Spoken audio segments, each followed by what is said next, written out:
I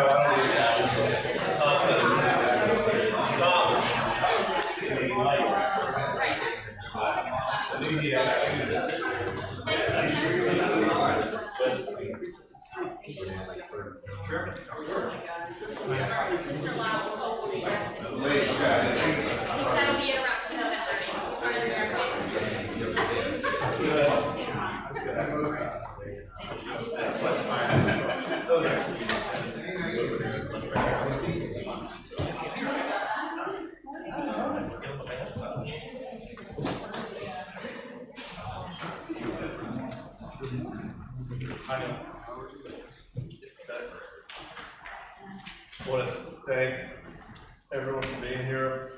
We'll call to order the Board of Supervisors Economic Development Authority joint meeting. I want to make one note that we will have a citizen comment period on your agenda. It would be right after point 4, the business-friendly opportunities. So, but I'm going to turn the meeting over to Sarah Worley to kick us off and go through the points on your agenda. Thank you very much, Ms. Worley. And I think the EDA needs to also call Oh, out. now Mr. Sloan.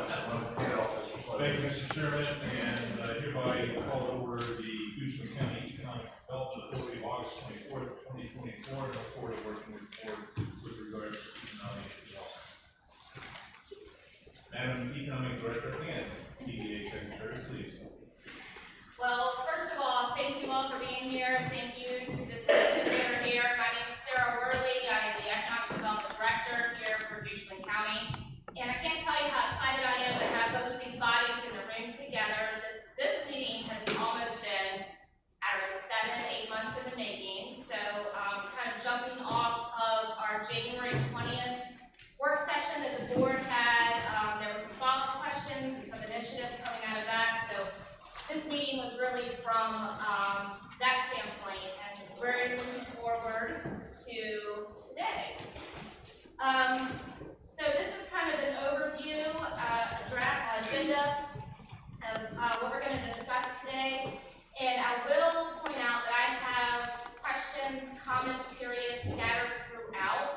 So each topic that I touch on, there's going to be an opportunity for questions and comments. So if you just want to hold those until that time, I might touch on something that you have a question on. There's also going to be lots of breaks, but feel free to take care of yourself as needed, but lots of breaks throughout the day. Bathrooms are out to the left if needed, right or left, so for the citizens as well. So first we're going to do an overview of what the Economic Development Department is, what the EDA is and their powers and duties, and then an overview of commercial taxes and how they contribute to our commercial tax base. Take a break, then we're going to do a recap of the January 20th board workshop. We're going to get into some opportunities for site readiness and infrastructure. Take a break, get into some opportunities for how we can be more business friendly and remain business friendly. So during lunch, the board and the EDA are going to go into a closed session that is closed to the public. We're going to have some discussions on the items that's noted on the agenda. When we come back, they are going to come back in the open session. So the only part of this day that's not open to the public is that short period during lunch. The afternoon is completely open to the public, so you're more than welcome to stay or come back. And then we're going to get into recommendations on how to catalyze the EDA and then some guided discussion and next step direction from the board. So I always like to start off these kind of presentations reminding everyone of the vision of our department and the EDA. This was a joint vision that was adopted with the 2019 strategic plan, and everything that we do is based off of that strategic plan. The vision is to attract, cultivate, and retain diverse business in Houston County, promoting economic growth through commercial and industrial development, while also preserving Houston's agricultural heritage. So we feel that that touches on a lot of aspects of Houston County and how to increase our commercial industrial base. Even the photos in this slide touch on all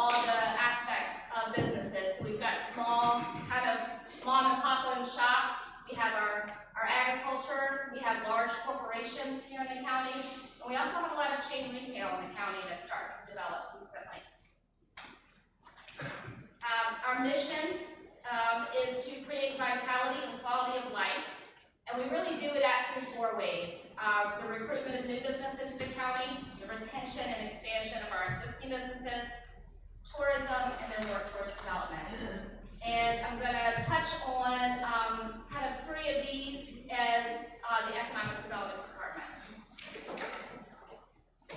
Here's just a smattering of our partners, and we have a saying in economic development that economic development is everyone's business. So thinking along those lines throughout our entire organization does create an atmosphere for good business development.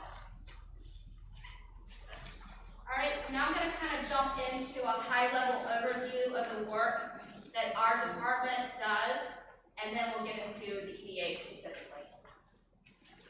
So, new business recruitment. These are some quick videos that I'm going to share. The first video is from a commercial real estate who summarizes what is important to businesses and site selectors when they're making site decisions. And then the second video is a quick summary of site selectors from across the world, and they're talking about what is important to them in 2024. This is based off an annual report that was developed by the Site Selectors Guild and DCI, and is considered the most up-to-date and kind of gold standard of site selection information. So, if I can get these to work, I tested them, but of course, excuse me.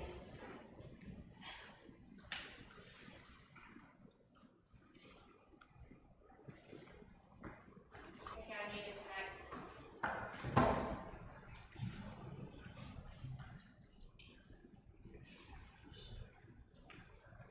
All right, let's try this again.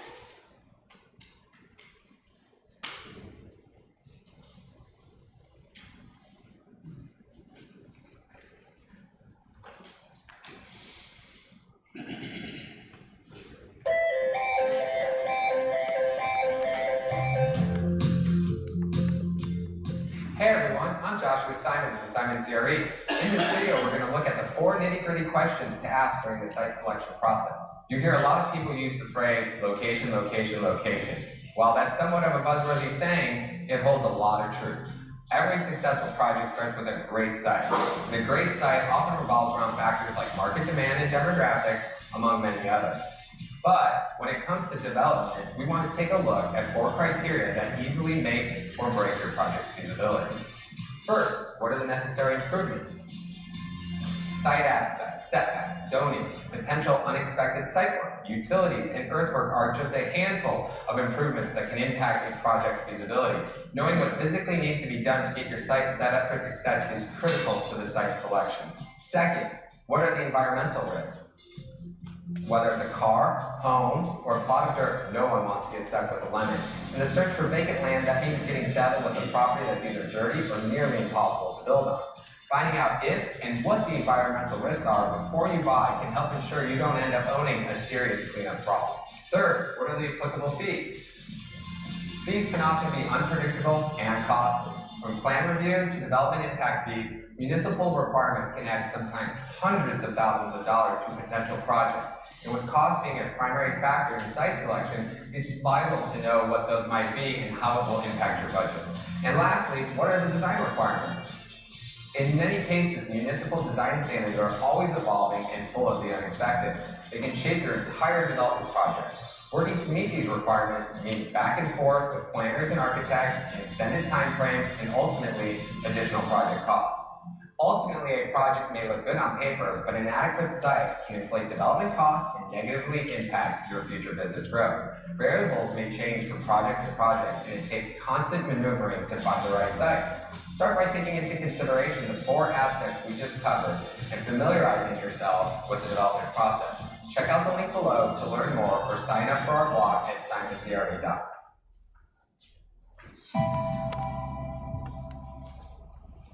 What is keeping you up at night? What's keeping your clients up at night as it relates to location decisions? The idea of risk mitigation continues to be an important theme in the boardroom. Risk Political risk. Risks. Geopolitical risk rise. Sites need access to rail, they need access to hydrogen pipeline. Office and retail are not going to recover what they've lost. It's been disrupted, and to Larry's point, it's not going back.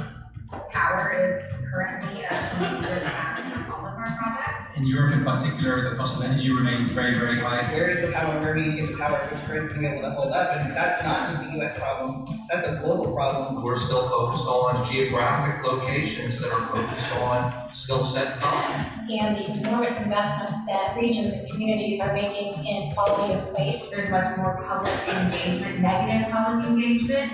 The economic development agencies are able to be more selective with which projects they are pursuing.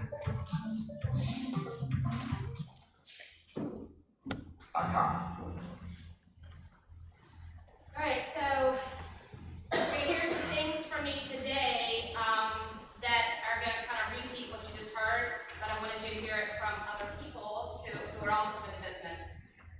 So I literally stole this slide from a site selector when I was attending a training session.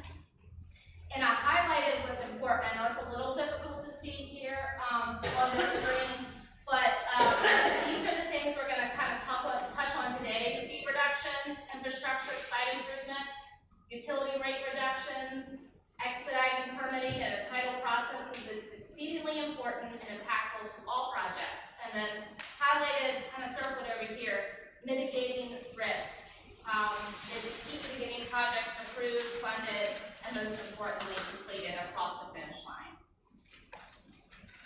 This next slide again, site selector. Up here it says no real estate, no chance. So you've got to have the land product to even be in the game. And then tomorrow is too late. So things that we need to start doing today to put us in a better position.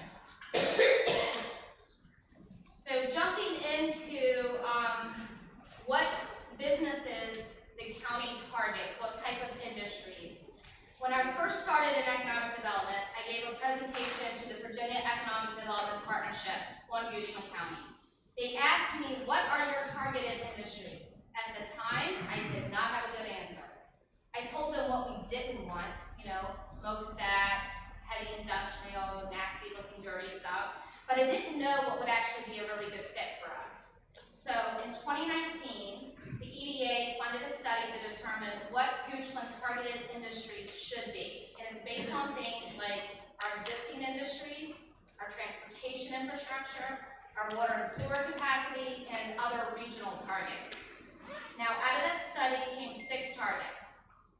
Finance and insurance, corporate services and construction. These are what Goochland does really well, and what we have a high, they call it location quotient, a high amount of businesses in Goochland County. Emerging was logistics, healthcare and life science, food and beverage manufacturing. I've added technology, which is data centers, just because of the recent surge in the area and the potential revenue benefits from these projects. So this technology data center is a more recent targeted industry for us. Now, I wanted to kind of review the economic development project life cycle so you can understand how it goes from a lead to a completed project. Leads are generated from several different places. They could be directly from a site selector who's been on our website. Maybe they saw some targeted marketing material from us. They can come from the State Economic Development Agency, our targeted marketing efforts. They can come from real estate brokers or attendance at trade shows. And they kind of funnel down and they come into our office. And then this is where I have initial conversations. We talk about whether Goochland would be a good fit. We talk about our utility capacities. We talk about whether we've got land that's available for them. And if there's interest and it makes sense for their company or for their clients, they'll go ahead and give me what is called an RFI. And I've provided a copy to everyone, and there was a copy on the back table so the public has it. It's that kind of yellow spreadsheet that you can see. And what's very telling, I think, in this spreadsheet is kind of towards the first chunk of it towards the bottom. They're asking me for wetland delineations. They're asking me for threatened and endangered species reviews, archaeological and historical investigations, geotech assessments. If these items are not done on a piece of property, it inserts risk. So the site selectors and the clients are looking at these and they're like, well, there's all these questions and I don't have answers. If I put an option on this property and I go out and do that due diligence, they could come back and I can't use this property. And I've wasted time and I've wasted money. So if I submit this and I say, no, I don't have any of this information done, and Henrico does, Chesterfield does, Hanover does, maybe Charlotte, North Carolina, Raleigh, Durham area, somebody that we compete with across the nation has a site that has this information done, we're tossed. So that's why around 90% chance of losing a project is here at this RFI stage. I typically have about a week to fill these things out. They take custom map work. I have to reach out to utility partners, Dominion, Columbia Gas, Goshen County Department of Public Utilities, get updated information. So it is a large lift when these come in, but it's also an exciting part of the job to think that we might get one of these projects. So let's say that they do like a site, or maybe the challenges on the site location is so good for them that they're willing to go ahead and try to obtain the site and move into due diligence phase. This is when we kind of get into the active project stage. This is when you will hear a named project from me, that they're actually looking at a site in Goochland County. We're basically kind of shortlisted at that point. This is where our partners with Community Development Department come into play. They might submit site plans. They might do like what we call a fatal flaw analysis. They'll give the Community Development Department a site plan and say, show me what I can't do.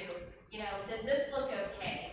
And if for some reason they don't meet any of the requirements, then they're gone.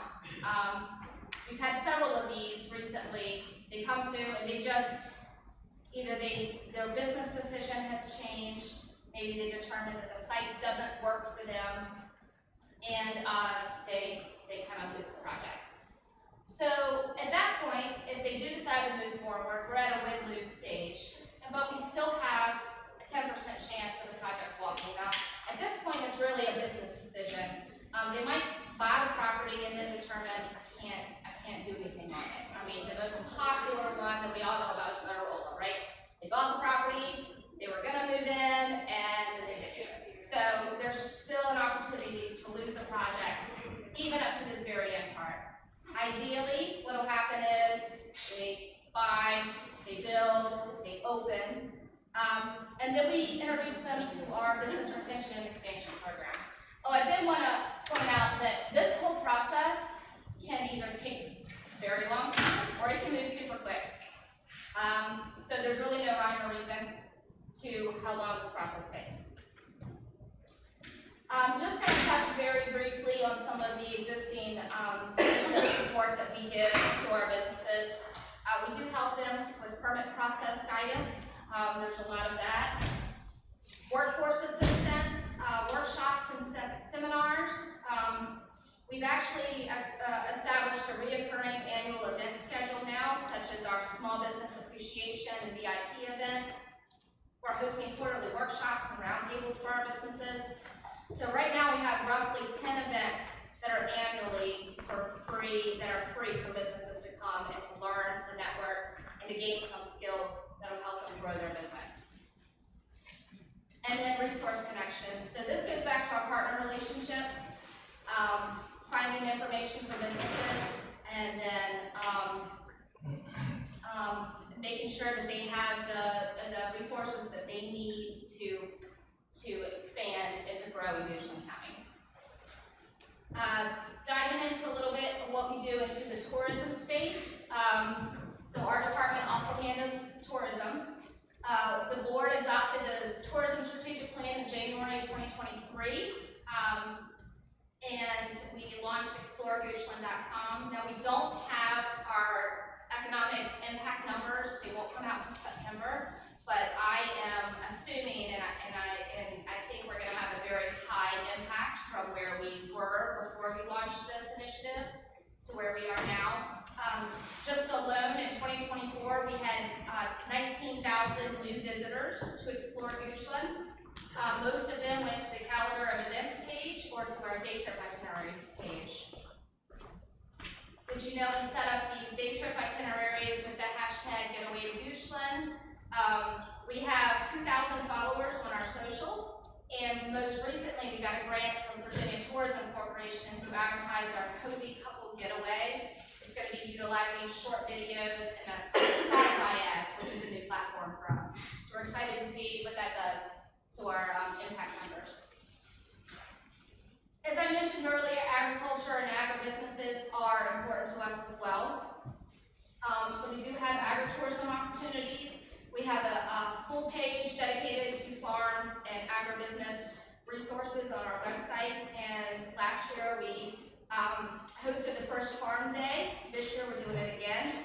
Last year we had 50 people attend. We've seen a lot of traction on social media about this upcoming farm day. It's going to be towards the end of September this year. So I'd like to pause here for any questions or comments about the Economic Development Department before we dive into how the EDA kind of operates. Yeah, I've got a question about the risk assessments and studies. How long are they good for per site? Is it something that expires? It is. Some of them expire and you have to have them renewed. The renewal is easier than the first time around, but it is something you have to keep up with. Some of them expire in 2 years, some of them go up to 5 years. Okay. On the RFI stage, do we have sites that we have investigated to answer those questions for geological and environmental and all that stuff, wetlands? Do we maintain that information so we can deliver it quickly? Yes.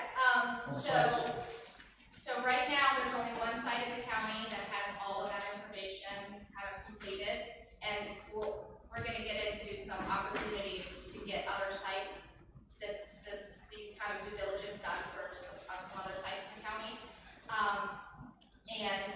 What that does to the tier status, when you've heard me talk in the past about tier 1 versus tier 5 and site characterizations. So yes, I keep an active archive of all the due diligence for our sites. I know some of the information gets shared with the state, is that correct? The state economic development can help with our sites as well? Is it every site is shared, or how does that communication with the state work? Yes, so there is a system called the IBS, and it's a state-run database, and they run it for every locality and city in the state. And I load our sites, available sites, to that database. The state has access to that database, and then Goochland has access to that database. So we kind of have the state looking out for us too and saying, okay, we should have decided if they put that, please go directly to the state to work on it. Yeah, a lot of times they do. Site selectors will go through the state, and they'll perform, the state will perform a review of sites that they think might work for the project. So I want to make a comment before we move to the EDA. There's comments for your prior comments. Is that right? I wanted to just kind of set the tone. Thank you for jumping in and kicking us off early on Saturday morning. I wanted to maybe take just a minute to talk about how I think we got here, and this is my opinion, and speak a little bit for our board. I started my second term with a practically whole new board, and we have a lot of new folks in the EDA. And as I got to know this new board, one of the things that became crystal clear, very organically, by the way, was that there was a desire and a need, quite frankly, for Goochland to really push for the commercial, to do what the citizens say, which is keep Goochland rural. And I think another thing that the board did, and you guys jump in if I'm wrong, is that we realized that we cannot do this alone. I'm in advertising, I'm not in land development, so we really felt like EDA was going to be a huge piece of that with the planning commission. So I just am thrilled. A gentleman said, "Hey, I've never been to one of these before." I'm like, "This is the first one I've ever been to too, as well." So this is a great move. I think it's a power move, and I think it will help get us competitive in the region, which I think is where our citizens need us to be to keep that rural balance that we so desire. Real quick, Sarah, could you kind of define how certain properties go to the market, let's say that are controlled or under the auspices of what requests you might receive versus what private landowners might be doing?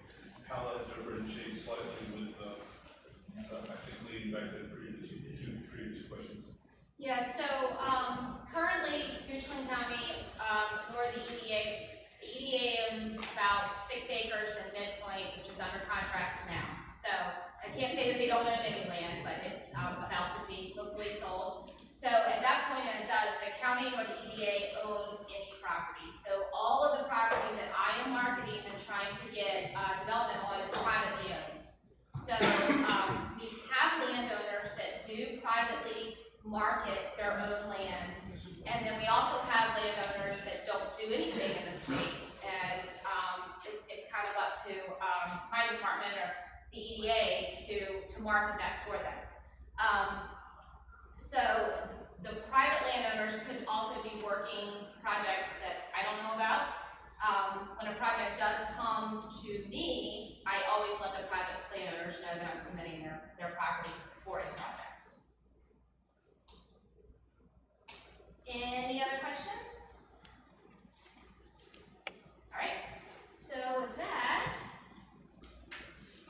what is the Goochland EDA? So they are a 5-member authority. They're appointed by the board to serve at large for 4-year terms. They are considered a political subdivision of the Commonwealth, and they have independent duties. The EDA's duties are, in a way, they have duties that the Board of Supervisors cannot do. And they are a much, their responsibilities and their duties are much larger than, say, something like the Planning Commission. Historically, they have not been funded at all by the county. They have around $750,000 of cash between their bank account and their savings LGIP account. Their purpose is to promote industry, develop trade, further agricultural products, promote equine industry, control, abate environmental pollution, or assist with certain types of facilities. They can enter into contracts, they can sue and be sued, they can acquire, sell, develop land, they can employ and pay, which our EDA does not. Both Chance and I are county employees. They can operate certain types of facilities. They cannot operate businesses for profit. That's not allowed. They can acquire, develop industrial parks, but kind of going back towards some of the powers that they have, they can issue bonds, borrow money, and make grants and loans directly to businesses. So when the county itself, the Board of Supervisors, cannot make grants or loans directly to private businesses, that money funnels through the EDA, and they're allowed to do that. These are items that are in state code. I am going to get into details specifically later in the presentation about what our Goochland EDA has done in the past, what they're currently doing, and what they could be doing in the future. But this is just a very kind of broad overview of Goochland EDA and their powers. So this is a slide, I know it's a lot of information on here, but basically it is kind of a overview of other EDAs in the region and how they operate. And what's I think most important to point out is the ones that are most active in the region have some type of funding coming from the general fund or from the county. They're not just funded themselves by the EDA. So if we look at Henrico, New Kent, Louisa, and Chesterfield. And those are the EDAs that are most active in our region. So how does the EDA, or how could they get their funds? General fund contributions is one way. Through grants and loans, now those can only fund specific programs, so we're talking like USDA grants, EDA loans, those kind of things. Unfortunately, there's always lots of strings associated with federal money and lots of restrictions on whether we qualify or not. They could serve as a conduit bond issuer to receive the administration fee, as was recently done with Sheltering Arms. They're only allowed to do that for certain types of industries. One is industrial. It's got to be a manufacturing industry. They can do it for nonprofits, and they can do it for higher ed. But those businesses must have an interest in the county. So for Sheltering Arms had an interest to open up their facility. They operate as a nonprofit. The EDA was able to issue a conduit bond for them and take the administrative fee. The other way they can make money is they can buy, develop, sell, or lease land.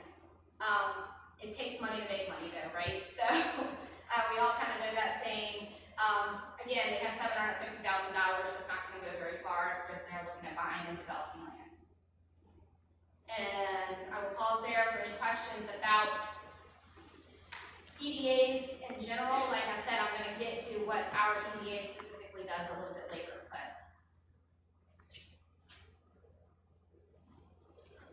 So when we talk about the active EDAs, can you maybe contrast what an active EDA might be doing? Sure. And could you go back to another slide with all the details? Columns. With all the different counties. So let's just attack the elephant in the room. Henrico County, all of their employees are EDA employees. So everyone that works for Henrico Economic Development is actually an EDA employee.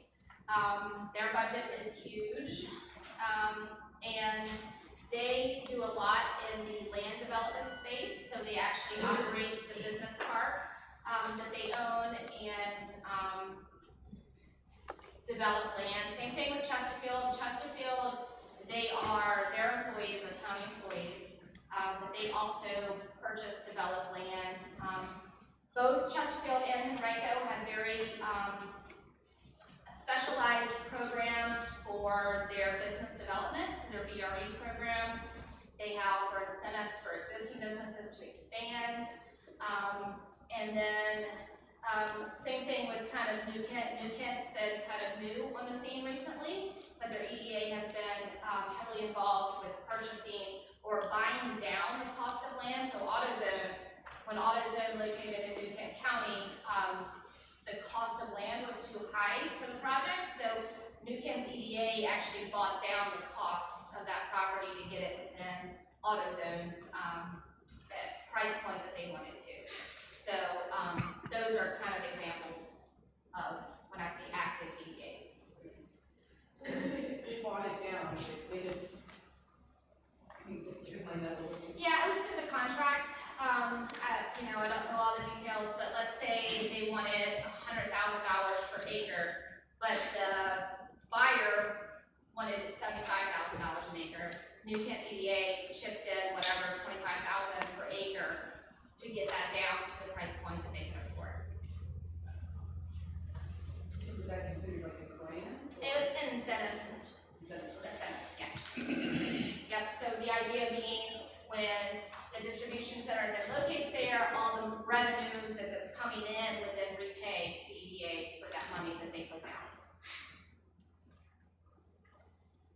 Yes, sir. Sir, can someone donate land to the EDA for tax benefits and so forth, or does that ever happen?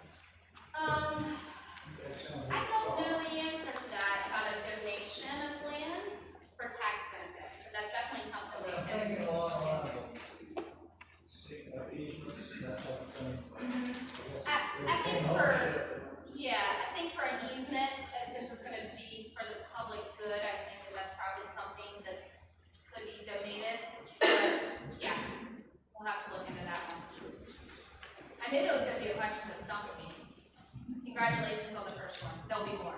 Sarah, can you dive in a little bit more about the benefits of Houston County, property development versus a private so far? What are the benefits for the county? Yeah, so, I think, like, EDAs like Chesterfield and Henrico County, since they own the property, they're able to offer it at a lower price to a project, so it becomes more attractive. Also, all the due diligence has been done on that property, and they can move really fast. So the EDA owns the land, the due diligence has been done, so basically they're handing them the property on a silver platter saying, this works really well for your project, and this is all it's gonna cost you. And of course, there's ROIs that have been done on all of that to make sure that the project that the EDA is offering, it's gonna be a good return on that investment. So if you notice, like Chesterfield, that property went to Lego. Like, that was a huge investment for them. They were holding on to that property for a very large investment like that, and so it makes sense. So it gives the county a little bit of control over Yeah. private investment. Yes. Yes, sir. Does Enrico and Chesterfield, do they have departments that do the risk assessment? No, generally, they contract with an engineering firm. Okay. I didn't know if they might have something that expedited No, they have engineering firms on call, just like Goochland does, and they can put it out. Yes, sir. We, in regards to site diligence, we ever engaged large landowners to go ahead and do that for pieces of their, pieces or the entire chunk of their land, to encourage them, to not be passively sitting on it, and be more ready if an offer were to present itself? Yes, I would say, yes, I've talked to every single large property owner, that I know their land for. I have a handful that, you're gonna see today, a little bit later, that are willing to cooperate, they want to get it done. And then I have some that are like, we're just not interested in that, at the moment, and so.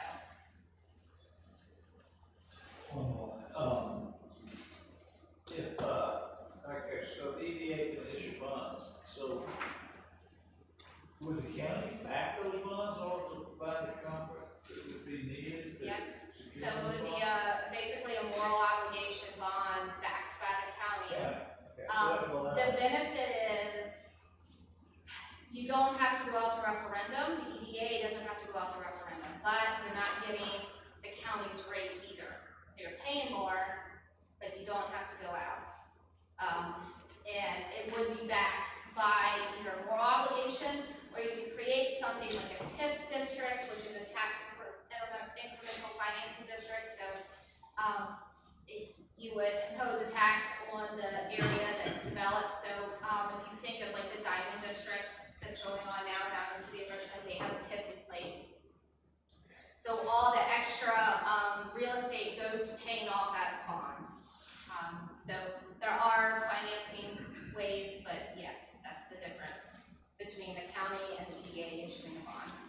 And of course, there is the direct corporation bond operation. Yes, now, right, so the EDA can issue a bond for infrastructure improvements and things like that. That's what I was just speaking to. What Mr. Sloan was speaking to is when the EDA issues a conduit bond for a nonprofit, a higher ed, or a manufacturing company, they're basically floating the bond. There is no obligation to repay by the county or the EDA on those. They just get that administrative fee, which is a percentage of whatever the bond amount is. So the county, as Mr. Collier just asked, the county has a triple, which is the highest that localities can get. So the county is able to get a very attractive bond rating. Does EDA have a rating? EDA does not. I don't think EDAs get ratings. I don't know. Tara asked the second question. Yeah. So, for the due diligence, kind of piggybacking off of what Charlie was saying, when the engineers come in and do the assessment, is it specific assessments, or is it like a total assessment of the site? Like, this works, this doesn't? Well, we're gonna get into that a little bit, yep, under, infrastructure and site readiness. Okay. Yeah. Alright.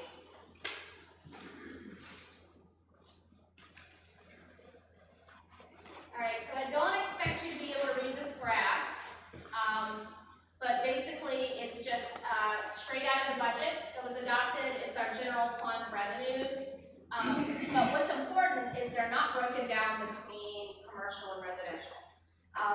It basically says general property taxes is that big green kind of area, and then other local taxes is that blue spot. So that's really the important takeaway from that graph, so don't be worried that you can't read it.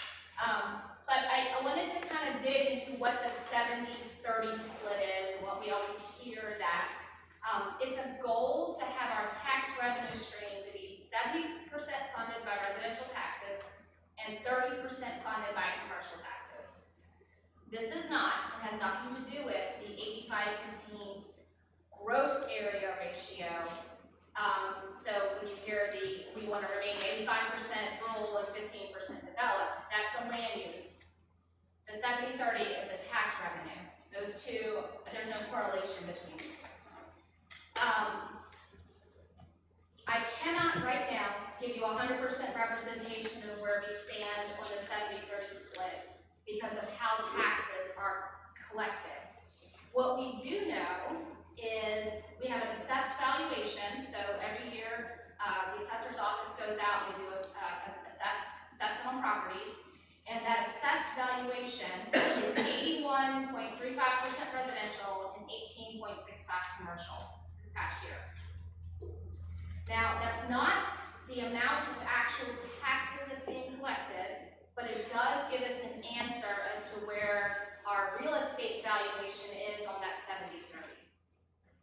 We can track other tax revenue for commercial taxes, so things like machinery and tools only go out to commercial businesses. Business personal property only goes out to businesses. Transient occupancy tax is only for commercial structures. Our sales tax, business license tax, and data center tax, which we don't currently have a data center, so we don't collect money under that. But those are things that can be broken down that we can lead into getting a better idea.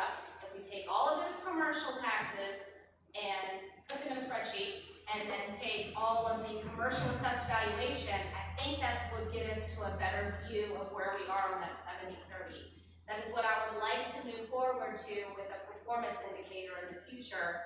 We can start tracking that through the budget process. And so the board can then have a better idea of really where we are hitting that 70-30 mix.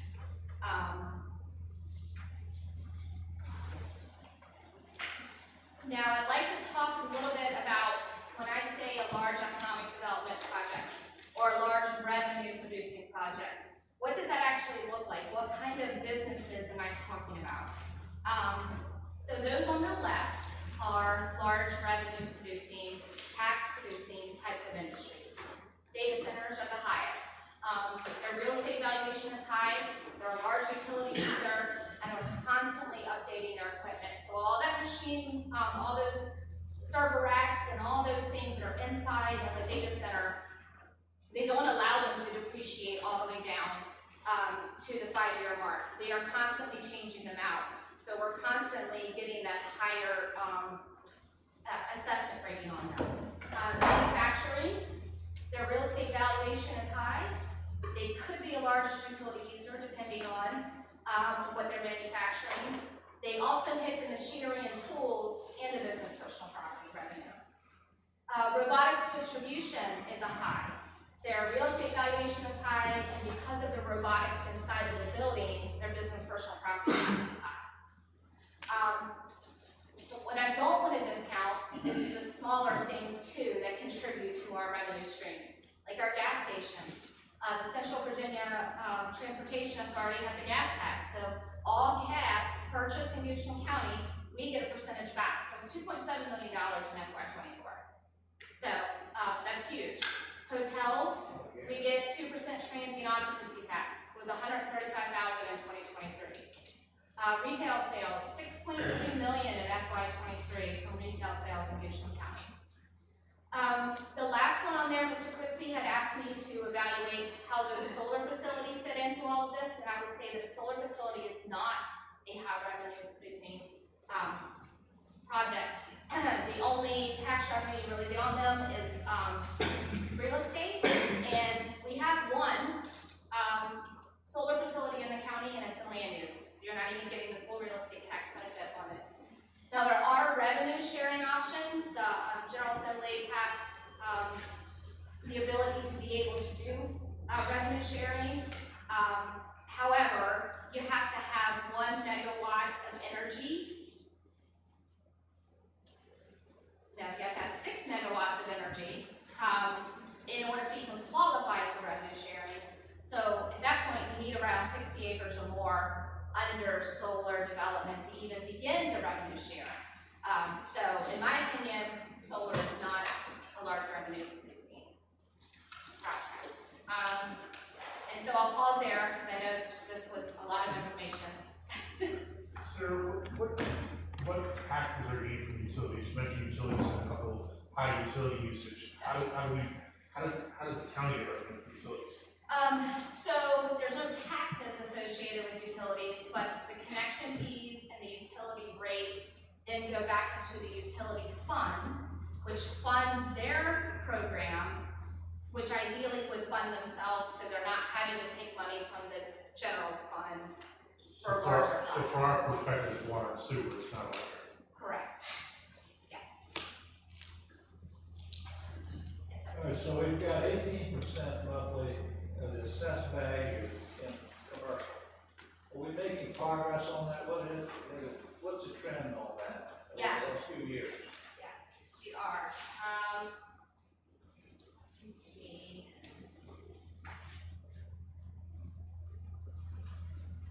I believe I have that information.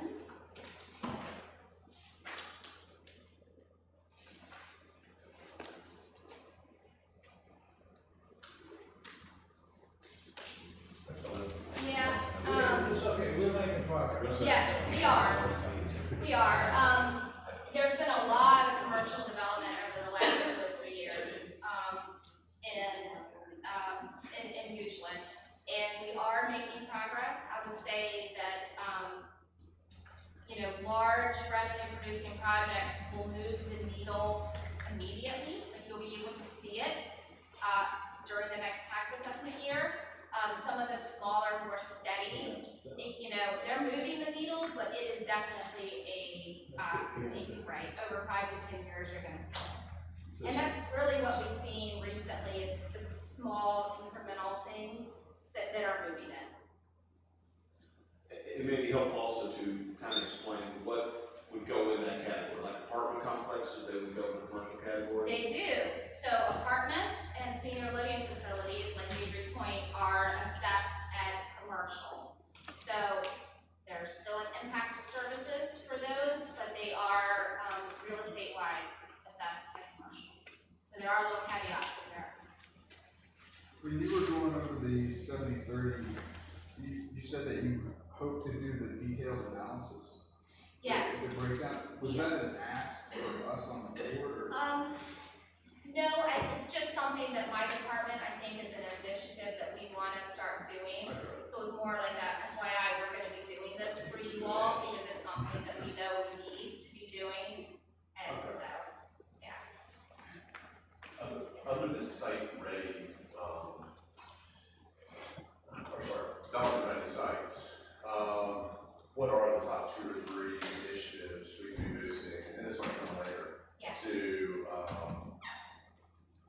be more attractive to those large development projects? Definitely site readiness and infrastructure investment.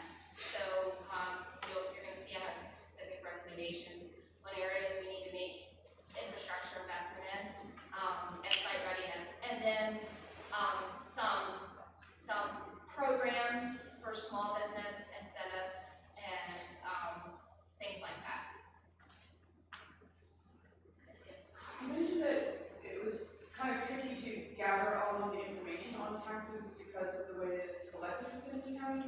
I'm sure we're not the only county that has that issue. Is there any software that is available that other counties are using that would assist you in gathering that information? So it's my understanding that right now it's because of how the taxes are billed and collected, that they can't be broken down. And I don't know whether the treasurer has explored other localities and what they're using. I do know that they're looking to go towards a new, money collection system, and I think that's underway, so. Yes, sir. And back to the point of key performance indicators, I think it would be important to have, and I know we've been having discussions on DDA, real-time data to show the trend, exactly which way things are going, and also the differentiation of the commercial real estate property as it applies to any type of rental property or any type of senior living property, because those properties demand a lot more county substance in terms of support, whether it be fire rescue, public safety, EMT, etc.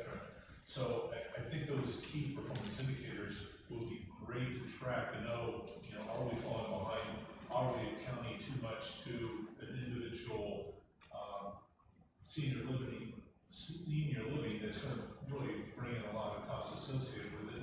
Or are we dealing with something that's just a pure economic boom in terms of revenue to the county? I think those differentiations on and really they help on a basis. And then is the goal to go to 70-30? That's one of the big questions. And I'm a biased individual, but I think that helps what the county's goals would be in terms of funding other aspects, whether it be the capital projects, elementary schools, etc. Mr. Sloan brings up a good point. And it kind of goes back to something you said, Sarah, that you note of, that there's no correlation currently between the 730 split and the 85-15 real estate split. And I actually believe there has to be a correlation. And we should be working to find what that correlation is, because when we're talking about land, you don't get any more land. Land is there. So we need to understand how we are impacting that land. I do think they need to be correlated if they are now. I also think Mr. Sloan, to some of the dig a little deeper into some of the connections that we're talking about. As we look at senior living and the rental apartment complexes and the impact they have on services, but they're also, you need to be aware of the impact they have on the commercial growth that we want to see. You can look at Avery Point and then look at the restaurants around there and see how many people from Avery Point are going out to the restaurants. How many people from the apartment complexes are, going in and shopping local because there are now people there. So that's part of the equation. I'm not saying that it drives the equation, but it is part of the equation. And they'll heads and beds, rooftops. When you look at grocery stores, the first thing they look at is how many people live within a certain radius around us. So that is an important part of the equation. I agree, and may I also suggest, and that is within the 85-15, right? Because the more housing you have, the more sprawl you have, the less 85-15 you have, or the worse ratio. So you bring in higher, let's say, revenue institutions, corporations, whatever the case might be, that have very high material revenue consequences. That completely changes the picture. You can look at, and I don't know if we get into this, 2.63% of Capital One right now is the total approximate revenue coming in from that alone. So you get another one of those or several ones of those, that changes it and also allows 85-15 to then be, let's say, more achievable instead of having massive sprawl. But I understand the need to have rooftops to support the business. But where do we draw the line in terms of incremental small versus a couple big? And I think that's one of the questions I think we have to do. And could I add in as well, as far as tax revenue, if we don't have a sufficient amount of commercial tax revenue, then that will possibly require real estate tax to increase. So that's what we're balancing as well. And I actually found my notes that I wanted, when you asked me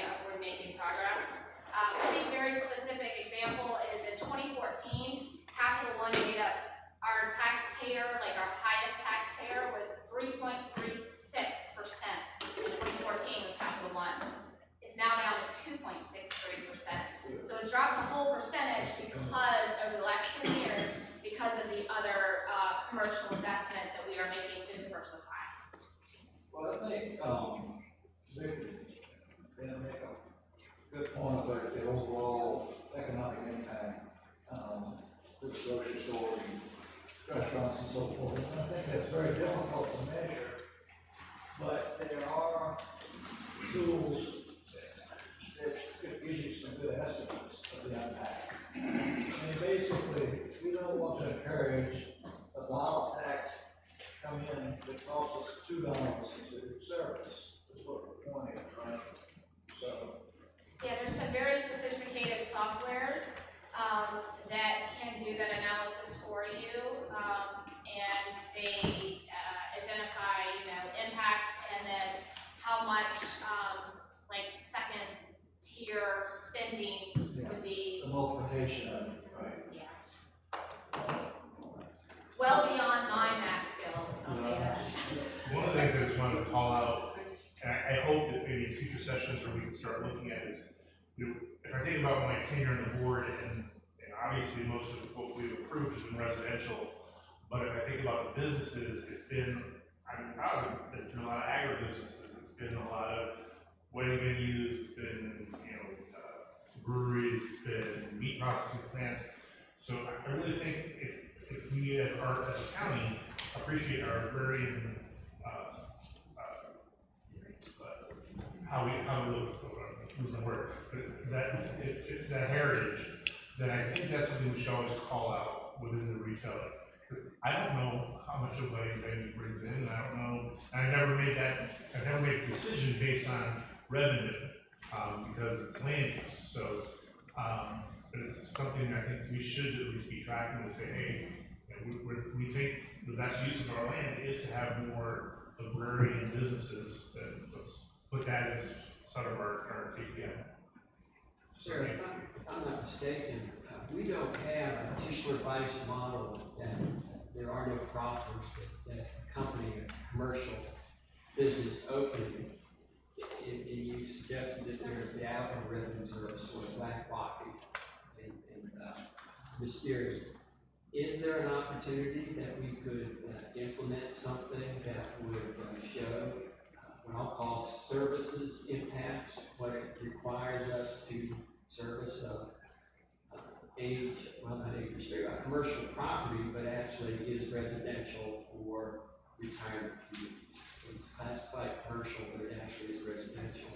But we have an understanding of what the secondary or supporting services would be.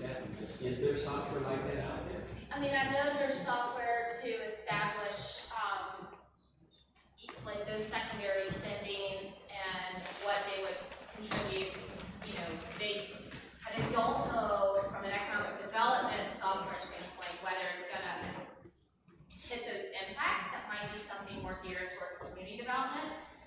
Maybe re-looking at the Tischler-Weiss to include some kind of multifamily or congregate living care analysis from that standpoint. Well, traffic also, there's a huge impact on traffic. Right. I think Mr. Gillespie has a comment. Sure. Yeah, just to add to that, so the impacts analysis that's done with the Tischler-Weiss model is only for change of for a rezoning or a CUP. So if they're looking at something where there's going to be an impact that is discretionary, in other words, the board can approve it or not approve it, then they have to perform that analysis on the Tischler-Weiss. The methodology in the Tischler-Weiss report can be used for any project, though, if someone wants to evaluate it. If somebody wants to evaluate their impacts voluntarily, if they don't have to ask for something. So if we're taking A2 property, which a lot of the county is A2, and we rezone it to M1 or E1, Tischler-Weiss would be applied, that's what I'm hearing. To a specific project, if it's residential. And you asked about the residential commercial, like, you talk about Avery Point or assisted living as commercial, under Tischler-Weiss, that's a residential. So you get cash proffers and you have that analysis. So it's just that the same use is classified two different ways.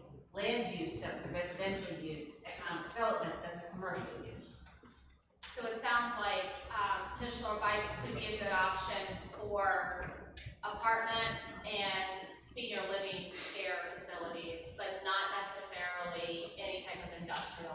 commercial development. So, but we'll definitely look, dive into that and see what kind of, tools we can bring back. Yes, sir. I would highlight that we do have the SIS study going on, and that's gonna be a major, the SIS is not just for, in many ways, not just for one area of the county.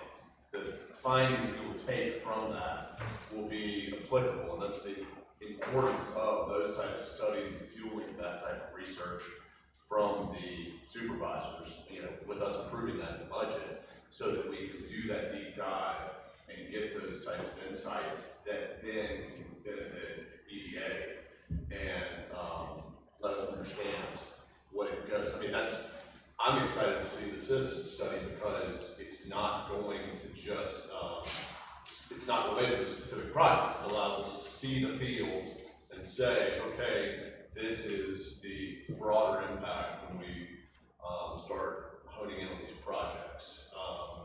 And that's something that I think is critical for us on an ongoing basis, because we, as a county our size, we have to depend on the foremost experts in those spaces, Timmons being one, and they are very much an important, they and the likes of Timmons are a very important partner to the county.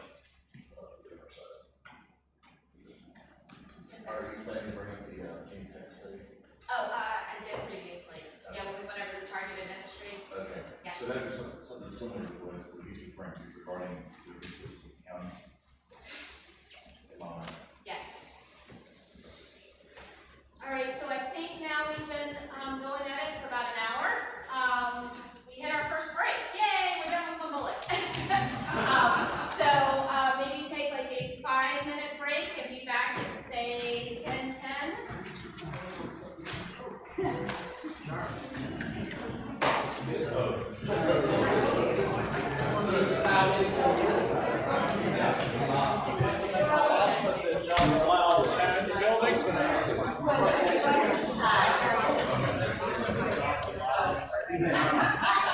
I'll prove the name.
Alright, thank you all, for helping us stay on track time-wise today. So next, we're gonna jump into a recap from the January 20th takeaways.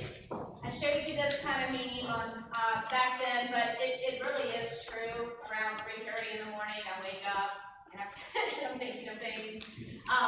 But, you know, things that keep you up at night.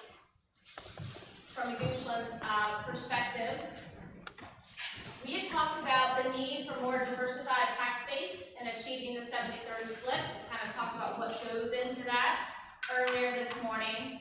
We talked about the lack of commercial, industrial, retail buildings that we have now. Investment in infrastructure and sites to create business-ready sites.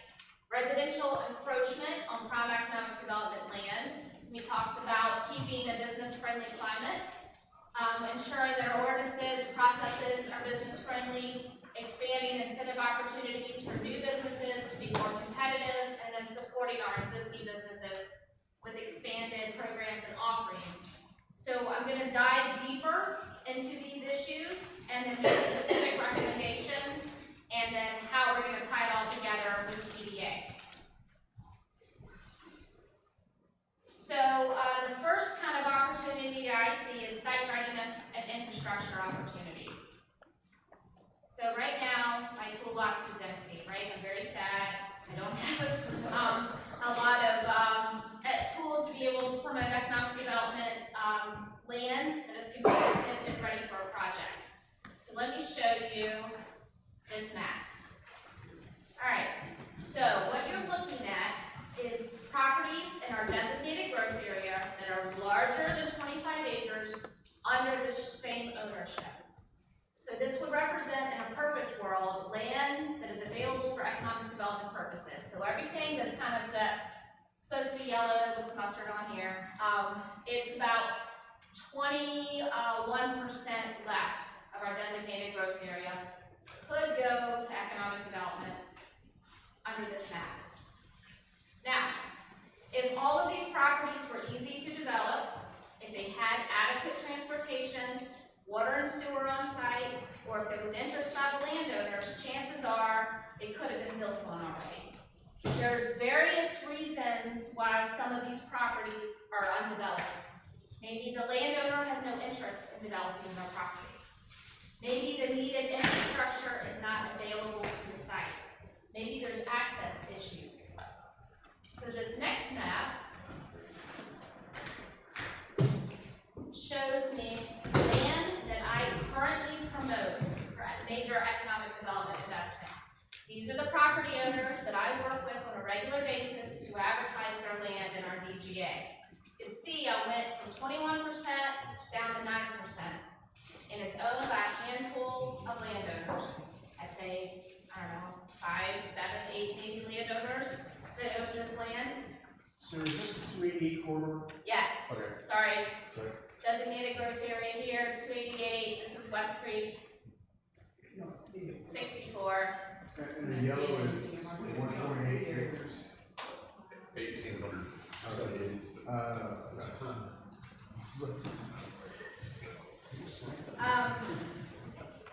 So I did a very rough, not engineered, rough calculation on if we were to develop each one of these properties in that kind of yellow color with a taxable structure. Let's say 50% actually gets a building on it. The rest is parking, or you can't develop due to topo or stormwater or something along those lines. So 50% of this property gets a building that's taxable. It would equal about 40 million square feet of buildings. That could be anywhere between 25 to 45 million in commercial revenue, which is great. And so you're thinking, well, Sarah, why are we even here talking about this? Just go out and do that and we'll be fine. But the reality is, some of these properties have challenges, and if they aren't already developed on them in the last 10, 15 years where we've seen a lot of investment coming out our way, we need to be doing something to make these a little bit more attractive. We need to be doing something better to put us in where the investment will occur sooner rather than later. So I see 3 opportunities moving forward. The county EDA can begin to invest in purchasing property for future economic development. We can get sites that we do have ready for large revenue producing users. And we can expand our water and sewer infrastructure looking for new opportunities. So those are kind of things that I'm going to be talking about, but I wanted to give you the backdrop on literally 9% left in our designated growth area for economic development. Sarah, Yes.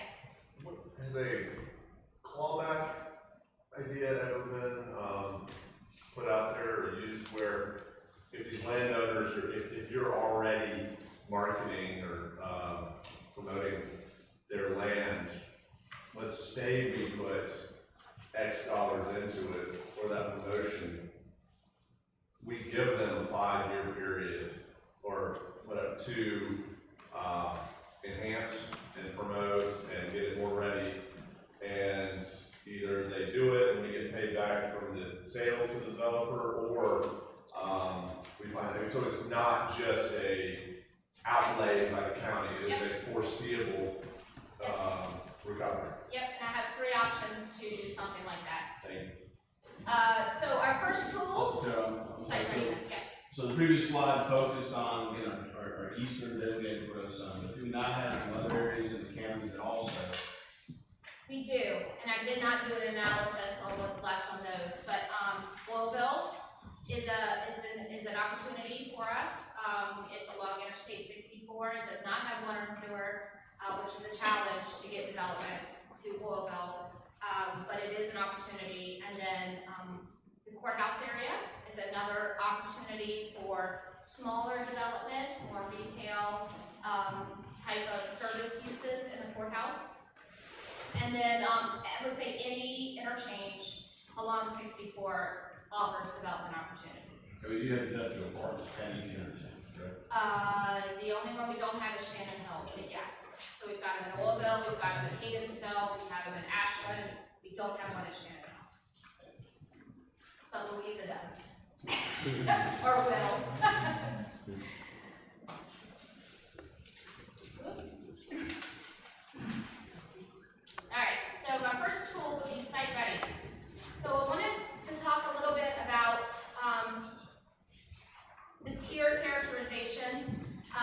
Each state has their own kind of characterization that they go from, and so it goes from a tier 0, which means basically like the land is in agriculture, maybe there's not even a willing seller there, and then a tier 5, pad ready or permits in hand, can be up and built. So where the market is right now, where projects are looking, is this tier 12. Let's see if I have it here. Nope. It's that tier 12 market demand, which is kind of highlighted there. Tier 4 or tier 12? Oh, I'm sorry, I said 12, it says, I read the number 12, tier 4. Infrastructure in less than 12 months. That's really where they want to see projects coming in. Tier 3 is still attractive, but not as attractive as tier 4. Sarah, infrastructure include roads? At least a road that gets you to the site. Maybe not a road into the site, but at least opens up the site a little bit so you can get to the pad or the area that you want to develop. Not road frontage, but actually enters into the property? Yes. Okay, thank you. And access to infrastructure, utilities. Utilities, yes, water, sewer, electrical. Here is another kind of slide showing costs and timelines that increase your odds of success of winning a project. Again, anywhere between 3 and 5 is the sweet spots, but you can kind of see that it does cost money to bring these properties up to where they could get a tier 4, tier 3 to tier 5 rating. So this is a analysis, that we've done as to what we look like in competition to some of our surrounding localities here. So White Oak, North Fork, Collin, James River, and Meadowville are all in surrounding localities. They all have sites within them that are tier 4. West Creek, all of our sites are tier 2. So providing due diligence and doing things to move from a tier 2 to tier 4 could increase the sites of chances of getting a larger project on some of these sites in West Creek. How long typically does that take? Can you repeat questions, please? Yes, thank you. Ms. Dearden asked, how long does it take to Go for 2-2. to go from 2 to 4? 6 months to a year. Depends on whether there's infrastructure in place or whether infrastructure needs to be brought. If it's just doing due diligence on a site, that can move much quicker. But if you have to put in water and sewer lines, you're probably looking at longer than a year in order to get there. I will say that this is my first recommendation on how to invest in infrastructure and do some due diligence. I've identified 2 sites with willing landowners that want to do due diligence and market their property. The first one is in West Creek. It's the Markel site. So this is currently where the Strikers is located. It's kind of at the southern end of West Creek. Down here we have Route 6 or Patterson Avenue, and then 288 kind of is to the west of this property. It's 227 acres. A lot of diligence had been done. Water and sewer were put on this site for the old Motorola project. There's even some parking lots that are already installed and some pads and stubs that come up. All of those things need to be reevaluated since it has been 20 years. So the cost associated with bringing the Markel site from a tier 2 to a tier 4 is around $155,000. So you can see it needs a TOCO survey done, threatened endangered species in phase 1, waters in the U.S., a site characterization, and then the conceptual layout and marketing efforts to really promote this site. Right now, I send this site and I respond to RFIs for this site. I don't get a lot of traction. The landowners are willing to enter into agreements, as Mr. Waters was just saying earlier. So if money were to be put to this property, they would feel comfortable moving forward with that. Sir, what has any analysis been done between the increase in value of the property as you increase tiers? So if you go from a tier 2 to a tier 3, it increases the value of the property X percentage? I would say that when you go from like a tier 2 to a tier 4, if you're rezoning property, yes, your valuation will go up tremendously. So that is an inhibitor to a lot of properties that are zoned agriculture that would be a good opportunity for us, but they're zoned A2, and if they get zoned to an industrial use without an active project on the hook, then they are having to pay that increased property taxes as their site. Also, entering into the TCSD would add, so bringing water and sewer to a site that might not have it, or could increase property liability or tax. know you want us to hold off on questions. That's okay. but While we're on that slide, do the property owners are they ever, willing to contribute some of the cost of this to upgrade their, have that ready for them? Yeah, so the question was, are property owners, willing to, do this cost? I would say that if they were willing or interested in doing it, they would have already done it. But I do have these two that I'm gonna talk, that are very interested in partnering with the county to see if we can get this up and moving. I would say in a case like that one, I don't know that it's necessarily a driving motivation for them to sell that property. So some of our properties that are available are not necessarily things they're looking to unload. Now, are they willing to? Yeah, if the price is right. But, they're not marketing this property right now. That's what they tell us. Now, will they consider it? Absolutely. Will they sell it? Probably. I think it would behoove us to at least educate them on what they could do to grease the skids concerned. And in that case, we met with them. Sarah's done a great job working with them, which is kind of why I made this recommendation. It seems like it would be something that would fall within the EDA's realm to do something like this, and we have done some of these things with other projects. But if the EDA were to do something like this, to put the money forward to invest in a project like this, is that something that the EDA could get money back from in the form of incentives, or would that go straight to the county? Like, could we reimburse ourselves for that investment? Right.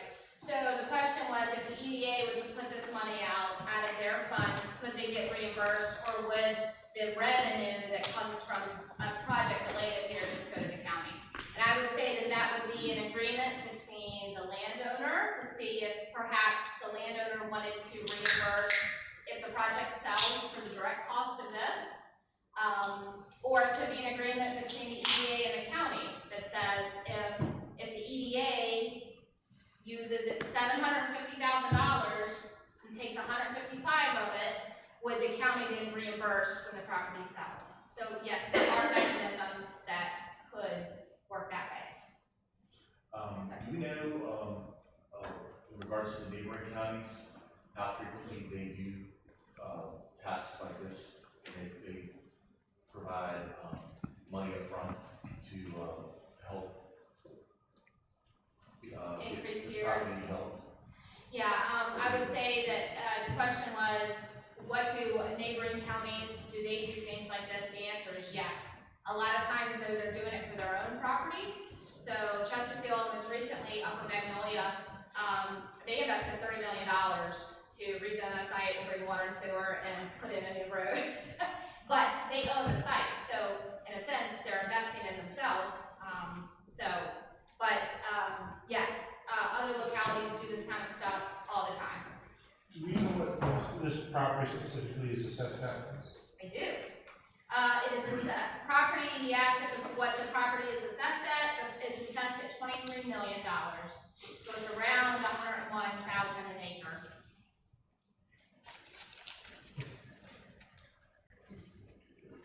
Any other questions on this site before I move to my next site? All right. So the next site that I've been in discussions with is MHF. It's in Oilville. It's 152 acres, right, kind of bisects Interstate 64 in Oilville. I have had significant interest in technology companies looking at this Oilville site because of the proximity to the 230 line.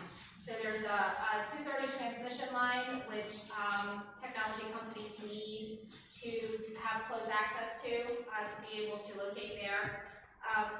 The kind of problem with any development in Oilville is there's no water and sewer. And so for most developments of any size, they need to have a water source and a sewer source. So I do have willing landowners who want to partner to develop this site. The county already holds a wastewater treatment authorization to discharge, which is very difficult to obtain. We obtained that 15, 20 years ago, and we kept it active. So we actually have that that we can still utilize. I will point out that the EDA did fund a site characterization study for this site, and it came in at a tier 2.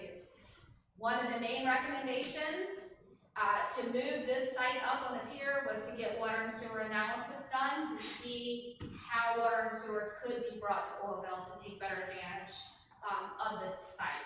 So a very rough cost, obviously we would have to put this out through purchasing, but I've been told around $250,000 to do the study to find the way to get water and sewer along with the modeling to see whether our existing capacities can handle it, our existing systems can handle it, and what that all looks like. This property is assessed at $3.2 million, or around $21,000 an acre. So you can see the stark contrast between water and sewer and development areas versus more agricultural property. So any questions about this site? It's currently A2. It is currently A2.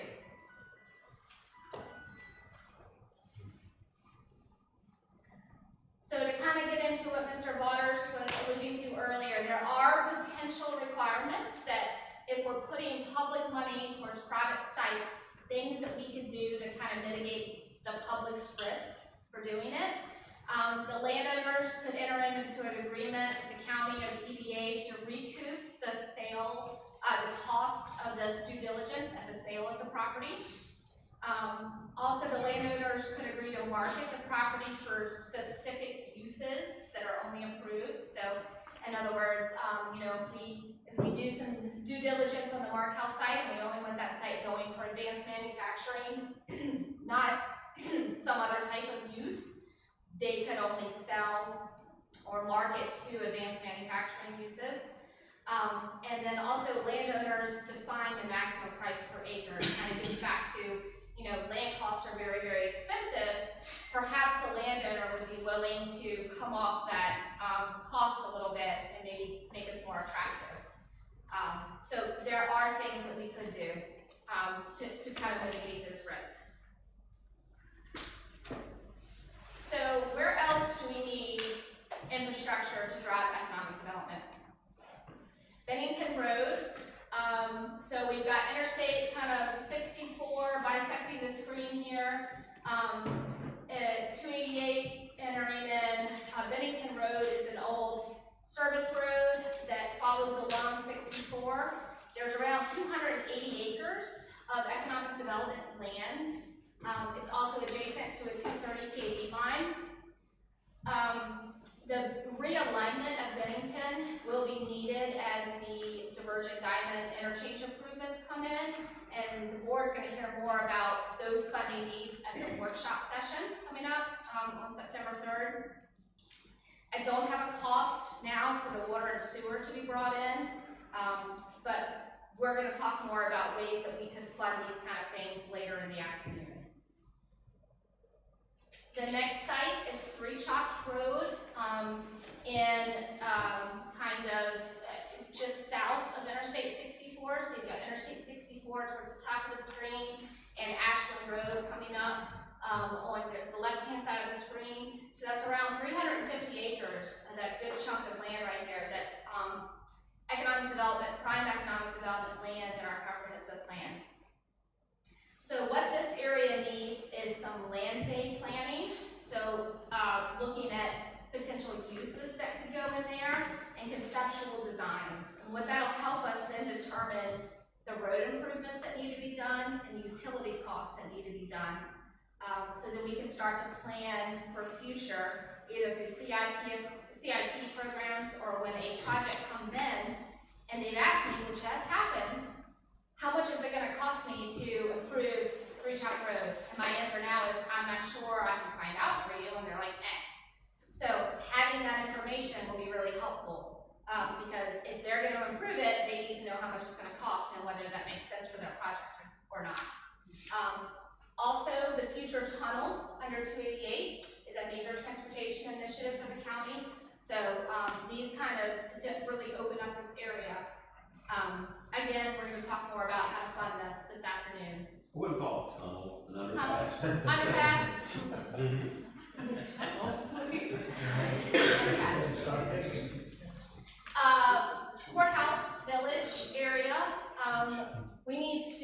specifically to three properties.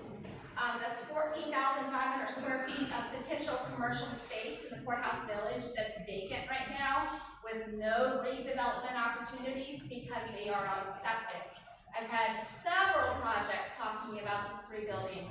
Right now, they're only approved for about 12 office users, which means they can't do anything other than office, which is not really a need right now, especially in the courthouse area.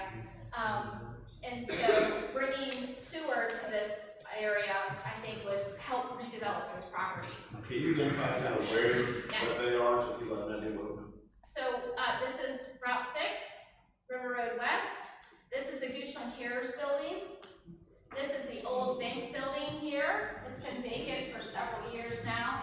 This is Darvin Satterwhite's old office, if you're familiar with that. And then this is the old State Farm Insurance building. All 3 of these have been vacant for over a year now. And there's just very limited opportunities for redevelopment on septic in this location. The next one is Plaza Drive. So we've got Ashland Road here to the right of the screen, St. Matthew's to the left, and Plaza kind of looping through. Industrial Tap House West is along Plaza Drive. Several other businesses, but you can see we've got 8 acres that totals of vacant commercially zoned land. It's literally under the shadow of the water tower that we could connect water and sewer to this area. So sewer is right up here behind Industrial Tap House. We've got water over here, and we've got water kind of down here by the water tower, but all this land in between is open and not connected to water or sewer. And then kind of the last slide on this, where else do we need? We are under analysis for power in West Creek to kind of figure out, we know that electricity and power is a challenge in West Creek. What does that look like and how do we get it there? And then the future results of the Southeastern Infrastructure Study, which Mr. Waters alluded to earlier. I think having that tool available to us will let us kind of determine how that area develops in the future. And so now I've added site readiness and infrastructure to the toolbox. Happy to answer any questions at this point, kind of going over some of that. I know it's a lot of information. Yes, sir. Sarah, you brought up 2 properties for consideration that the owners are interested in terms of moving from Tier X to Tier 4. Obviously, there's a lot more large landowners in the county that aren't interested. Can you talk about some of those cases also? Yeah, so you probably have noticed that missing was larger properties in West Creek. We've had conversations with the West Creek owners, and they're just not interested in partnering with the county at this time to do the due diligence. So really, that's why I'm focusing on the properties that I think that we could actually affect change on at this point in time. Yes, ma'am. In the same vein as site readiness and infrastructure opportunities, does the county or the EDA have anything in place or any consideration for existing commercial properties that are in disrepair? Thinking specifically like the dry cleaners and the courthouse. Yeah, so, sorry, I'm just repeating the question for Mr. Slick. Ms. Wood asked, does the county have, or the EDA have any programs to help properties that are in existing disrepair, like the laundry mat and the courthouse area? Right now, we do not have a program that would allow for that, but that's definitely kind of redevelopment opportunities that I think that it's definitely within your purview to explore. Yes, sir. Are there any Tier 1 sites that are close by to the Tier 2 sites that need utilities that could kind of offset or split the cost of utilities among those sites? Mr. Christie asked if there's any tier 1 sites, that are nearby to, utilities that could split the cost or partner with bringing, utilities in. I have not done that analysis for today. I focused more on the sites that I know that are in the sweet spot that needed Right, well, a little bit of money. that's what I was asking about, was are there tier 1 sites near the sites that you've gone over today? Like, that could, kind of yes. give a boost to the tier 2 sites as well. So I would say a lot of the properties in Oilville, if we were to bring water and sewer to Oilville, a lot of those properties could see, an opportunity to develop, which is not there now. Right, okay. And bringing water and sewer is the $250,000 study. We aren't gonna bring water and sewer for $250,000. That is correct. That is the study to see if it's even viable or feasible to do such an undertaking. I'm surprised because that's in one of our long-term plans, was to bring water and sewer. So isn't it already in the long-term utility plan? Do you know the answer to that? Mr. Plumer, I can find out the answer to that question, by looking at our plan. I don't know the answer, and I'm sorry to say. So I'll look that up. So Mr. Spoonhour asked if it's in our long-term master utility plan to bring water and sewer to Oilville, and the answer is we will, look into that and follow up.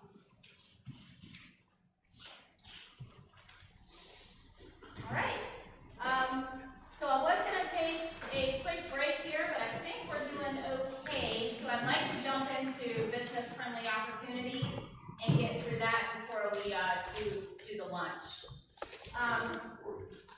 So I think. And then go to public comments. Yes, correct, sorry. So my first recommendation, on ways that we could be more business friendly in Goochland County is to create a technology zone.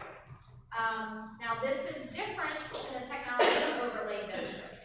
So a technology zone is incentives only. It does not affect land use, it does not affect uses or anything like that. It's basically just for incentives. And right there, Chesterfield, Ashland, all Hanover, all have technology zones. So let's get into what is a technology zone.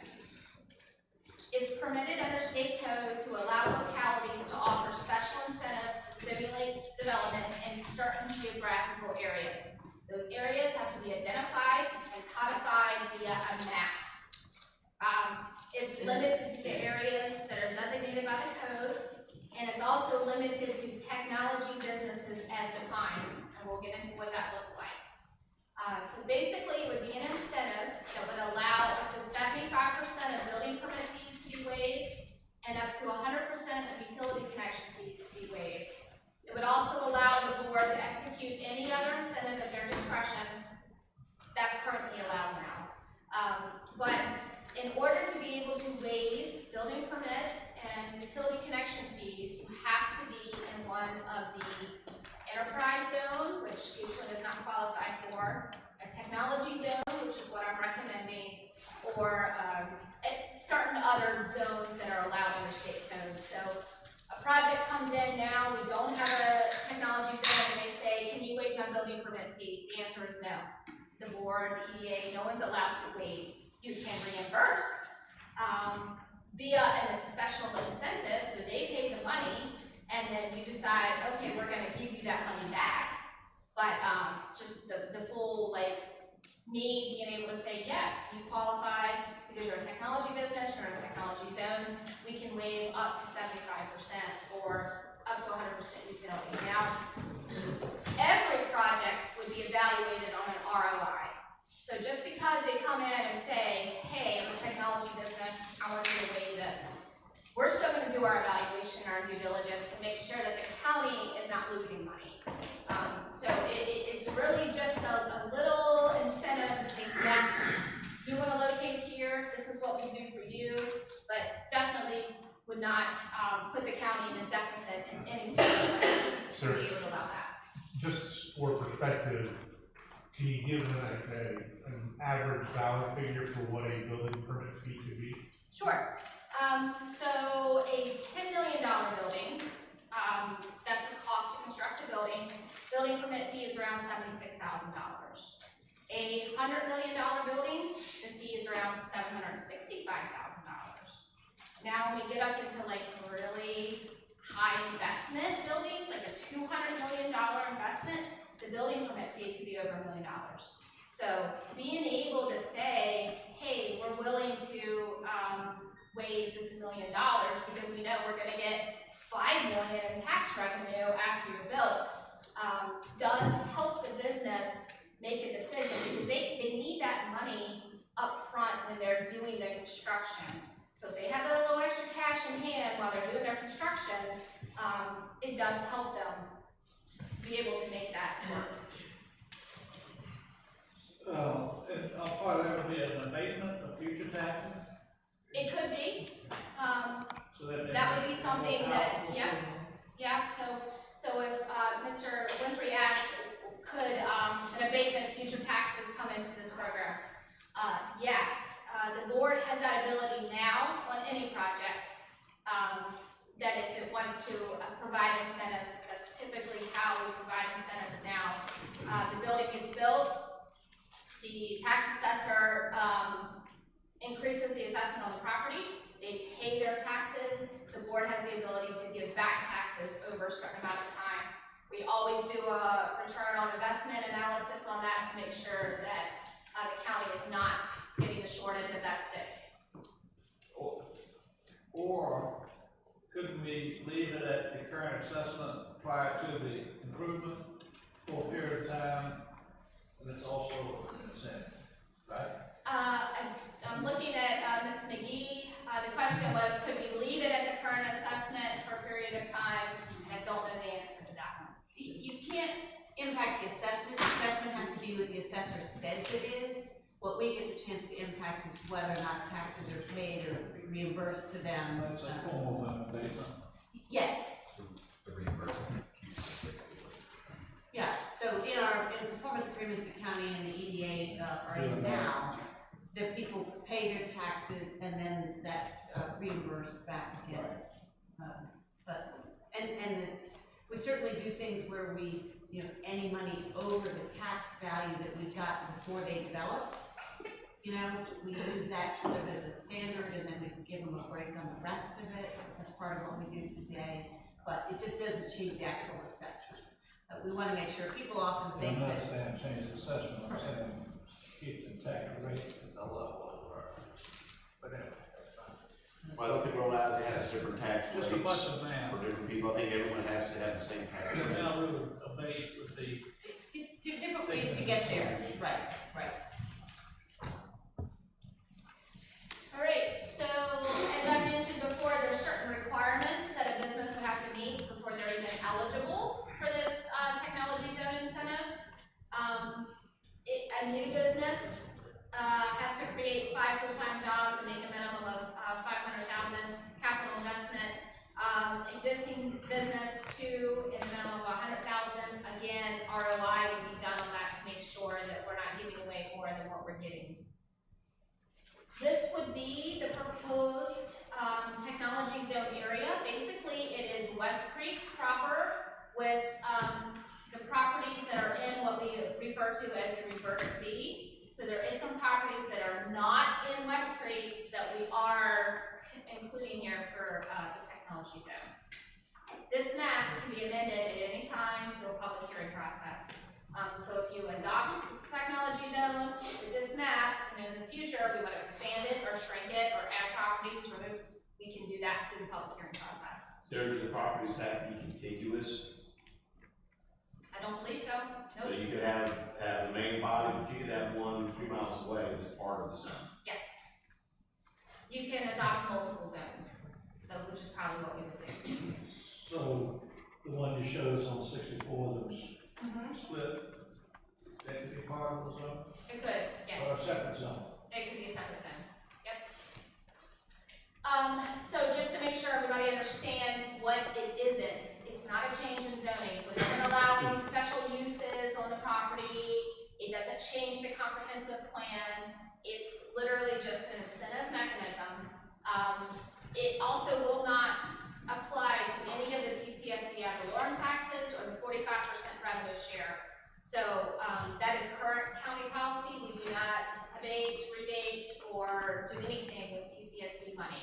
So all of that money is still collected and goes towards paying off the TCSD. And if I may, more so than policy, that's our obligation to the bondholders. So that's not a policy we can change, that was the commitment to the bondholders at the time the bonds were issued. So what is a technology business? I'm not gonna read all this, but I'll give you some examples. So data centers, manufacturing of technology products such as chips, panels, computer equipment, electronics. Also manufacturing of ideas, technical ideas like fintech, manufacturing of biotechnology products or biomedical research would fall into one of these categories. So these are really advanced manufacturing or technology companies that, again, going back to that large revenue producing slide, would bring us a lot of money and revenue to the county. Yes, sir. Is there any federal or state funded initiatives for these technology zones, like grants or? No. Most of the state and federal money go to opportunity zones, which we do not have any in Goochland County, enterprise zones, which we do not have in Goochland County. This statute was basically allowed under state code to allow localities that don't have those opportunities to still take advantage. Research. Research, yes. So we could entice some of our wonderful universities to establish. Yes, as long as they're doing something along the technology, biotechnology research. I would caution that some of those are tax exempt, so we need to make sure that we're, making sure that we're still getting that revenue on our properties. Sarah, do we have the opportunity to selectively identify technology businesses, or do we have to take carte blanche that creative services and telecommunications and finance are all part of a technology business as defined here on the street? The question was, can we define businesses or take this kind of carte blanche? I would say that you can make any change that you want to the definition. It's a proposed ordinance amendment, so the board has complete control over whether they want to include or exclude anything that's on here. What we can't do is name specific businesses or anything like that. It has to be more broad, like in industry. Yes, sir. Would you view this list as a standard? I think that's one thing we need to get focused on is what is the standard across municipalities? Because in many ways we could be further defining that all we are is more regulatory, more anti-business. Yes, it is good to get more nuance, but if it is the standard here, that it is, if this list is the standard that it is in Fayetteville, Arkansas, or Columbia, South Carolina, we kind of want to be in line with the standard. Yeah. The question was, is this a standard to make sure that we are aligning so we're not restricting more? I did research on those that are allowed in the state of Virginia, and so that's where that came out of. I have not done outside of Virginia, but yeah. I would imagine a regional economic authority or And does that specifically say that we couldn't designate a technology business that was nonprofit? It doesn't, but I don't think it does, but we can look into that. So Ms. Dearden asked, could we designate a technology business that's a nonprofit? And so that they couldn't. So that they couldn't take advantage of the incentive. So I think that might be something we need to, and of course, if they're a nonprofit, then their ROI would probably shake out that it would make sense for us to offer it to them. Mr. Collier, did you have a question? Yeah, I did. So I mentioned opportunity zones, enterprise zones, revitalization. Brought up with Peter. So I know like in Chesapeake Tri-City before, years back, they designated an area as a rehab zone, and they got, HUD grants. And, I mean, I think there's a Best Buy there now, Lowe's, I'm not saying that we want to attract those businesses, but, I mean, it's just something I think that we need to take advantage of. So Mr. Collier asked if, since I mentioned like opportunity zones and enterprise zones, and whether there was a revitalization zone program. I don't know if the revitalization zone program is tied to having an approved opportunity zone, or something along those lines. I know that we do not qualify for HUD and those specific things. But that is something that we could look into, potentially if there's a revitalization zone that we could qualify for, we can look into that. Sure, now you said this is all on a zone, is that correct, not an overlay district? Correct. Are you going to talk about the differences between the two? I can. So Mr. Lau asked if I could talk about the differences between a technology zone and an overlay district. A technology zone is incentive only. A technology overlay district is basically adding a special layer to properties where they are allowed to do uses that aren't allowed in the underlying zoning. They can have incentives attached to them. They might have special height restrictions, so maybe they're allowed to go a little bit higher than what's allowed. So they're very specific on types of land use, whereas technology zone is just strictly incentive based. And what prompted my question is talking with some of the board members in Louisa, and they have, I believe it's a technology overlay district, which is one of the reasons, not the only reason, but it didn't hurt, that Amazon Web Services is putting it's a gazillion, I don't know how many billion. 11 billion. Thank you. That's D. That's D with the D. Yeah. And so that provided them an opportunity, and I'll use the phrase by right, to do certain things. So that board made a decision saying, we knowingly are going to allow this kind of development here. And it may be higher size buildings, it may have higher densities, it may have smaller buffers or setbacks. But they knowingly said, we want these data centers in this case, and so we're changing our invitation to folks to be more accommodating to that type of business. So that would be something a board, whether it's Futures or someone else, to do that says, we really would like this kind of business here, and we made it really easy for you to come here. And so that would be a benefit to a district versus an overlay district, because it would basically say, hey, here's what the ground rules are, you can come do this. Is that a fair representation, or is that oversimplified?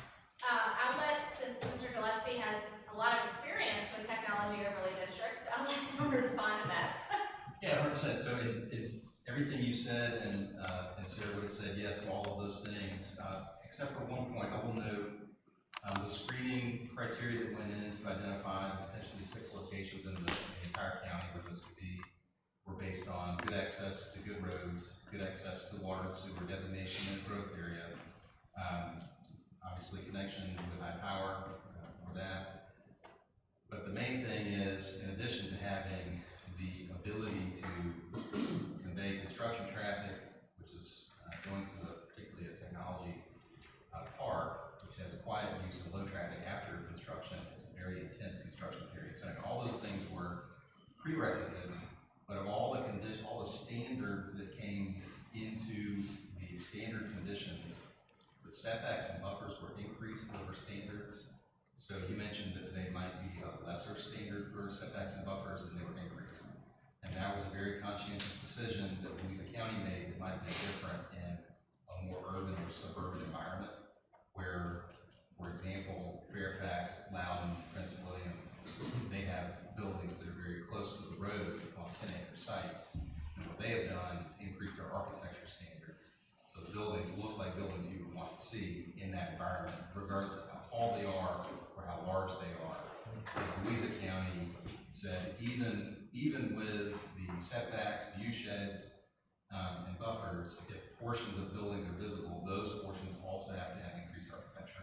But the whole point of what they were going at to begin with, everything you said, check, and increased buffers and setbacks. And so how come, Louisa got that and Richland didn't? Well, Is it too big for us? well, I can answer that. there are two reasons. Amazon looked at areas that they knew that they could take advantage of the electrical infrastructure that was there. Louisa has the big North Anna power plant, and so there are major transmission lines and step downs that they could do, so they knew that they would have that available. They also knew that there was these large chunks of land that were available. And so they reached out to the state to make that connection, to see if it's something, and to Louisa's credit, they jumped on it, and they did a very unique opportunity, and they got it. And so, but really it was about having the land mass available close to those power sources. And there's one more hidden thing, which is a little subtle, and that's that many of the dark fiber internet extensions are being pushed from Northern Virginia through the Richmond area, and Louisa is more in the path of that than Goochland is. So if Charlottesville to Virginia Beach were a major corridor for dark fiber, which is privately owned fiber that can be dedicated to somebody who has special security concerns, then we would be in that path. Louisa was more in that path, and so they were a higher level target. The two prerequisites Sarah talked about are absolutely true. And the third aspect, again, they benefit from the location. Well, plus they had you at that time, Well, we had a good team of people, absolutely. And then I will also just kind of point out that these technology businesses are allowed by right in Westbury.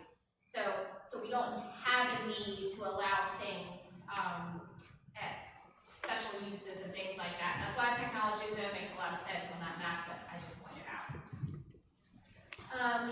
Okay, so now I've got 3 tools, right? So we're filling up our toolbox. We just had a long session of questions and comments, so we'll get into that. What I'd like to dive into now is some small business assistance programs.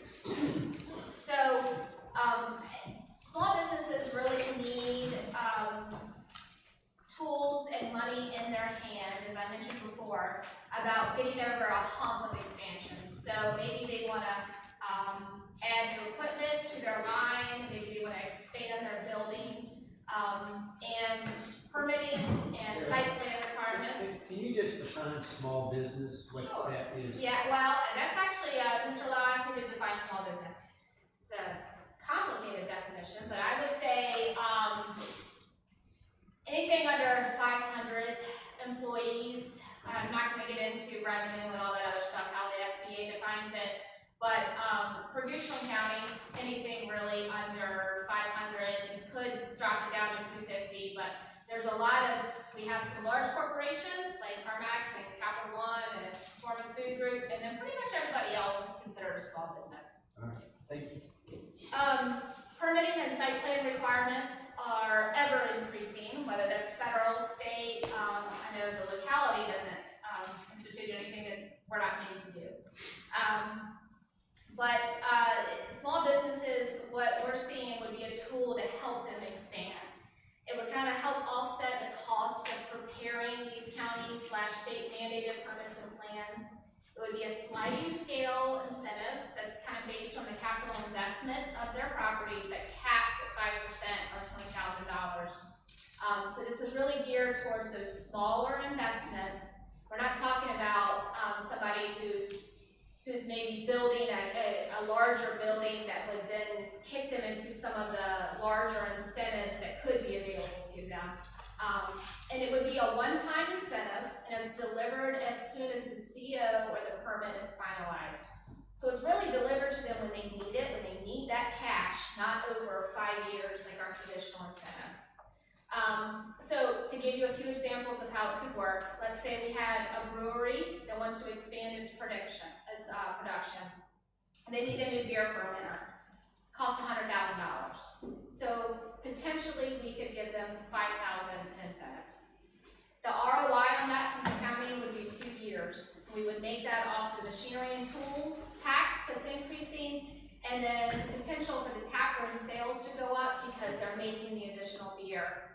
So then you get that additional retail revenue as well. Or you have a wholesale business, maybe they want to expand on their site. Costs are around $750,000. So that would actually be on the opposite end of potential for incentives at $20,000. The ROI on that would be around 4 years for the county. That's based on increased real estate tax and then business personal property tax that could increase. So when we're out talking to businesses, this is the type of thing that they need. We have businesses now that are looking to expand, but they're running into some issues with the cost of doing these site plans. And so I think this would help alleviate that cost. It's not going to completely cover it, but what it does is it offers them a little bit of saying, the county and the EDA support you and what you're trying to do, and we want to keep you here. There would be some guardrails around this program. The board would direct the funds and then cap the amount that can be used in the program. So let's say, we're going to get into more detail on this later in the afternoon, but let's say the board says, okay, EDA, you can do this program, here's $50,000. The EDA would then do a competitive application process. It'll be judged on the total investment and potential tax revenue, so the ROI, job creation or retention, proof of financial stability of the business, and then how the incentive would actually help that business expand. And then annually, the EDA would report back to the board on how those funds were spent and what the ROI was on that. And so now I've got 4 tools, and we're this afternoon, I have the policies in front of you. We can dig in deeper to ask questions about them. So I wanted to get into some tourism opportunities. I don't have specific recommendations in this space yet because Tom Cock, our Parks and Rec director, is doing a Parks and Rec master plan. So I think some of those recommendations are going to come out of that plan, but I will just plant the seed that sports tourism is becoming huge in our region. It was $849 million in our region spent in 2022. 2023 numbers aren't out yet, alone in sports tourism. So any investment that the board could do in new fields or sports complexes that could attract youth or adult sports, I think would be a good investment. Sarah, didn't we do, wasn't there a, I'm gonna call it Little League, but I'm not sure if it was Little League proper, baseball tournament here 2 years ago? It was at Did Dixie. we have a report on what the economic impact was on that? Do not. So by saying that this will help us, it's a leap of faith, we really don't have numbers. We do not have numbers specific for Goochland, but there are numbers of other localities in the region that have invested in this space, and they have seen a return on the investment. And they've got hotels and maybe a little more robust restaurant industry. So they do. I will say that the county has roughly 150 between Airbnbs and our one hotel that could see an increase in tourism. So that's not, 150 beds is not a small number that we could see. I'm huge on tourism. I also like the numbers. What's that soccer tournament that was held recently off the 288? And I know for a fact that that hotel right there was completely sold out the entire time. So Mr. Collier asked about the soccer tournament. So The Strikers does hold every year. They hold the Jefferson Cup and the Capital Classic. And in fact, when they come into town, we notify our businesses, hey, you're going to get overrun. So the hotel is completely sold out when they're in town. A lot of the restaurants are packed when they're in town. So unfortunately, some of that revenue does go to Henrico County at that point. So the other is river access. So we have a huge opportunity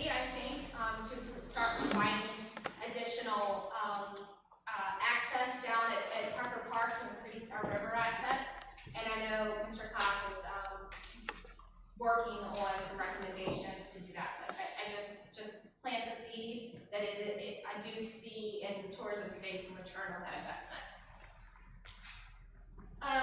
So specific recommendations that I would like to make today in the tourism space would be the logo and tourist-oriented directional signs, or TODs.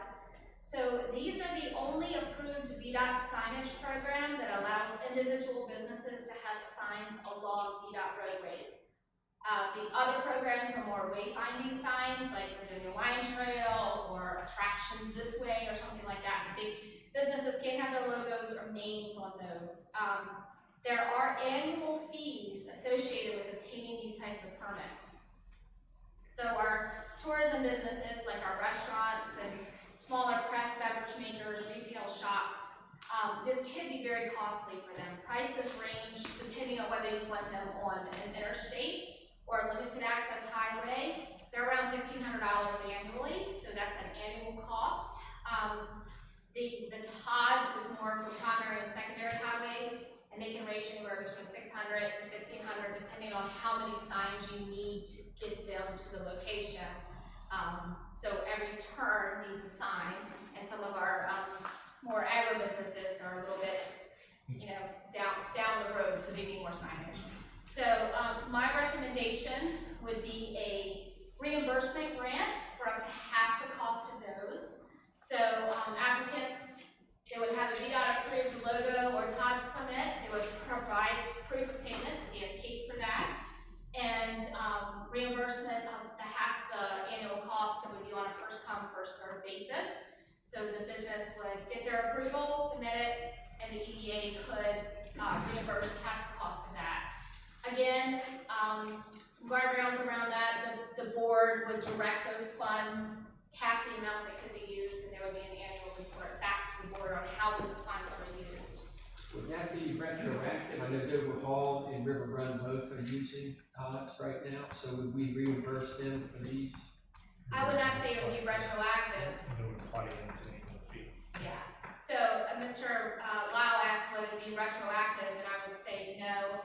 It would be moving forward if the program was adopted.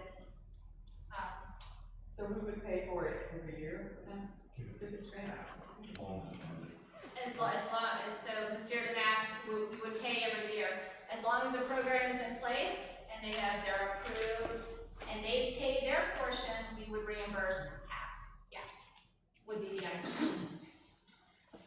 So the next kind of tool, I know we have talked in the past about joining Richmond Regional Tourism Corporation. That is the regional group that does tourism. Most of the surrounding localities in the Richmond region are part of them. Their services include marketing, event recruitment, visitor recruitment, and their cost to join starts at like $20,000. Each year it does increase, caps at $50,000. I will say that Goochland businesses are not and cannot be included in any of their marketing or promotion that they do because we're not a member. So we have heard from businesses that they would like us to join, so then their business could be part of the recruitment that's done. The real question is, it takes a lot of work to join and to get all the marketing materials updated, and so we can't join for like a year. If we were to join, we need to be joining for a 5-year period. And so would there be enough return on investment in those 5 years? And that's difficult to determine at this point. I understand there's concerns with that from the board previously. So I wanted to provide an option that if that's not something that the board wanted to do, an option would be, instead of joining, we could use that money instead of paying RRTC and fund tourism marketing grants directly to businesses so they can market themselves better. Maybe when RRTC is putting out their marketing material, they can then use this money towards those programs that RRTC is doing. Again, kind of the same guardrails. It would be a competitive application process. Through the EDA, it would be judged on the applicant's marketing plan, their potential economic and visitor impacts, the creativity, and then their overall budget. So what we don't want to see is somebody just asking for $2,500 and they're not putting any of their own money towards it. So if the business is putting their money towards it, and they're just using this to increase it, that is a more competitive application. We have heard from several tourism-based businesses that this is something that they need and that they're looking for from the county and the EDA. So I would point out also that, as you earlier in the morning said, our accommodations tax generates 135,000 a year already, Yes. and that's obviously directly connected to tourism. It is. You know, people staying the night in the county. So even though it goes to the general fund, and any fund that come out of the general fund, it is at least possible to point to that as a source of revenue to pay for anything that supports tourism. Yes, thank you for that, Mr. Carpenter. Is there a way we can find out the participating counties in this program, what their ROI is? Just for research. Yeah. Perhaps it would be worth it. I think the problem with getting an ROI on something like this is because everyone does their own tourism marketing as well as RRTC. So you can't really break down what's specific for RRTC or what's specific to their own tourism marketing. I mean, I will say that places like Henrico and Chesterfield that have their own sports tourism. So when RRTC goes out and recruits the women's basketball tournament that was here, that was held in Henrico, they can literally say yes because it was recruited through RRTC. We don't have that those assets, so that's really hard, I think, for us to determine what the ROI would be. Those fees to join are per member, correct? So it's not as if Henrico would be paying, what, after your $50,000 a year? So Mr. Waters' question was, the fees are per locality.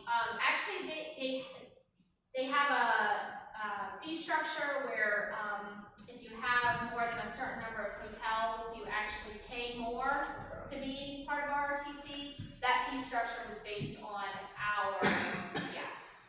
So we would be, I don't know, Class B, I think is what they, I don't want to call us a Class B. We all know that we're A material, but I think that's what they call it. Do you know what our current occupancy rate is for hotels and, Ms. Dearden asked what our current occupancy rate is. I don't know specifically, but anecdotally, it's high. When I talk to the residents they are packed the majority of the time. But we can get that number for you. So I'm just thinking ahead, if we recruit more tourism things, we need to recruit another hotel. That ideally would be the way that it would work, and then we would get more transient occupancy tax and yes, sir. I have two quick questions. In your example of the brewery, which is an outstanding example, by the way, you mentioned taproom retail taxes. What taxes would the locality other than CBTA gain from tap sales? Sales tax. What sales tax do we get? To the We get 1.6% back from, it's considered retail sales, so it's the 1.6% back that we get back from the state. So all of our retail gets 1.1% back, or just food and beverage? It's specific retail tax. Some of it's only 1%. I didn't see that when we were talking about taxes this morning, commercial taxes. It was in there. Oh, it was? Yeah. Okay. No, it's okay. I want to give you the number. Last year, Goochland got, well, in FY23, Goochland got $6.2 million in retail sales tax. And the second question I had was, I don't know if you maybe for Mr. Carpenter, but when we talk about fees, I kind of, especially the permitting fees and things like that, my understanding is those are more what I would call revenue generators. Unless, and this is where I'm looking for clarification, But if we already have the staff, and we're not going out to a third party, what are the additional costs? Because the fees escalate with the cost per building, but you got into some very real numbers. But the actual cost to the county, what are the variable costs? So Mr. Spoonhour asked the cost to the county, from, building and do our building permit fees. The larger the building, the higher the fees are.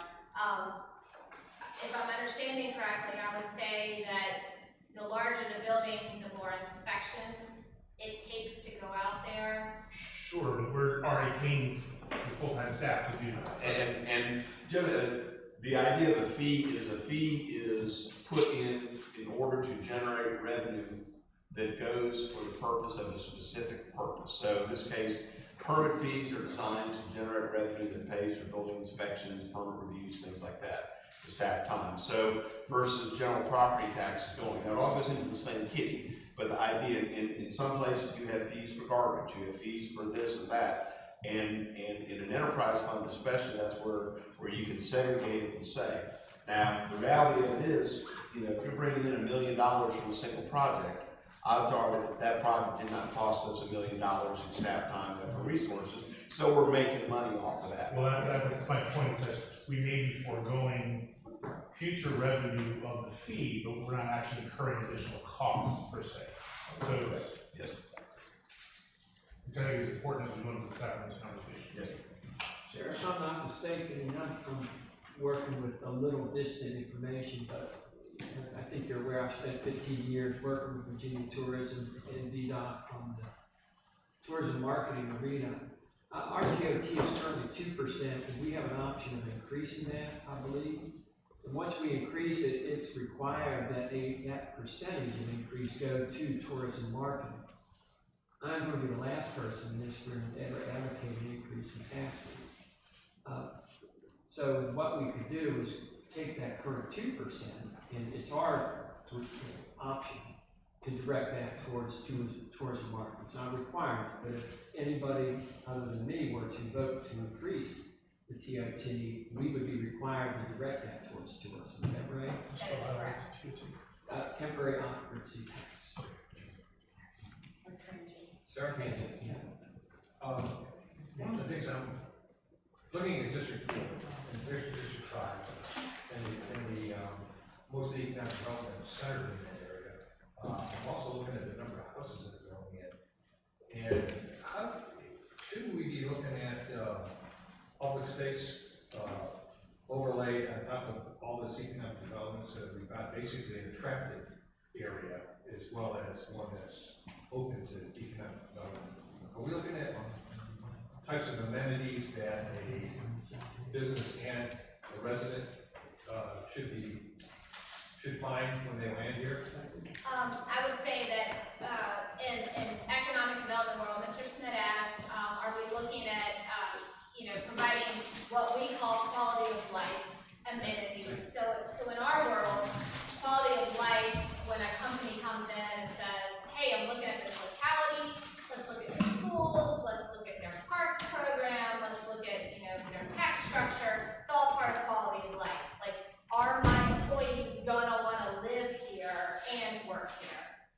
So it is important, but I would say that our office is not the lead on those types of investments. That's more community development and parks and rec. How do we link those? Yeah, so I think, I can let Mr. Gillespie speak to current initiatives as part of the comprehensive plan and things like that. Well, sure. So in terms of current initiatives, one of those, as Sarah already mentioned, is the Parks and Recreation Master Plan. We're looking at programs, places, and offerings that we have. But that's a great question about correlation, right? So when you sell your story about your community to a place, it's access to conveniences, which may not necessarily be in your own county. So people that choose to go somewhere 15 to 20 miles away to do their shopping, if you're in North Virginia, you have a much larger choice even in that area that has a lot of density of folks already. In Goochland, there are people that leave our market to go buy groceries in Marietta County or fill in blank on another county.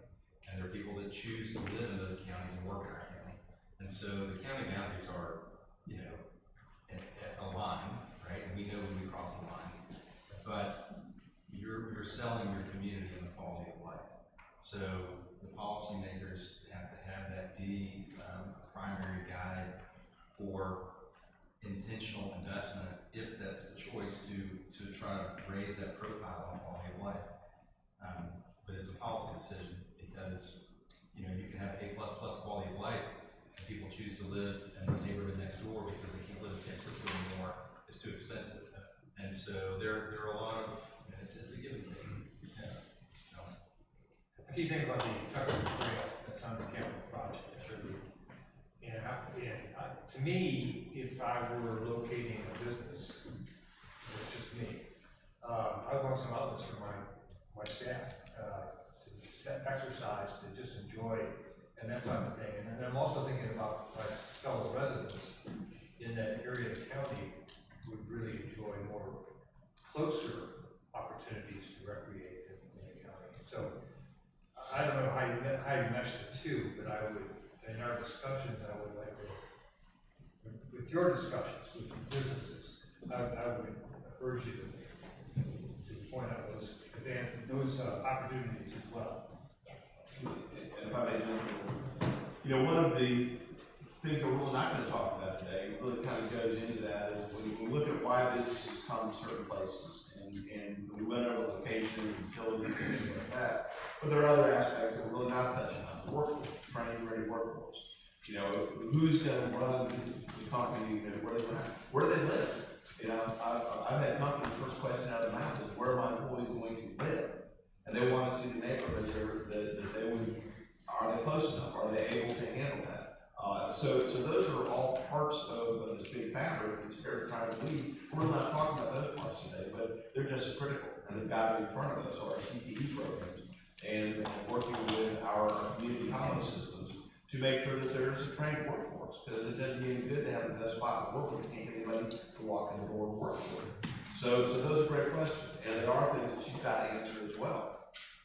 Thank you, Mr. Carpenter. And it's not that they're not important, it's just that we don't have 2 days to really dive into everything that needs to be discussed. So there was some prioritization that went into what we're discussing today. You know, I would add one more thing, which is just that corporate investment is also going to look for the civic investments they're going to make to improve that community that they're coming into. So to Mr. Carpenter's point about what is there, what they have to start with, but they're making a future in that place. So how do they make that place greater?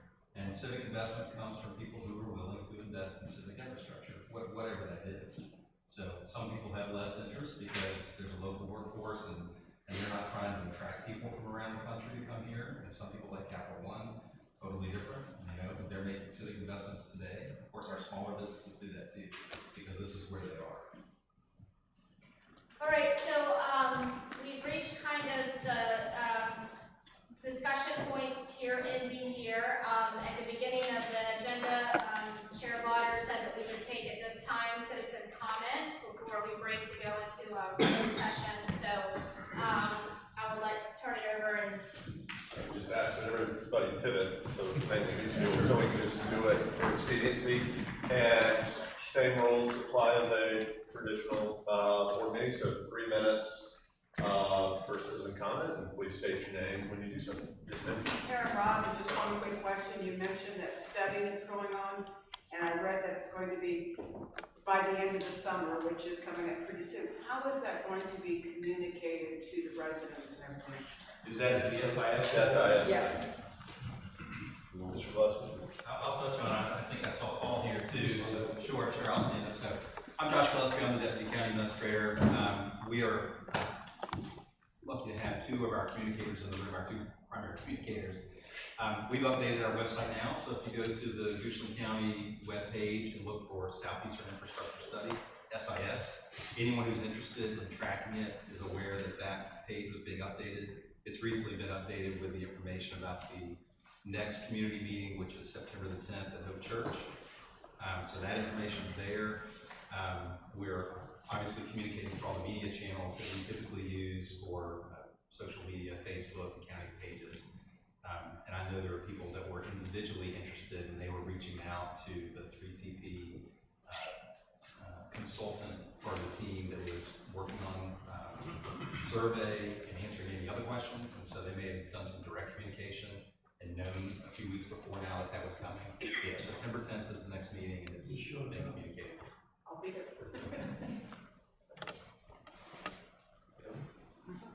Yes, sir. Thank you, Charlie. Hey, Sarah. Excellent composure of your speaking voice. Sorry, sir, your name? Michael. I'll get the compliment later. My name is Larry Hine. I'm an engineer. I'm an MBA, CPA, college professor. I own a company, a small company. It's just a Texas Timber, Land and Minerals. It's just a regular $1 million company. I own parts of 88 wells in West Texas. I'm going to talk about oil and minerals here in Virginia, particularly Goochland County. This area was explored. I was part of the exploration team back in the mid-'80s. It was originally evaluated back in the mid-'70s by a college professor. Exxon, Texaco, BP, I was with Park Oil and Gas, were all big players in this area. A lot of wells were drilled, both north, south, east, and west of us here in Goochland. I met a man just the other day in Euless, Texas, who owned 80,000 acres in King George County, who had a pint of the best Goochland oil ever produced. He said it was on his desk. I've asked him to send me a picture so I can have that. He actually offered to send it to me because he's out of the business now. I personally mapped this area. I personally modeled this area at that time. I thought at that time that it was just a young engineer being tossed busy work. Okay, I never thought that I would ever come before a council. Now I love you all, and I'll be able to talk about this subject. My passion is oil and gas. I want to say the key thing here is not whether there's oil and gas under us, it's that the industry believes there's oil and gas under us. That's been well known. It's every time I worked at the executive level in several oil companies, it's always being passed around, hey, should we drill on the East Coast? Oil and gas now, due to horizontal drilling, we know from South Jersey to South Carolina that there's hydrocarbon potential on the coastal plain. It's been known for many, many years. How to tap it has been the question. Horizontal drilling is the answer. With the concept of drill, baby, drill, every executive office in the oil companies are going to say, hey, should we tap into this? It'll be a short period. I estimated about most leasing operations only go on for about 48 weeks, less than a year. They get interested and then they develop, they buy in, develop, or they walk away from it. Last week, I had an executive level conference with a major player in U.S. shale development. It's a $7 billion company at the executive level. They're interested. They asked me to send along information. I've sent them along the information. I'm not doing this for my own benefit. I love my neighbors here. I'm from Texas. My residency is Texas, but I have neighbors here in Goochland. I love them. I love the people here in Goochland. And I'm speaking for all those that when I go to Satterwhite's and I ask them, what do you think about oil and gas? Well, I trust the council. That's what they, you want me to stop? No, stop. I want to keep every citizen to 3 minutes. Yes. Thank you, Mr. Hunt. I appreciate it. But I'm open to questions. There we go. Can I ask him a question then? Sure, you may. What is your end point? If you could respond, where were you going to? Where I was going to was my next. Underneath Goochland, you can evaluate it yourself, but there is between $10 billion and $100 billion worth of oil and gas under here. And we have a responsibility. The town wants us to have a responsibility, of which I'm a professional and I want to pass that on. We should have a severance tax here on that, because after it gets drilled or somebody starts leasing, you can't put it in. But we should have a severance tax. Virginia is like behind the game on that, but it should be about 7%. A 7% severance tax, and you can do the quick calculation. I'll just give you one drilling pad, okay, would be 640 acres. Let's just assume 4 barrels a day of strip oil production per acres coming out of there. You multiply it times 80, you multiply it times 360, that's a lot of money. You take 7% of that, and just 3 or 4 drilling pads in Goochland would wipe out all residential property taxes. What about, impact to wells? Impact to wells? Excellent. Water. Excellent question. That's a deeper, as an engineer, that's a deeper response. It's more thorough response to respond to that. But we should bond, we should put in place as a county, bonding of any company that's drilling and the regulations to protect the groundwaters, to protect the groundwaters, absolutely. Now, to that, you're going straight down 2 miles and then you're going horizontal. You're well beyond anything, you know, you're gonna mess up at 1,000 feet or 500 feet. My well is 145, nobody's gonna mess that down. Thank you. Thank you. Mr. Williams. Ron Williamson, District 4. I'd just like to commend Sarah on the discussion on the tech zone. I appreciated that information. I think it was very, very informative, and I think that's the way to go personally. Everybody asked me, I'll say I support that. And the reason I do is I was looking at neighboring counties for another issue, maybe I won't mention here. But it looks like to me the logical next step after establishing the tech zones is to look at our zoning. Our current commercial zoning is designed for traditional business models. So trying to shoehorn in data center or technology type things, I think it's time that we consider looking for a commercial planned unit development. Powhatan has got that model, so they would be a good benchmark. And what that is, it's mixed use, but it's all commercial, no residential at all. And part of what they have is each individual, they have 3 typically, a 5 acre, a 30 acre, and a 50 acre minimum commercial planned unit. And in those design standards, they work inside the growth area or outside the growth area, in the village or outside the village. That's why they have a 5 acres, small, you can build it outside designated growth areas. But the logical next step is to come up with not necessarily an overlay like Louisa did, and looking at all that data. It looks like that's the direction that they went for various reasons, and they were successful in getting the data center. But looks like we need a technology like a T1, T2, T3 type of zoning to address small, medium, and large campuses, etc. And I think it shouldn't be limited to just the growth area. The zoning, the tech zone, and the accompanying tech ordinances need to be considered for inside outside. In my opinion, looking at our access to power, water, etc.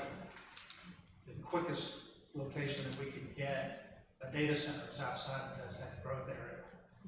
So with that in mind, I think that should be the modeling for the logical next steps.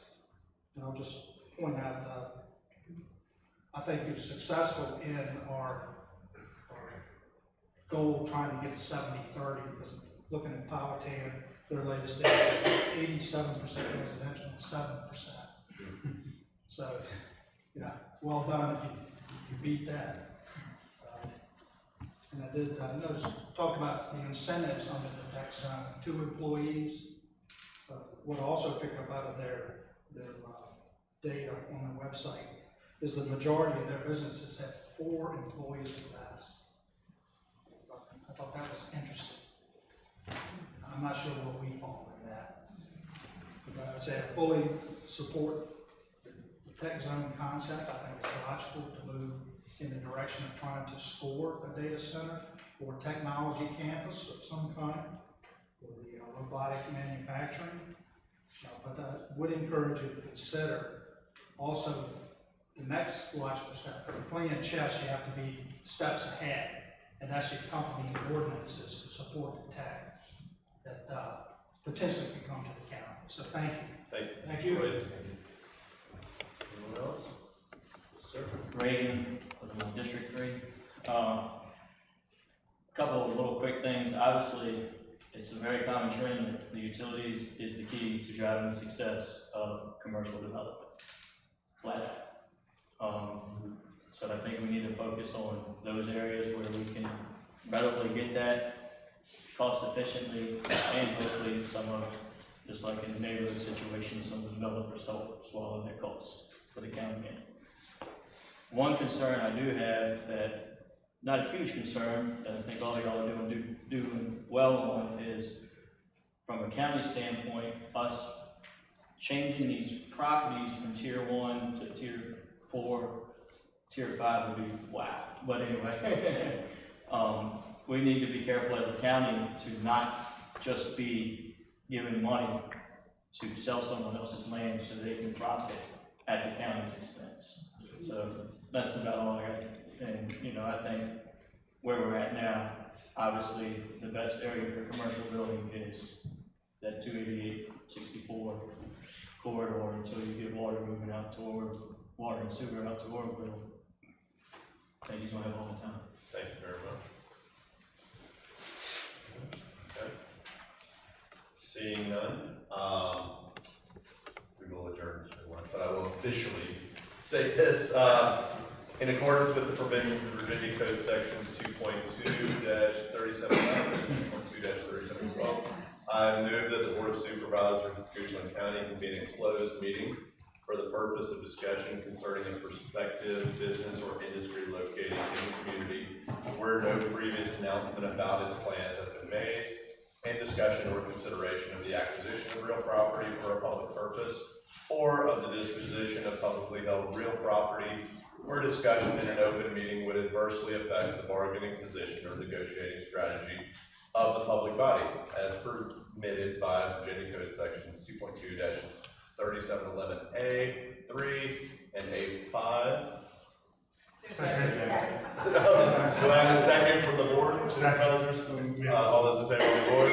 Aye. Okay, Mr. Glenn. Don't you have to take the voice, or is that coming out? Hold on, right? What? Individual. Okay, voice vote. Okay, I'll get slapped on the wrist. No, coming out, we do a. Coming out. Okay, Coming roll out. call only on that. And for the EA, in accordance with the provisions of Virginia Code Sections 2.23711 and 2.23712, I move the Economic Development Authority of Goochland County convene a closed meeting for the purpose of discussion concerning a prospective business or industry located in a community where no previous announcement about its plans has been made, and discussion or consideration of the acquisition of real property for a public purpose, or of the disposition of publicly held real property where discussion in an open meeting would adversely affect the bargaining position or negotiating strategy of the public body as permitted by Virginia Code Sections 2.23711, A3, and A5. Is there a second? Second. All in favor? Aye. Any objections? Anything else? Thanks. And Ms. Worley, we anticipate. Yes. Okay, so to the public, we will try and reconvene around 12:45 to 1 o'clock. Thank you all. They're going in another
Everybody good?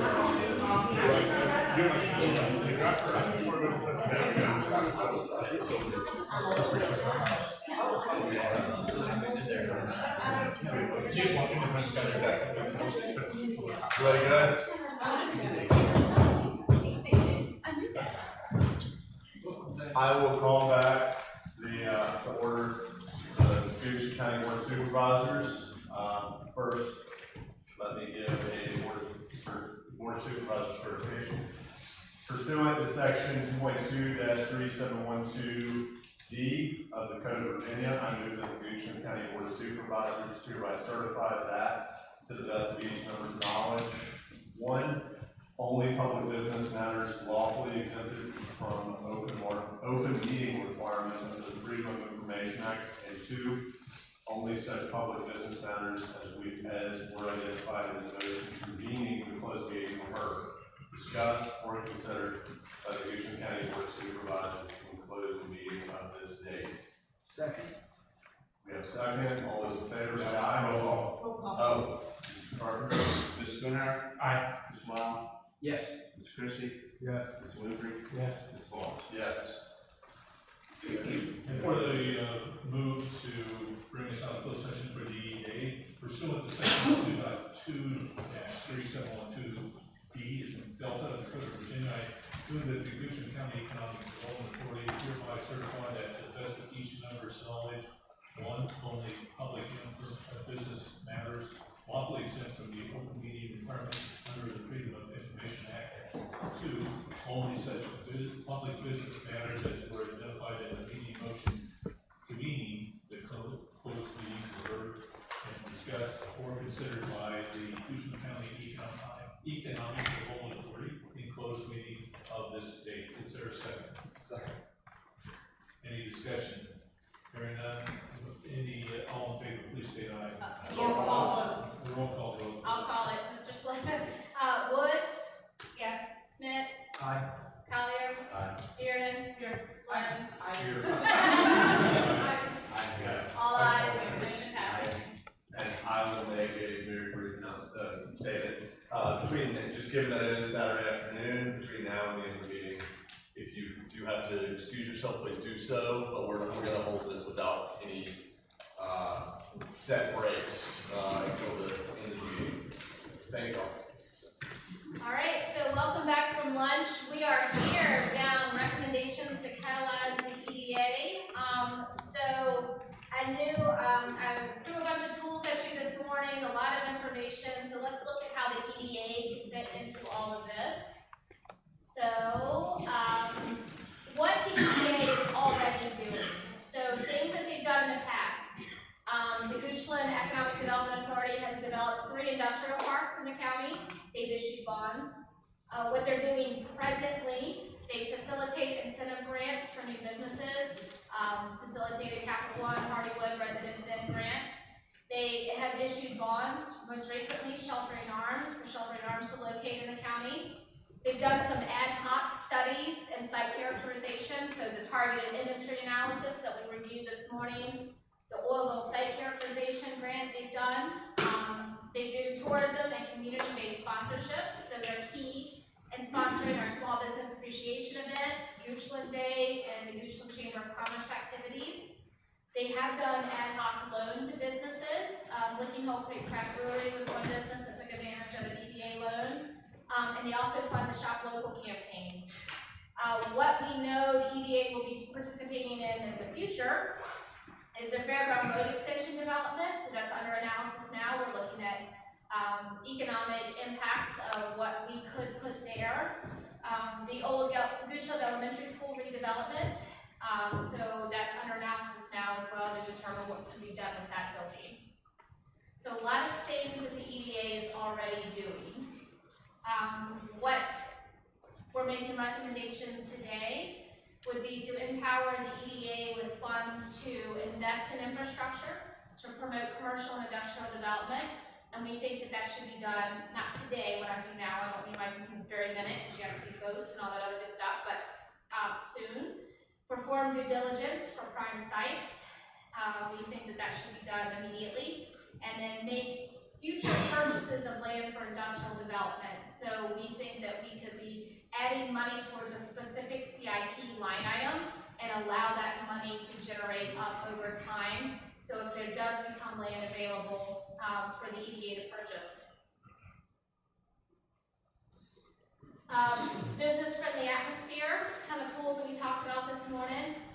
We're recommending that the EDA be empowered with funds to administer that small business expansion incentive, the cooperative tourism marketing grants, and the competitive logo and TODS grants program that we mentioned. There are some opportunities for the EDA to do things standalone using their own funding structure. Revolving loan programs to assist businesses. A revolving loan program, if done correctly, can actually provide money to the EDA.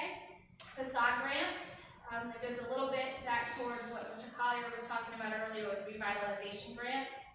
Pitch competitions to kind of assist or help micro businesses. And then continue to sponsor events that promote tourism and community activities. Sarah, you define small business, what is a micro business?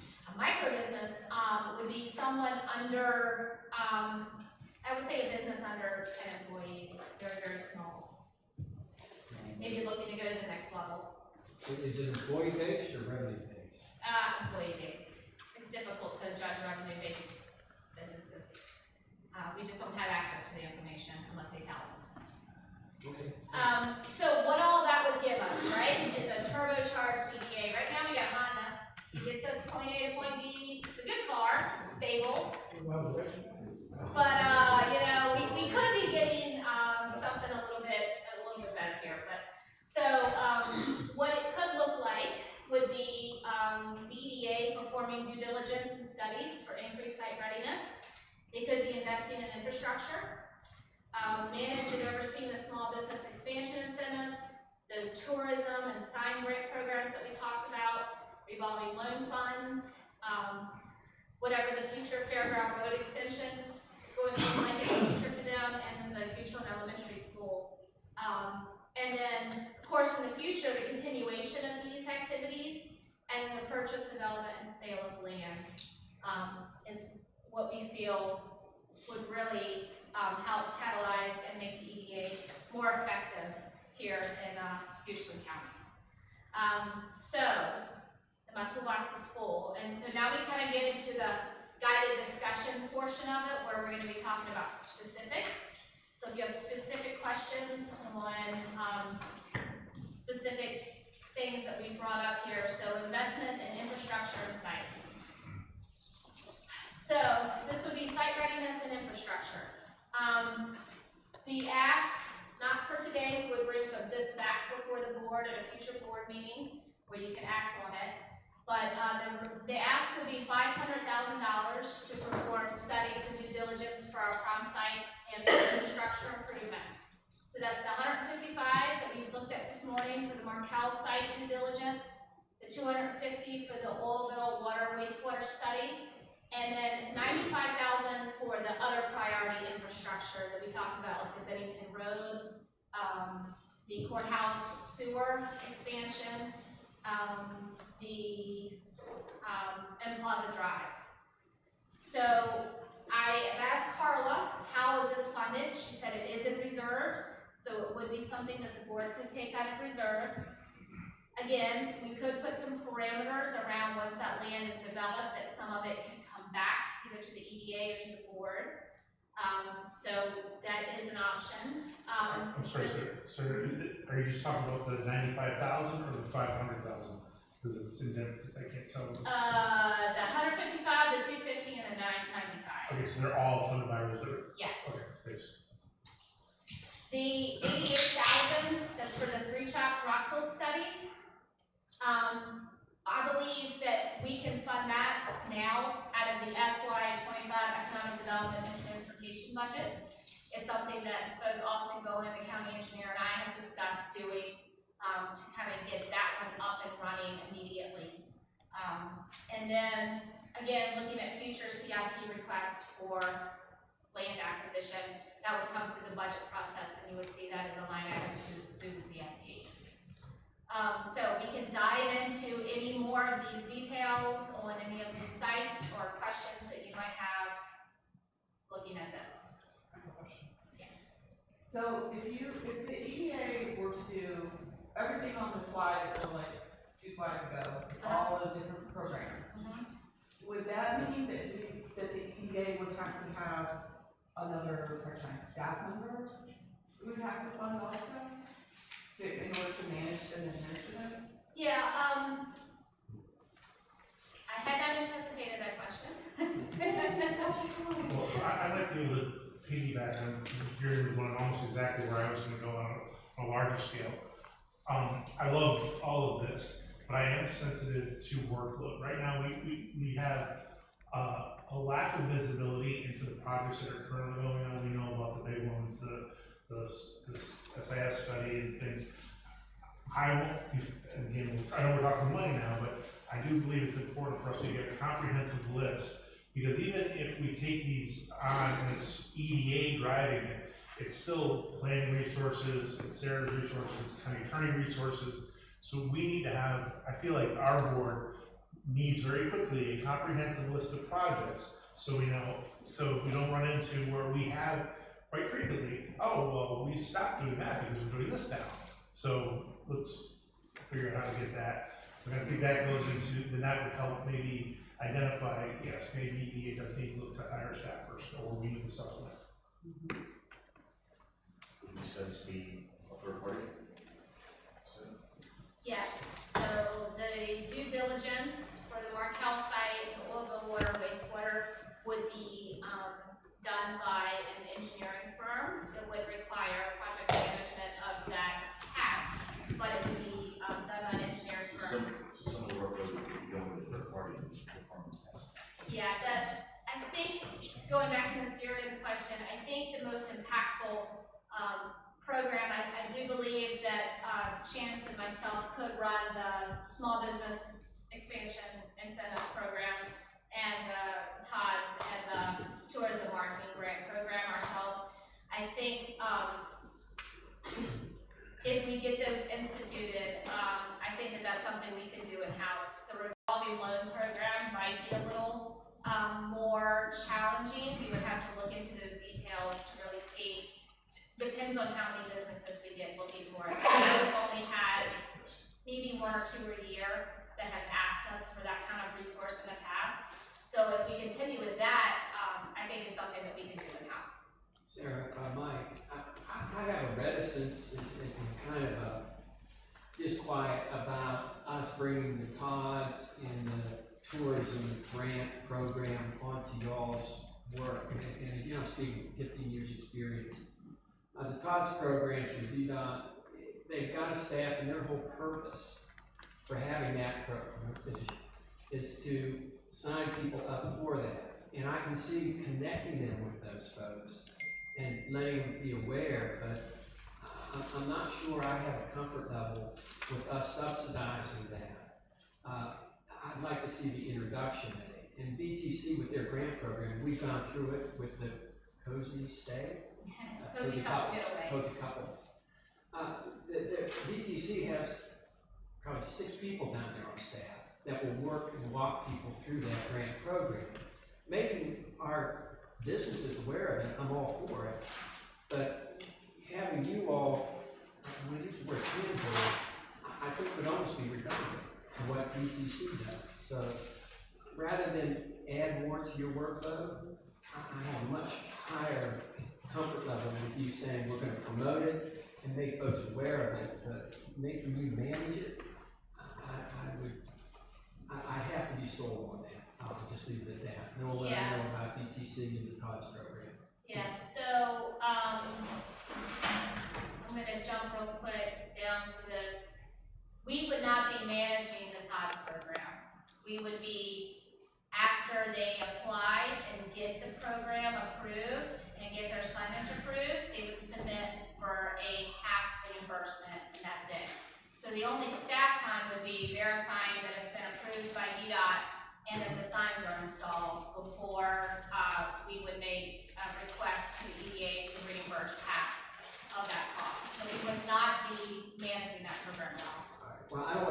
easier on cost, but I mean, it's gas, it's restaurants, it's attractions. Are we just gonna focus on attractions, or are we gonna say, if you got a gas station, where you have to deposit money back?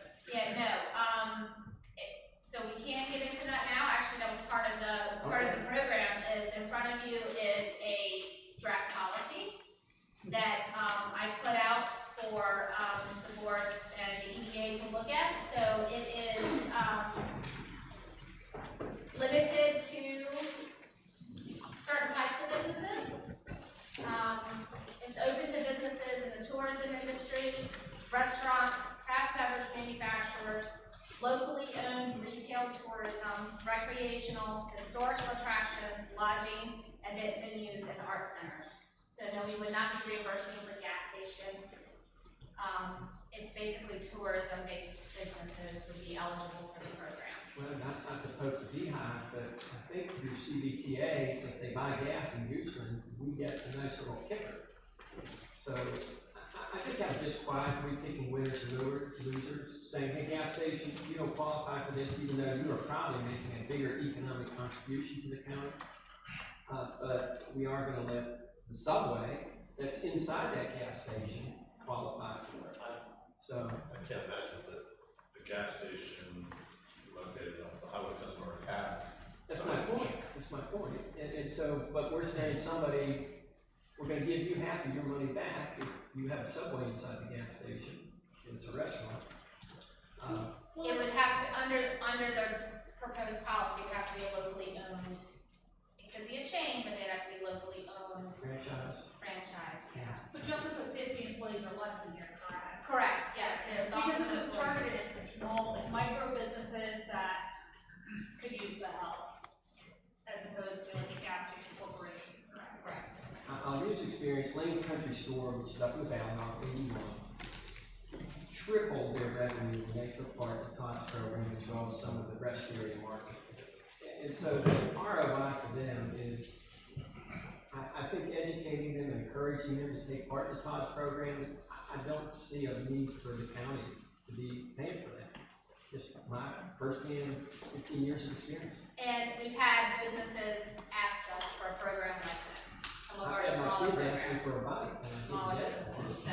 I would also like to add that, I think it's really good for the county as a whole to see driving down 64, all of the attractions that like, you didn't know the Estate of River Run was there maybe, but you saw it on the sign and now you're gonna look into it. And I think that is really good economically as a whole for the county and the citizens to bring in tourism. And you know, especially if we're not gonna do the Richmond Regional tourism thing, like this could be an offset of that. Instead of joining Richmond Regional, we're helping out with these small businesses getting the much needed. I'm highly comfortable being outvoted on it. I just want to rely on 15 years of experience, what I've seen in the numbers, and I don't believe government needs to be involved. In general, we do things like we have, a movie, a video we produced, and so if we do promote food in general, which benefits everybody, including tourism, do we need to beat that up, need to pay, you go discuss that later on, anything, or? Not as part of the specific recommendation. If I thought that we needed to increase our tourism marketing budget as a whole, I'd bring that forward through a budget, process. Do we have a slogan? Yes, yep, so our economic development slogan is Goochland for Business. And then our tourism slogan is Explore Goochland. And then under that, we do have a Getaway to Goochland, tagline that we also use. It's all under the Virginia's for Lovers. I was thinking Goochland for lovers, you know. So if we want to go back to the infrastructure slide, any other questions on, you know, some of the infrastructure opportunities that we had talked about, specifics around any of these that you had questions on? Could you go back one slide if you have a free time?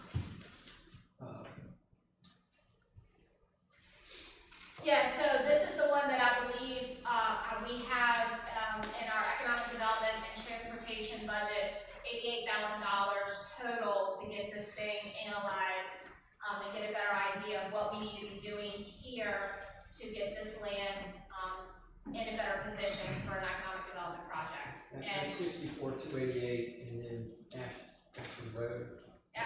so I got a pointer, so you can Hey. see. So this is Ashland Road here. Right. This is 64, and this is 288, and then this is 3 Chop.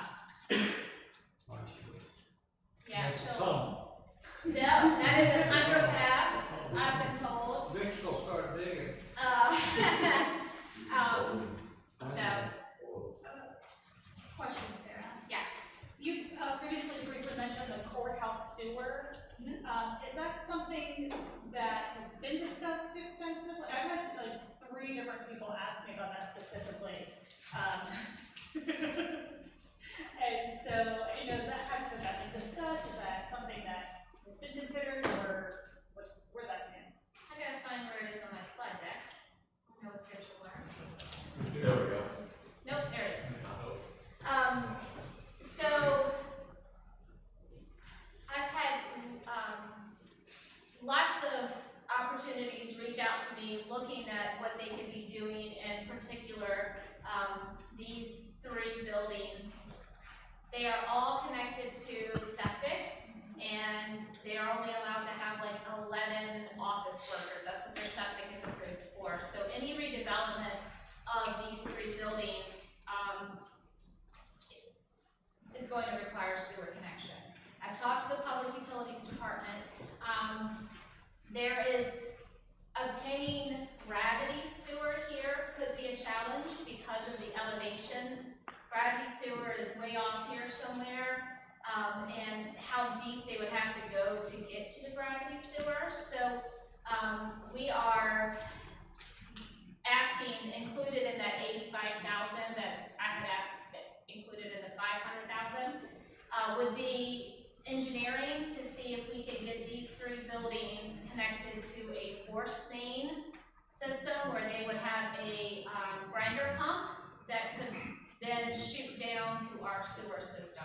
And we feel that that's a more feasible and less costly solution to getting sewer to these properties. Is Goochland Cares on sewer?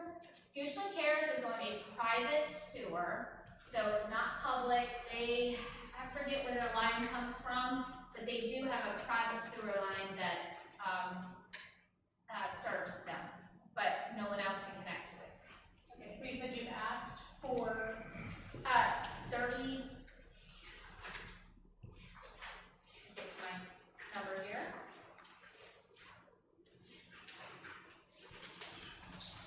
It's $35,000 to do the engineering, to see if it's feasible for these to connect. And I've had conversations with this landowner, and this landowner about if we did the engineering work and we got a good estimate for how much it would cost for them to do the construction, would they be willing partners to get that sewer underway? And the answer has all been yes, depending on the cost. So they are interested in connecting to see what they can do with that property. But it would be just those 3 properties, because I know properties this side of Goochland Cares are Ashland as well. Yeah, there's larger issues up and down Route 6 here connecting to sewer, and what we're looking at is a phased approach. And the first phase would be to get these connected, but the cost to do the engineering would engineer the entire area. Okay. Yeah. Thank you. Could that not be funded out of utilities? It could be funded through utilities. They have other priorities that they've already identified in their existing budget that they need to fund. But it could, the board ultimately sets those priorities. Excuse me, go ahead. You can go ahead.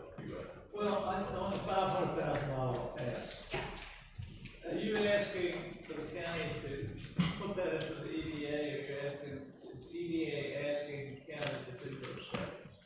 Because I was wondering if the EDA had the resources to analyze those results of those studies once they come in? Are you co-mingle with the staff and all that?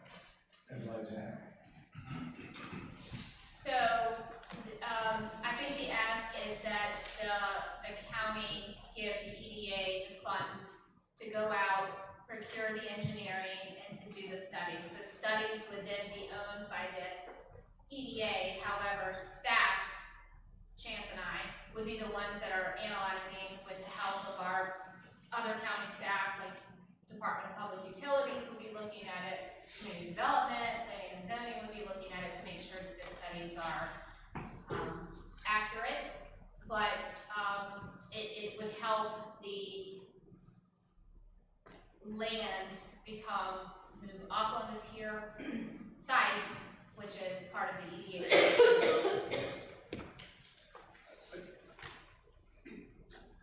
So it's been an interesting, we do a lot of studies. I think where I would have so we're here today because we want to supercharge EDA with building up a commercial. That's going to take an investment. We're going to have to invest in that. I do think our citizens are due a return on that investment. So whether we do the Todd thing, grant signs for a year, and then we ask businesses that were participants to say, did this help? And we reevaluate after a year. I think that's completely appropriate. We sometimes miss that last part. We invest, but we don't really see the return. So I do think the county, and listening this morning of the EE doesn't really have funds. I mean, I guess y'all can go do some car washes and some bake sales, but if we're gonna invest, we should be doing this investment. But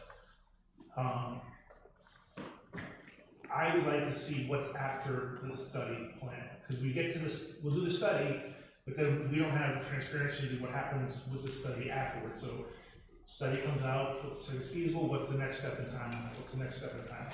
Which I think the EDA should be asking, if the money is transferred, that's something that I would hope the EDA would ask, which is say, okay, we're not just studying, we're actually wanting to be doing. Do we schedule another meeting just like this a year from now to give those results to the public? Well, I think those results could be in the EDA. I'd like to see the public there. And it's way easier. I think this is a great meeting. I think it's a more frequent. Too much. Well, the question of studies that bring the point of, just like with the oil area, there is the permit, and there's a study somewhere enabling that permit, right? Right, exactly. So where is it? Well, and I don't want to throw anything, but we had a department that has actually we had to hire a study to put together all the studies. We won't say who, but it's, we're getting into some analysis paralysis, I think. Yeah.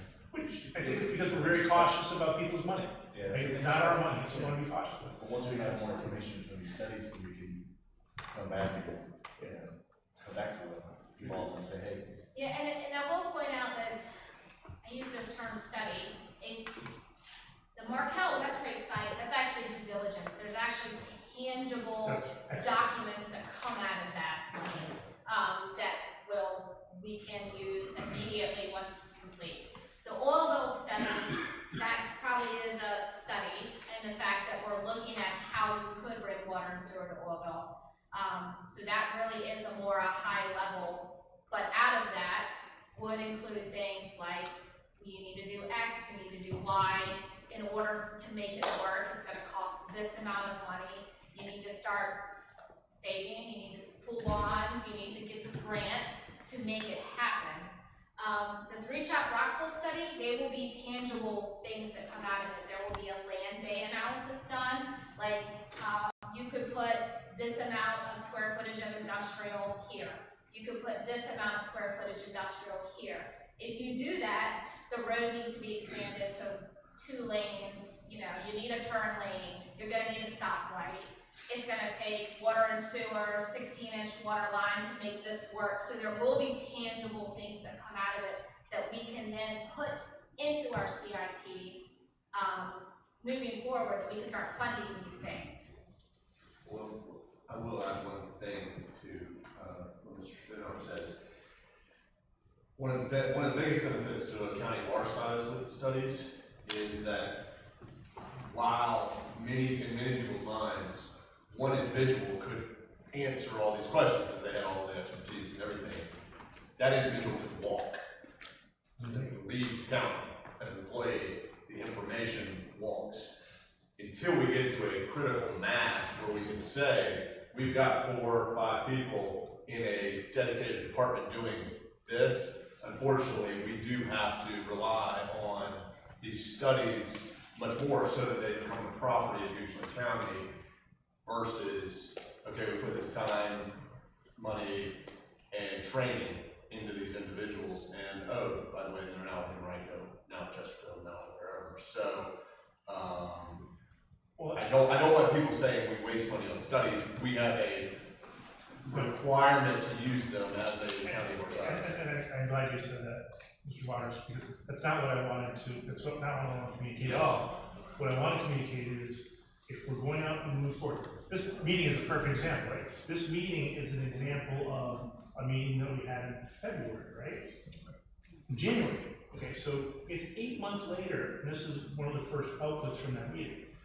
We shouldn't, if we have to wait 8 months, then let's set that expectation up front as we move forward with these, because I would have hoped this, and obviously a ton of work went into this, but I don't know if this was ready back in May or I don't know how that, what that project timeframe looks like. So I'm just saying, because the longer, the other piece of this too is, as we're sitting here right now, that's gonna, next year is gonna be that much more money. The year after that, it's gonna be that much more money. So there is a real sense of, we need to start getting this done to be most efficient with tax dollars.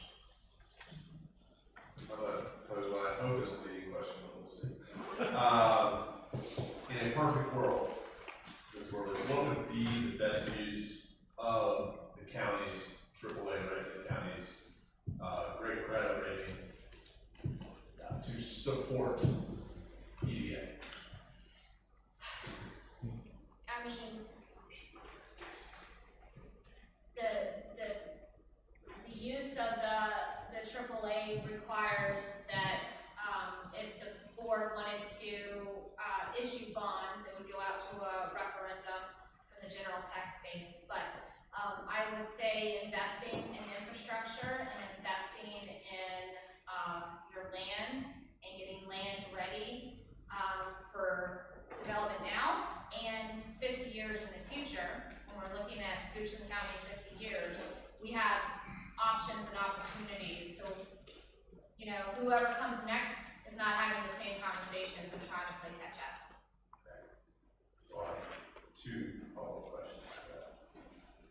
Can EDA provide the board a desired size of what that support would be to meet 5 to 10-year goals? I mean, I guess I want,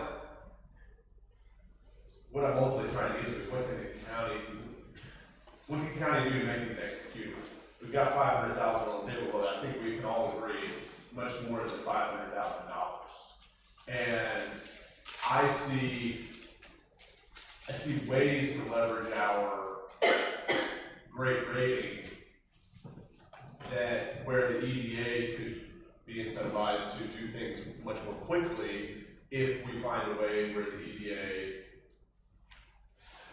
I don't even know what's feasible, so you have to tell me. Do we offer our bond issuance capabilities, and the EDA says, okay, we have the ability to put that in dollars to work, and we're working, together where you all, there are mechanisms by which we can hold you accountable to get the land and the infrastructure that was put in place through those bond funds being used by a business. I love where you're going with this. I think my first question would be, what can our debt service support? With the court out, with the second issuance coming up here relatively soon, do we even have a debt service to ask that question? Maybe we have plenty. I don't know. But if if EDA is investing in sites that should be converted in like short order, I'm saying 2 to 3 years, then could they not carry the debt service if structured appropriately? 100%. So then in effect is we are co-signing in many ways, if you really look at it, but it's not impacting our debt service as a county because we know that EDA is investing in projects that are going to generate that return. You're just closer to We had that exact same conversation in our last EDA meeting because we can't really take on debt ourselves at this point because we have no collateral. So we have to use the county. Right, and so the EDA can issue bonds themselves, they have that power and ability to do so.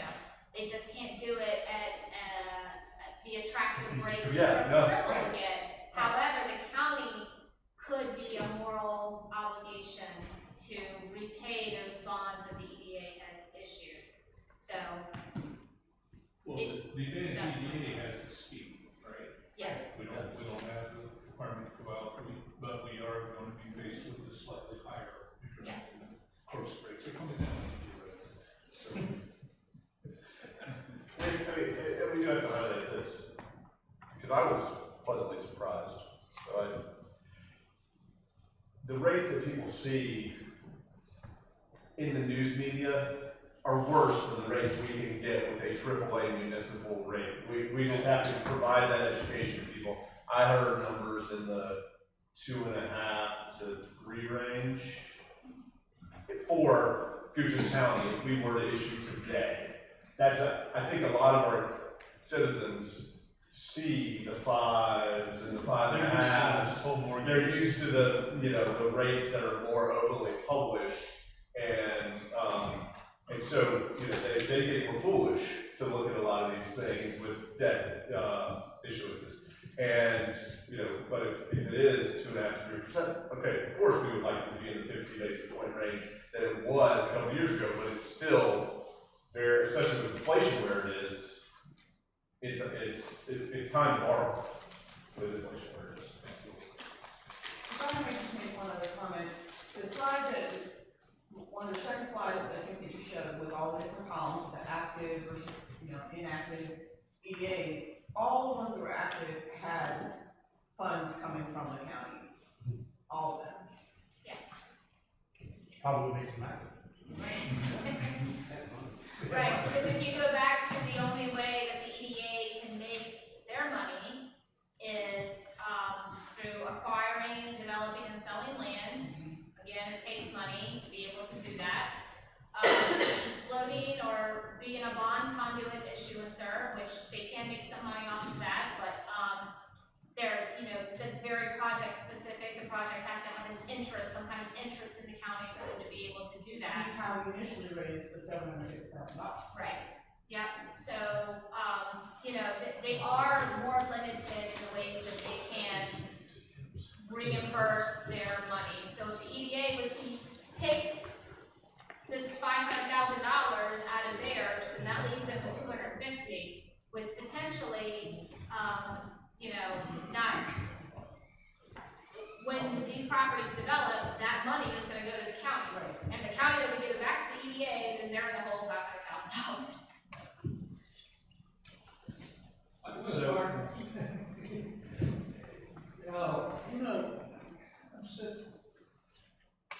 The overriding factor that we need to consider here is all of this is designed to fund the cost of county government, which is going up. Salaries are going up all the time.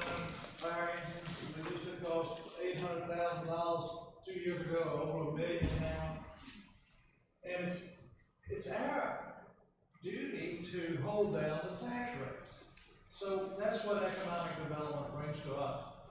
So for us to sit here and expect the EDA to perform miracles without funding them and providing them with resources is derelict on our part, I think. And I also take offense personally, and I'm not speaking on behalf of the board, if people say we're money grabbers, no.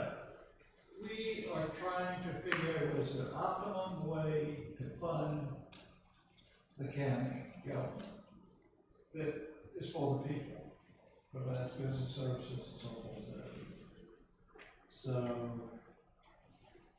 you know, I'm for doing what we can to, as you say, catalyze. You like that word?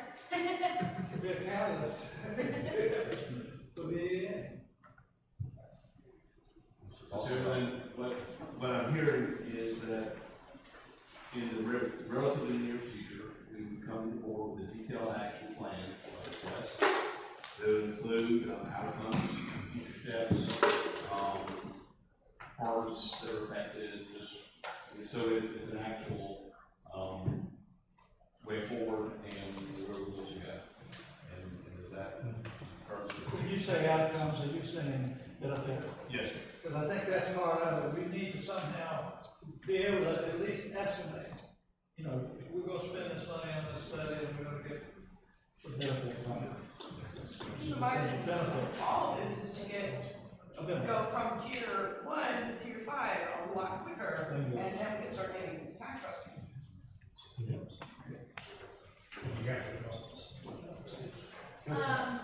So with the understanding that, my department in, Austin Transportation, we're gonna go ahead and move forward with this 3-child practice study, because we can fund it today under our current budget. So this is just a clarification point that you see that come through, we are actively funding that. And, we'll be back with specific requests for the board during the board meeting on what that $500,000 looks like, transfer to EDA, the benefits, and future steps is what those will look like. So just to be clear, is the 500, does that include the 88,000? It does not. So she's talking about spending $500,000. These studies are also to help us make sure that we're making the right steps in the future, so that we don't just, you know, bury water lines over here and bury water lines over there, when we need them down here. So that's another big thing that I think these are necessary. So moving into business-friendly opportunities technology zone, the next steps would be finalizing that map, making sure that that's correct, and then we would take this for the board to set for a public hearing, and then the board would hold a public hearing on establishing this technology zone in the area that we looked at. Sarah, just, Josh may be able to help crystallize this in my mind, but the difference or the benefits of a zone versus an overlay, technology district, I don't know, maybe because I was influenced talking with Mr. Adams from Louisa, the district seemed to have more appeal or benefit to them. Is there a reason we go zone instead of district? Yeah, the zone is incentive only, and it's only in specific areas that allow this use right now. Technology uses by right now, so in West Creek area, and it's incentives only. It gives the board the ability to waive building permit and utility connection fees, which they cannot currently do now. And that's the zone. That is the zone. And the district. The district is a much larger thing that can affect uses, what's allowed to go in a technology zone. It can affect things like height and landscaping requirements and all sorts of things that we're not proposing today. Today it's just the technology district. In mind, I'd like to take the path of least resistance with the highest benefit. It sounds like Alpha Inc. setup. Is that a good way to say that? Yes. Here's the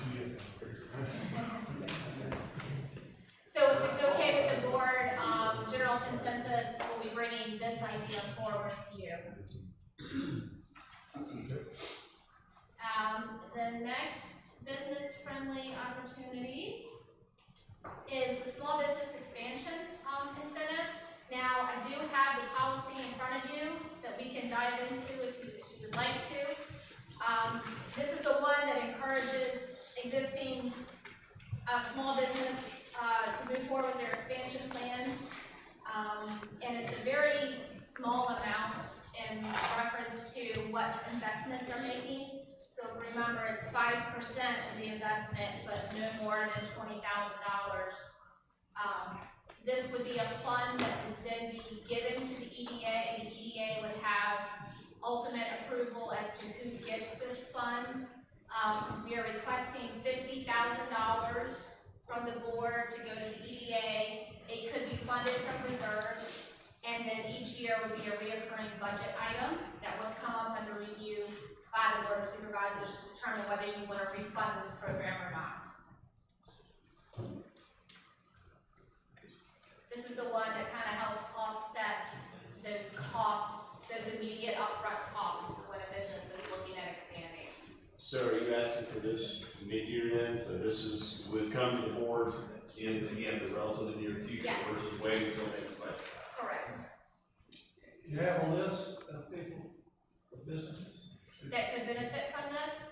So how it's structured now is that if they've already started in the process, they're not eligible, but we do have some businesses that I think could take immediate advantage of it, yes. So that's enough to cover the current list plus some left Yes, over for future? yes, we believe so. Could the word grant be substituted for incentive? There's no payback on this, is that right? Where does it say grant, because it is an incentive? Well, No, no, you I'm want- asking, my question is there a pay, they have to pay this money back? No, they don't pay it back, but it is an incentive for them to expand. So it's ideally, if without this money, would they expand here in Richland County? If they were gonna make a profit, I would say, yeah, profit. So that's part of the question and part of the analysis that goes into whether they get this incentive or not, is how is this helping them expand in Richland County? So why would government do it instead of a private lender? So typically, you can't get loans under $100,000 for a small business, like, I got plenty of $1,000, and I guess I was a small business. I just have a basic concern that government is doing what private sector can do also. And the fact that we're not gonna get this repaid, it's a grant. We're gonna give somebody money, and they're not gonna pay it back. So if I may, there is a payback in the sense that they're expanding, their taxes will go up, they will be paying And more. if they don't, Well, there's always a risk, yes, sir. okay, so it's a bad loan. And so, once again, government is doing what a risk evaluator in professional industry, financial services would do. And I'm okay with the bank taking a bad loan, I'm not sure I'm okay with the taxpayers taking a bad loan. yeah, well, So that's why. Right, that's if it's a why grant, it's a grant. I would take it on the assumption we're gonna give this person $20,000 and good luck, we hope it works. But there's a, so they don't get the $20,000 until after the building permit has already been issued or the CO is issued, so the work has already been done. I'm plus thinking, the investment's gonna go up. Right, and they're looking at their return on investment before they even get it. I just, fundamentally, I like the private sector doing things instead of. I think it'd be catastrophic if, business needed this and then we lost the business. The EPA has already participated in programs like this through the state, through the Department of Agriculture, APHID grants? Yeah, the APHID grants is similarly structured to this, and we have to measure the outcomes in order for them to receive all of the incentives, so we have to pay them back. But this, it's not structured that way for them to have to pay back. This program is not, this is much smaller Yes. than something like an APHID grant where we're outlaying a lot of money. Yeah. Yes. So I agree philosophically with Mr. Lyle, and I do believe that government, sometimes we do need to incent things, what we want to see, so we want to see commercial. So my question would be is, where do we come up with a 5% investment up to $20,000? To me, if the way this was sort of presented to us earlier today was, hey, these are the businesses that are trying to turn the corner, is 5% really going to move the needle for anybody? Well, it's based on their investment, so if they're only making a $20,000 investment, I'm not giving them $20,000. that's my point. Yeah. So that, if they already have 95% of this money, how is it it's just an extra 5%? Like, it sounds like, I'd be surprised if businesses are stopping growing because they can't come with 5% of it. It could happen in finance. It's basically to help, what we've heard from businesses is it's that money up front that it took them to contract with an engineering firm, contract with a building firm to get those plans done, and then it takes time for them to get to the county. So every day that they're not taking advantage of the time that they could be producing money, they're losing money. This is basically just a way to help soften that loss of money during that time when they're going through that plan of permit review. And it's issued to them immediately so that they have it and then they can start, hit the ground running.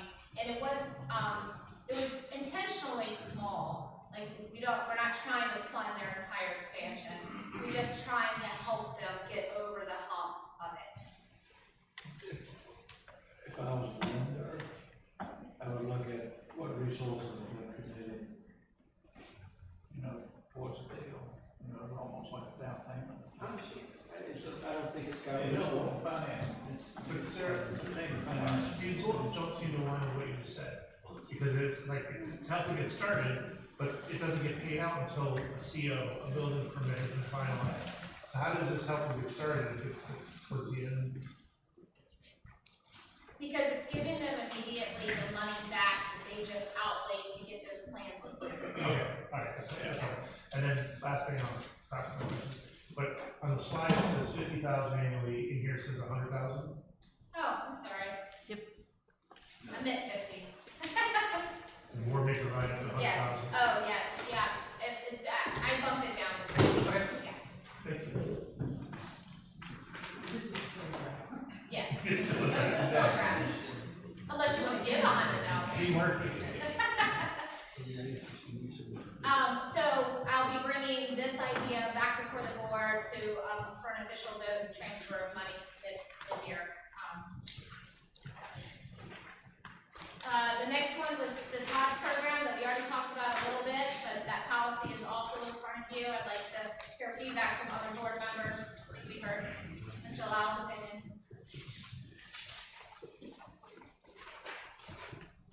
So I'm asking for 10,000, which is not a huge amount of money, to the EDA.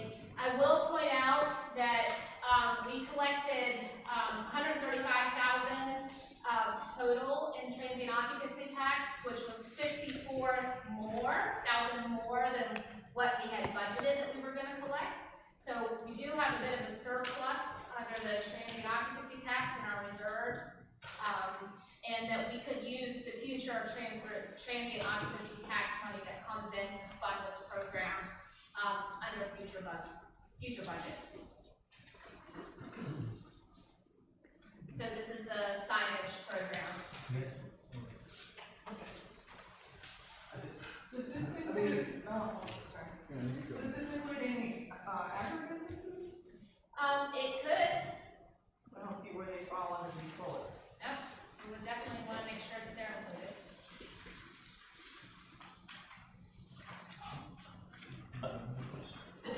I think you tell me if I catch what you have to say, but I think the key protection here is this can be replenished after a year. We're outlaying $10,000. We hope that if it's as attractive as it is, because this all depends on businesses wanting to do it themselves through, as a private business.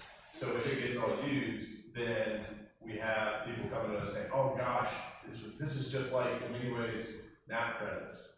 It's a beautiful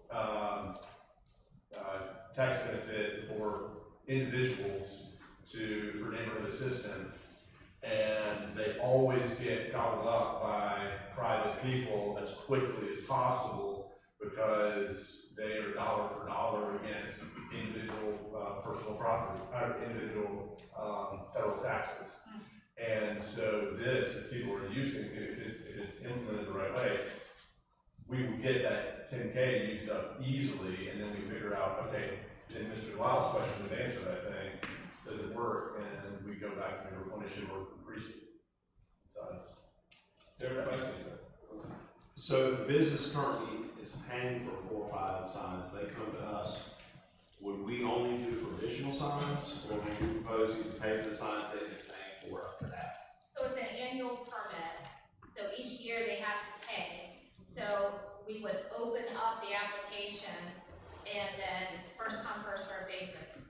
So whenever business gets their application in and they have an approved sign, and they can prove that it's been approved by PDOT, they will get the money. So if they're already on board, they would be first in line. Dover Hall's already out there. They would have to submit application, Okay. and if they're first in line, they're first in line. So the people who are already doing it because they see a benefit in it, we're gonna give them money to offset something they're already doing to get the benefit of what they're doing.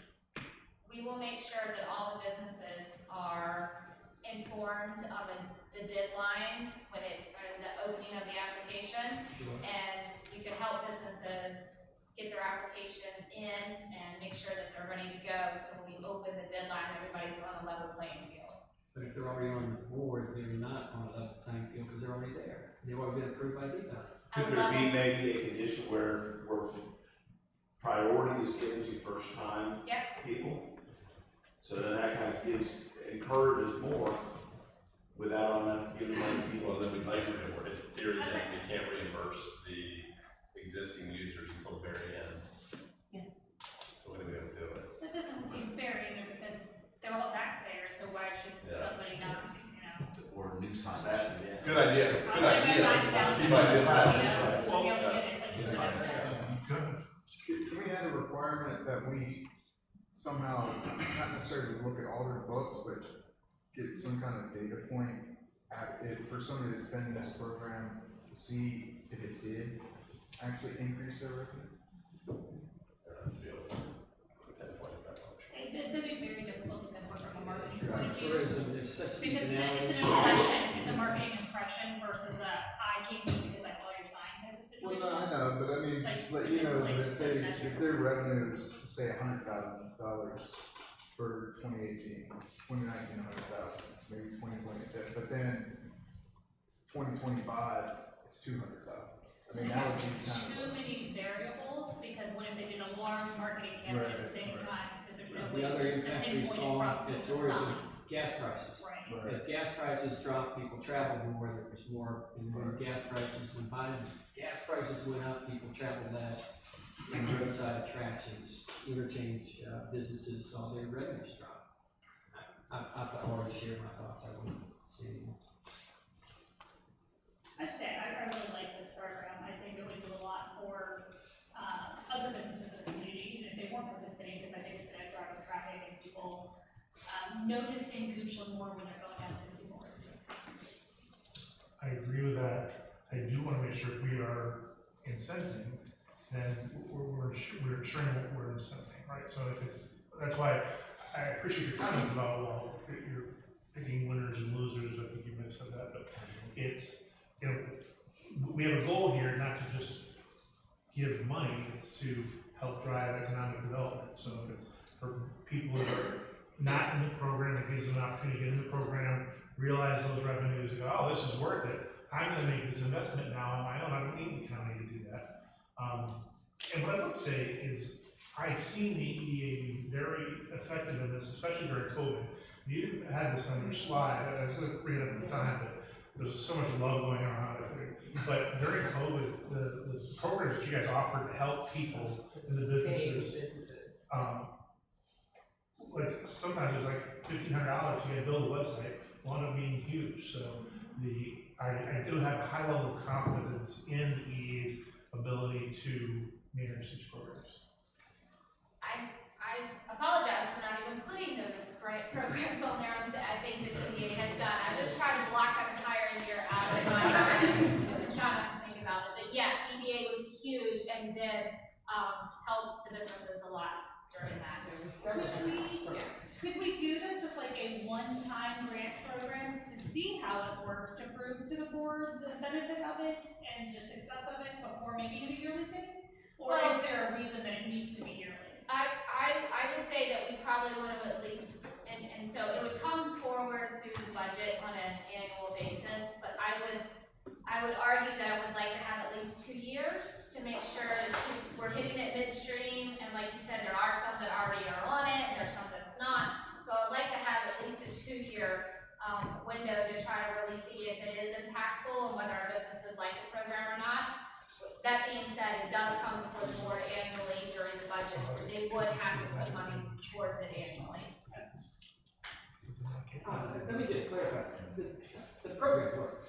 I mean, it's been around for decades, and it's just proven that it increases, particularly interchange traffic. People absolutely respond to that. So I am not questioning whether or not the signage is going to work. I'm just fundamentally, I don't think it's government's job to pay for this. I can see like new signage, if they can prove that they're adding a sign, or it's a new business coming in that wants to start the signage program, as far as the marketing is concerned, I can see it like a one-time thing for additional items, maybe not just for this position. But that's just something else. I think it's. Just maybe put, try and put it on how many times somebody could apply for it. Maybe 2. That's a good idea, yeah, so we will, in conjunction with the EDA, we'll put more thought into this policy and be back before the board. I would ask, just given Mr. Spinner's comments, I would ask, I do think, I look at the $750,000, roughly $750,000 that EDA has, and think, okay, we need to be jumpstarting that, boosting that. To the points made, you all did a considerable amount to keep our tax revenue where it was when it would have gone away. Now that we are approximately 18 to 24 months out from COVID, we can look at numbers and say, okay, EDA did this, and this. They saved, and these businesses not failing, the county is getting X amount of dollars in revenue. Try and figure out a way to put those figures together. I think that warrants us increasing your value, increasing your asset base by a county fund. I mean, it's injecting money directly into COVID only. If we just say, okay, I know it's retroactive, but it is critical. And I don't think I think we've got to address that piece, and we're trying to justify why we put more money into EDA, and I think that's a very good piece. Well, and I pile onto that, sorry, you've heard me say all day long, and we will continue to return on investment, what's our plan, what we need to. I'm also very, very aware that we have to put up a good face for the businesses. We want people to think of Goochland as a great place. I mean, $1,500 may not seem like a lot, but if you'll say we have a program to help get you on a sign, we are business friendly. Those the things that you can't quantify, but are qualitative, I think are equally as important. Happy existing businesses attracts additional business. Well, I'll just expand on what I think we're talking about, because, if we approve $588,000, we're going to immediately spend it. What have we done to bolster the EDA and increase the resources of the EDA? And I think we ought to have a plan for thinking about how are we going to have our EDA more substantial and be able to lever in a greater extent in the future. Can I rephrase the question just real quick? So how do we show that slide next year, the year after, and as active by our EDA? So I think the board is saying, what I'm hearing the board is saying, that's what we want. Yeah, I was wondering, can we make a pot and put it in our budget, say next year? Yeah. Like keep adding. I mean, yeah, we got to build it because it doesn't have enough base now. I mean, we currently give funds to the EDA, but every dime of those funds go to pay the bonds. So money transfers in our budget, it shows the EDA line item as a pass-through. So we already have a line item for the EDA, but none of those funds are available for them to actually use for projects. Yes, sir. So it's just a budget, it's a budget process, we can do it. And so what we can put together is, now that we're just starting next year's budget, I can't believe that, because I felt like we just went through this process. We can look at what we could put in the EDA for future, so we can start building some of those funding up for them. You didn't mention the city. I'm for that. Because one thing some people may overlook is we do fund your department. Yes. County. Yes. So, Yep. So the final kind of program is that tourism marketing grant in lieu of joining RRTC.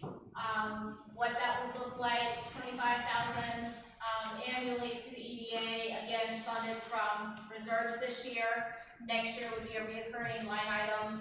Again, we are anticipating that we would collect this money through transient occupancy tax, so it would kind of be money that we're already collecting in the tourism space. There is a policy in front of you.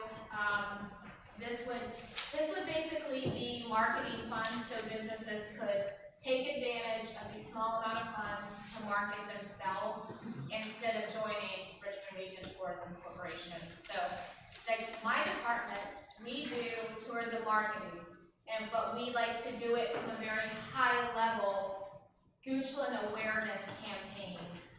We do tag and we do have business specific posts that go out and things like that, but we do it on such a way that we're not highlighting one business over another, or we do like multiple industry or industry-wide kind of things. So this money would go to businesses so they market themselves specifically to have that money instead of joining the RRTC.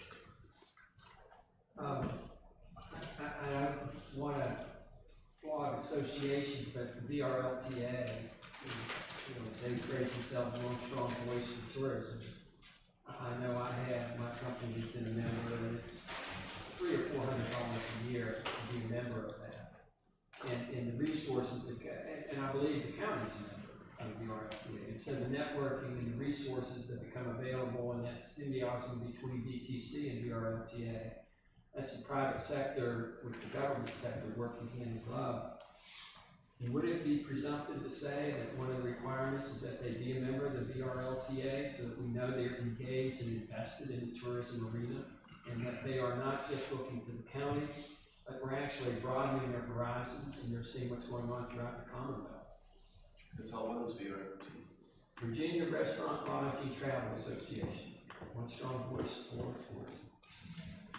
I would lean on our county attorney to see if we could make that some kind of requirement. I'm not sure we could. Well, we're requiring that they invest and pay bills, and one of the bills would be proof of membership in the VRLTA.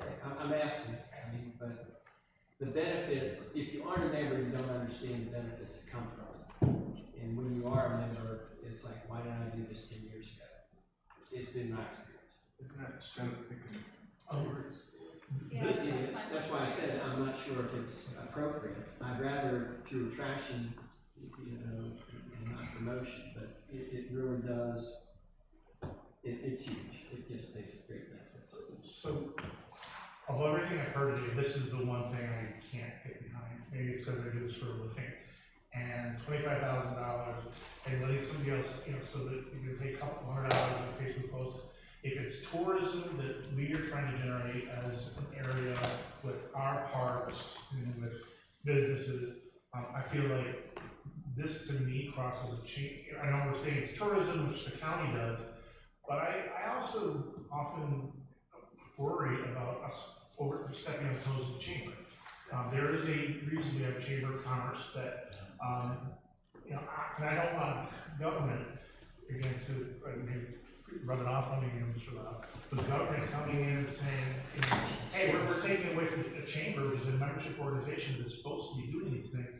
This one I'm not up there. The chamber doesn't pay you to advertise. They don't pay you anything. I understand.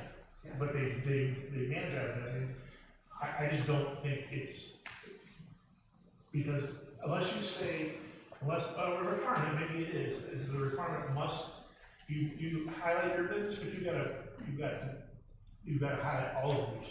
Because that's not tourism, that's just, hey, we're giving you money to advertise. That has nothing to do with tourism. That's it, come to my area. And to your point, my suggestion would be to offer this grant is like a grant incentive to somebody that applied for a Virginia tourism grant, which has to be a matching grant. So we would match the funds if they apply for a Virginia tourism grant. I could see us doing that. Because this turns just. But they have to, that is very tourism. Yeah. That is all tourism oriented, and you have to have matching funds for it, and I think that there is a place for us to do a matching. Mr. General, question. What if the county/EDA gave those funds to the chamber to run a program serving all businesses, not just their membership? First, I don't know if they're gonna do that. Okay, well, I mean, that's, I hadn't thought it through. Yeah, I don't. Okay. I feel like if it's coming from tourism and we're saying we got tourism, we should be in charge of it, not individual businesses. Unless we say you have to use this logo, then it becomes a wildly difficult to manage. It almost takes it off of us to make sure that to have them go to the tourism corporation. Because all the grants would go to them, and then they would just have to show us the receipts. Yeah, So it almost Virginia, takes it off. yeah, that's a really good idea, Ms. Jordan, because Virginia Tourism Corporation does provide grants to businesses to market their events, market their, off-shoulder season activities. They have a wide variety of grant opportunities that are out there, where I think, businesses have not taken advantage of it is because you have to write the grant. So I think maybe we can redo this program so it looks like that we could provide support to them by helping them write their VTC grant. Technical assistance. Technical assistance, and then perhaps provide, some matching funds that's amenable to the board, for the VTC grants. And is that something that we, the county, EDA, I'm not sure which entity got the tourism grant, was it the EDA? It was the county. The county. So maybe that's something that the county then could go back and ask for a new grant to help supply technical support for other people to supply to get grants. I don't know if that could fall under there as well. Yeah, I don't think they have. No. Who took point on the Cozy Couples Getaway? Did you write that grant? I did not, Chance wrote it. All right, so you collectively, where's the dog?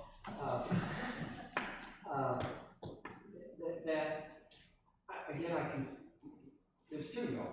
And so now if we're gonna start writing grant applications for BTC, my experience again is staff at BTC helps people with that. I mean, I don't know, Champ, what your experience was, whether somebody back and forth looked at the draft, said, tighten this up. Not really. I wouldn't say that they're super helpful. They are very helpful. It might take them a week or so to get back to you on your questions, but from my perspective, and when I did it, there wasn't a lot of technical assistance on it. There was webinars, you could get in touch with their grant specialist, but there wasn't a lot of grant writing assistance with it from BTC. I mean, so, somebody will somewhat handhold you or walk you through the process. Yeah, they'll kind of walk you through the process so you know exactly what you need to submit, kind of what would be competitive. But when it comes to the actual writing and the time consumption process, that's usually more on your end. How long did it take you if you had to get through? It opened up in February. Of course, I wasn't working on it every minute of the day, but probably a couple weeks, I would say, once I got all the data collected, because there's a lot of data that goes into it. And what I will say is when I talk to businesses about BTC, the ones who have done it say they won't do it again because it's so much legwork for a little amount of money. And I think that was one of the ideas with this marketing grant, was to try to fill that gap where when you get a BTC grant, they now require you to have several partners on it, so you've got to go to other businesses to get them wrapped in, and then you have to get all of their reporting numbers for it. Because at the end, you have to submit a final report and impact study. So you've got to work with all those businesses to get their numbers, work them into a report. And so it's a lot of time for a small business. And so every small business I've talked to who's gotten one said, yeah, we're not going to do it again just because it's not worth the amount of money you get. For the time you spend. Yeah, it worth the time that you spend. And those businesses did not go out of business, did they? No, they did not go out of business. So, okay, so you didn't need free government money to stay in business? We're spending more time on this, we get $500,000. Yeah. Correct, we will, we'll put a pin in this one. Yeah. If we do give them the money, can we ask them to put our shield on it and maybe think, shop, buy local? Sure, yeah, there could be a requirement that they need to tag us or put our logo on. Honestly, that was the last kind of, thing that I wanted guidance on. I think this last idea, we'll massage that, put a pin in that, and come back to you on it. Sarah, can we run back a couple, go back to the original, 500 case Yep. slide? Yeah. For that. And I just want to, a couple things real quick. First of all, it was fascinating that Powhatan EDA came over to us, and actually one of their supervisors, maybe two, and talked to us about how good the Goochland County EDA is, which was a little stunning because of the fact that we don't think, well, personal opinion, we could be doing a lot more. And I think this highlights some of the things we can do. And what I'll suggest is, if you look back in our history, when it came to broadband, we decided at one very quick meeting to fund the broadband initiative. We've done a lot of things with Shelter in Arms, for example. They came in and looked at a couple different approaches, and we had it done that day. So we're very used to moving fast. And one of the things I'd like to commit to is that we'll, as an EDA, and I'm speaking out of turn here, but we can look at, for example, the 155K to Markel to go from tier 2 to tier 4. Because if we keep waiting meeting after meeting after meeting to do these things, we're just kicking the can down the road, and we'll be, it's going to be another year. I don't know about wastewater, but oil well water, wastewater, there is a wastewater study. I'll go in some archives. I know what might be available, might have some of that information that will provide hopefully at least a little entry point into that 250K. I don't know if it'll help any. And then I would suggest that we can consider we as EDA, because we do have that money sitting there coming from all the old bond funds, all the administrative fees that come off of that, to do these things now. I mean, why wait? Now, I know we've talked about the characterization that has to be studied at $200,000 level for certain entities, certain types of studies. And if I understand correctly, those studies have to be done at a locality basis.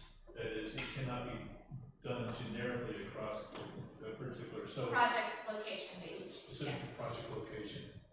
So we can't, let's say, aggregate the 230 situation altogether to fund one that would get the solution to all. Being a little cryptic, I apologize, but we can do, one and still have monies left. I think the EDA is always, we're a consistent crew wanting to get things done, and we always move forward to do that. So I'll say that we can consider in our next meeting just the tier 2 to tier 1, or tier 2 to tier 4 situation with Markel, because that's a very viable property, a beautiful location, beautiful access, all kinds of utilities there except for water. So I'll put that forth as something we'll do at the next meeting. And I don't know if anybody else wants to chime in, but we're used to moving fast, and we will do this so we can work within, whether it be developing a study and then following up, because there's so many things that, and as you rightfully bring up, that either don't have measurements or aren't followed up on that show you tangible results. And I think we can do that. So, one of the things that I've noticed that just being new on board, we don't have a lot of land that the county owns, that the county has control over. So the process, and I would think it'd be very confidential to identify some pieces of land that we would like to acquire and see if they become available and so forth. But do we have a process? Are we paying attention to that? Are you looking for some guidance from us to move forward on that? Yeah, How do we get some land that we have control over that we could let, like Chesterfield, you brought up Chesterfield has land that they actually own and they're selling off, making money on it. So I'm not saying we're trying to do that, we don't make money on it. Yeah, so what I think the next step would be to, enter into a contract with a commercial broker, a real estate agent, to start making inquiries. We discussed this. Can I make a request? The 5 supervisors. This 500, are we comfortable saying that the Board of Supervisors, we have formal actions to take, but we are supportive of this?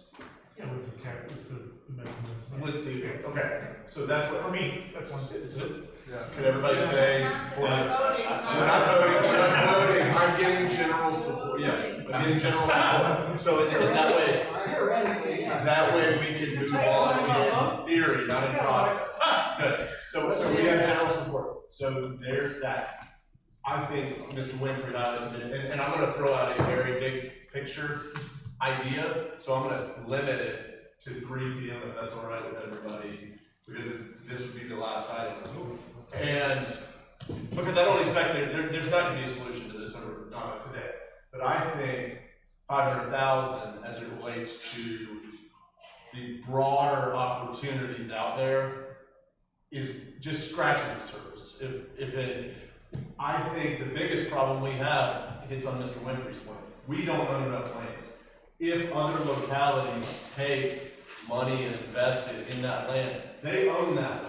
They have that ability. So we have to do a lot of things that would be county outlays in the hopes that the businesses come so we can get our ultimate return, which is the revenues. And so it is in many ways a leap of faith, but I've heard it a lot of times today. We have to spend money to make money. We also have to spend at a scale where we can get the revenues we want to see generated. So while 500K seems like a lot, I will throw it out there, it's not nearly enough to generate $100 million, $200 million projects, and what EPA would say, I hope, is multiples of the, is not just $100 million project, not just, one $200 million project, but one here, in these commercial zones. And so I would just like us to be thinking about how can we leverage our rating and start looking at dollars that the county is actually putting to work in the millions. I mean, we have to put it out there. We have to say, this money is going to be spent. This money is good. We have a use for it. We have a use for it, but I also don't want us to get left in the dust trying to think of those uses. I mean, we are going to have to spend money in support of economic development. We are going to have to approve the use of money that we might not have already identified.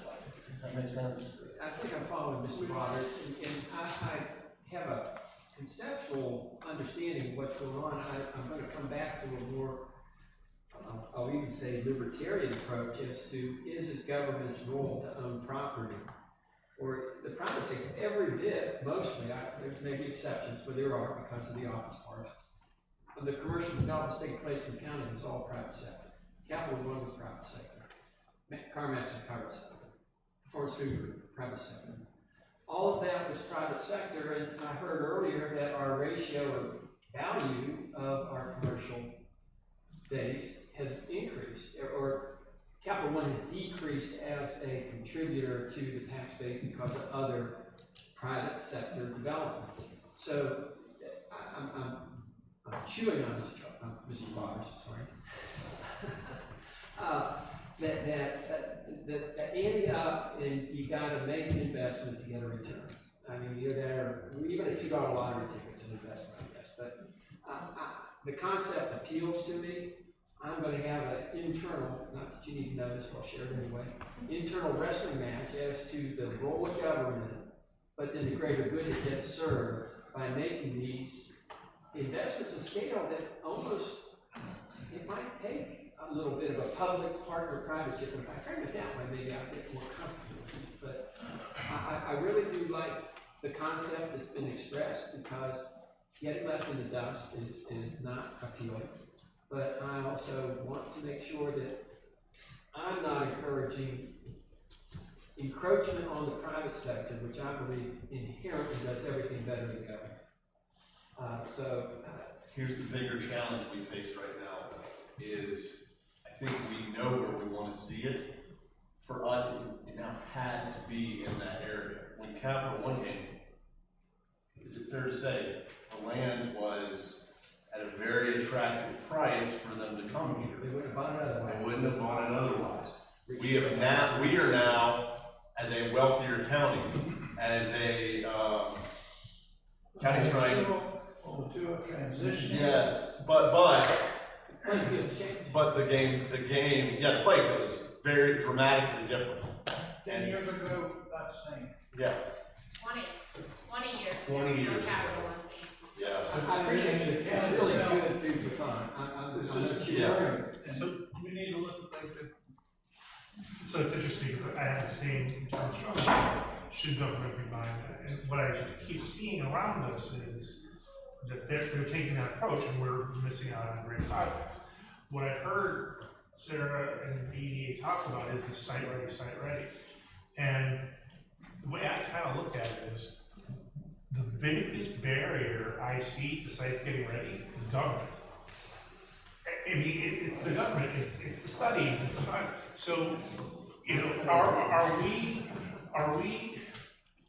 so then maybe we need to go through the pain ourselves, get out of our own way, and then, because what I've heard Sarah saying, if this has changed the last, yeah, it's probably about a year, but if you build it, they will come. If we had spec buildings here, which we're getting a project for spec buildings, because they believe they're gonna sell it, if they don't want to go through the government rigmarole, well, shucks. And the government needs to go through the government rigmarole.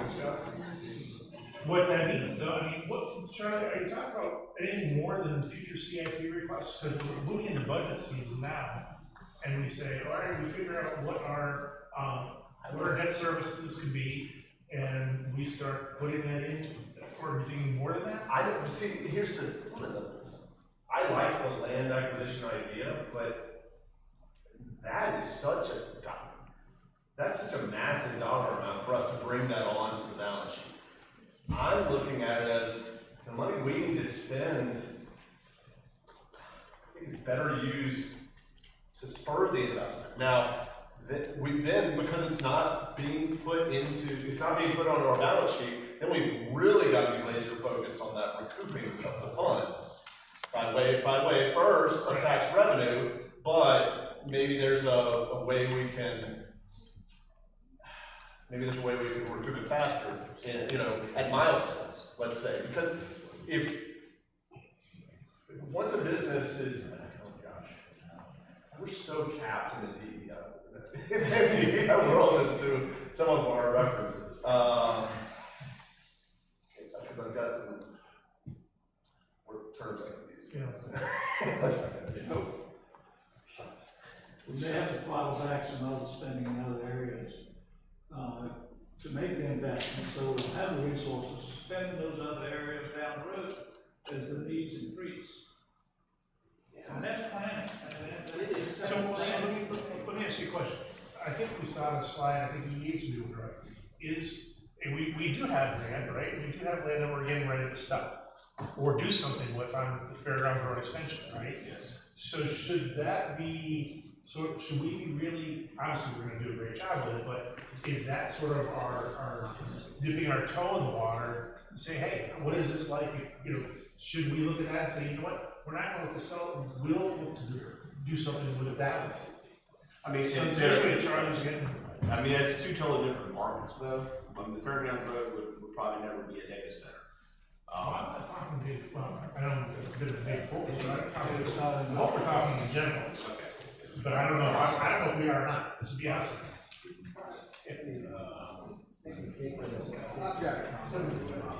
Mr. Christie. I'm not a fan of the county buying land at all. Government, not their business. I think that what we're trying to achieve here is to make ourselves just attractive. We're not trying to, you know, put a round peg into a square peg. And if we buy land, that's kind of what we're doing. The private sector is going to know exactly what they want. And they're going to, whether it's attractive, whether it works or not, they're the experts of that. We are not. We're just a government.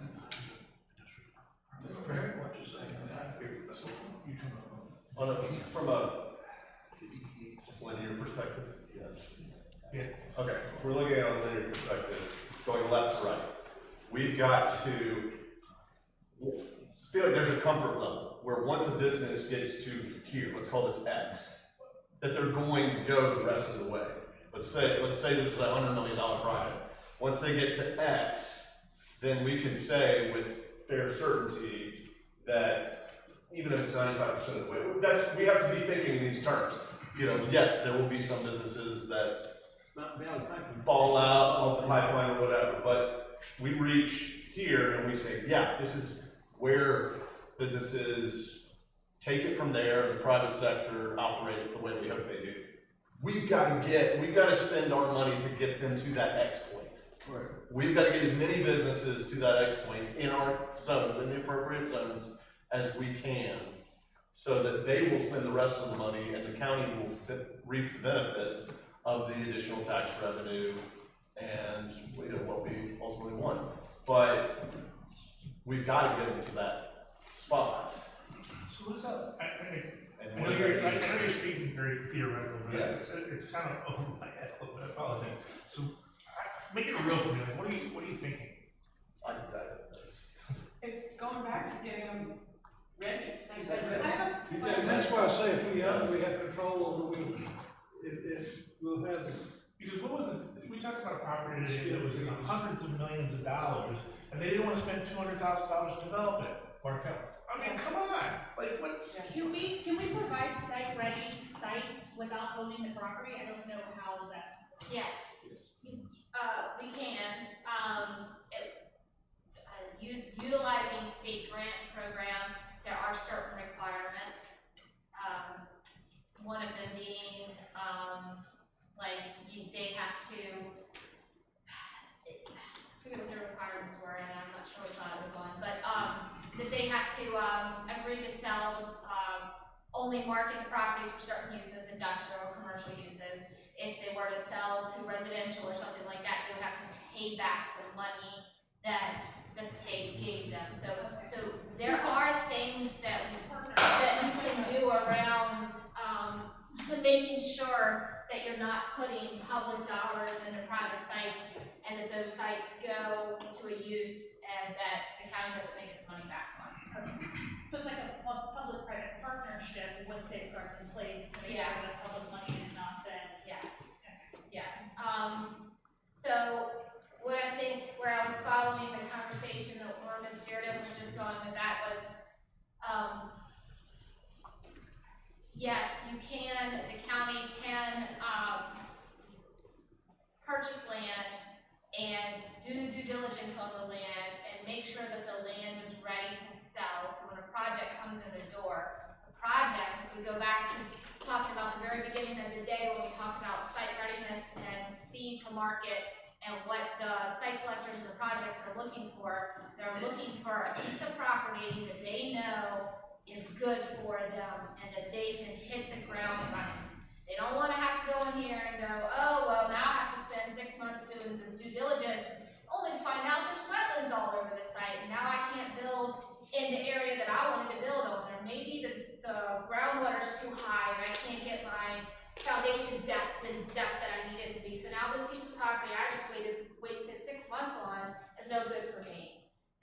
So that's what they don't want to get into. So any of that work that we can do up front, whether it's privately owned or publicly owned, is going to help us get a project faster. I don't know if that helps provide any clarity. Well, it does answer the question of why would somebody, was it $111,000 an acre? Is that the We're talking about the Markel site? Well, they don't need to sell it. Yeah, It's they an don't need to sell it, investment so property for we're them. trying to incentivize them, right? By going 2 to 4. So what I think we should be doing is looking at the things we talked about before before we moved into the EDA conversation of what are the costs that we control? We control fees, we control the cost of a lot of these studies. Why can't we look at those type of costs, and maybe, you know, because our time, it's our building permit people, or our environmental studies, or our folks, so where may not be a dollar outlay, yes, there's costs of staff, but maybe there are things that we could do to help get these things ready that don't necessarily mean that there's extra money. We're just doing it. To clarify, the due diligence that's needed to be done on properties, none of that is really county mandated or regulated permits. So We're then- talking federal wetlands, we're talking. No, we got a legislative agenda coming up, right? Like, maybe we should be looking at our legislators to say, hey, this is killing us, like, we can't get rid because of DDDDD, so we need to figure out ways to defer those costs until a certain time, I don't know. Yeah, well, if you can get rid of federal wetland regulations, then, you know. But like geotechs and archaeological studies and environmental studies, none of those are county mandated. They are all federal and state mandated things that have to be done. And we don't have any control of that. But the tech zone, that is adding to our okay, so now we can provide up to 75% of your building permit and be back to you. So those kind of things are an incentive that we control, and by doing the tech zone, you are one step closer to becoming more attractive. But then due diligence stuff, you guys have no control over, unfortunately. It's all big G. Big G.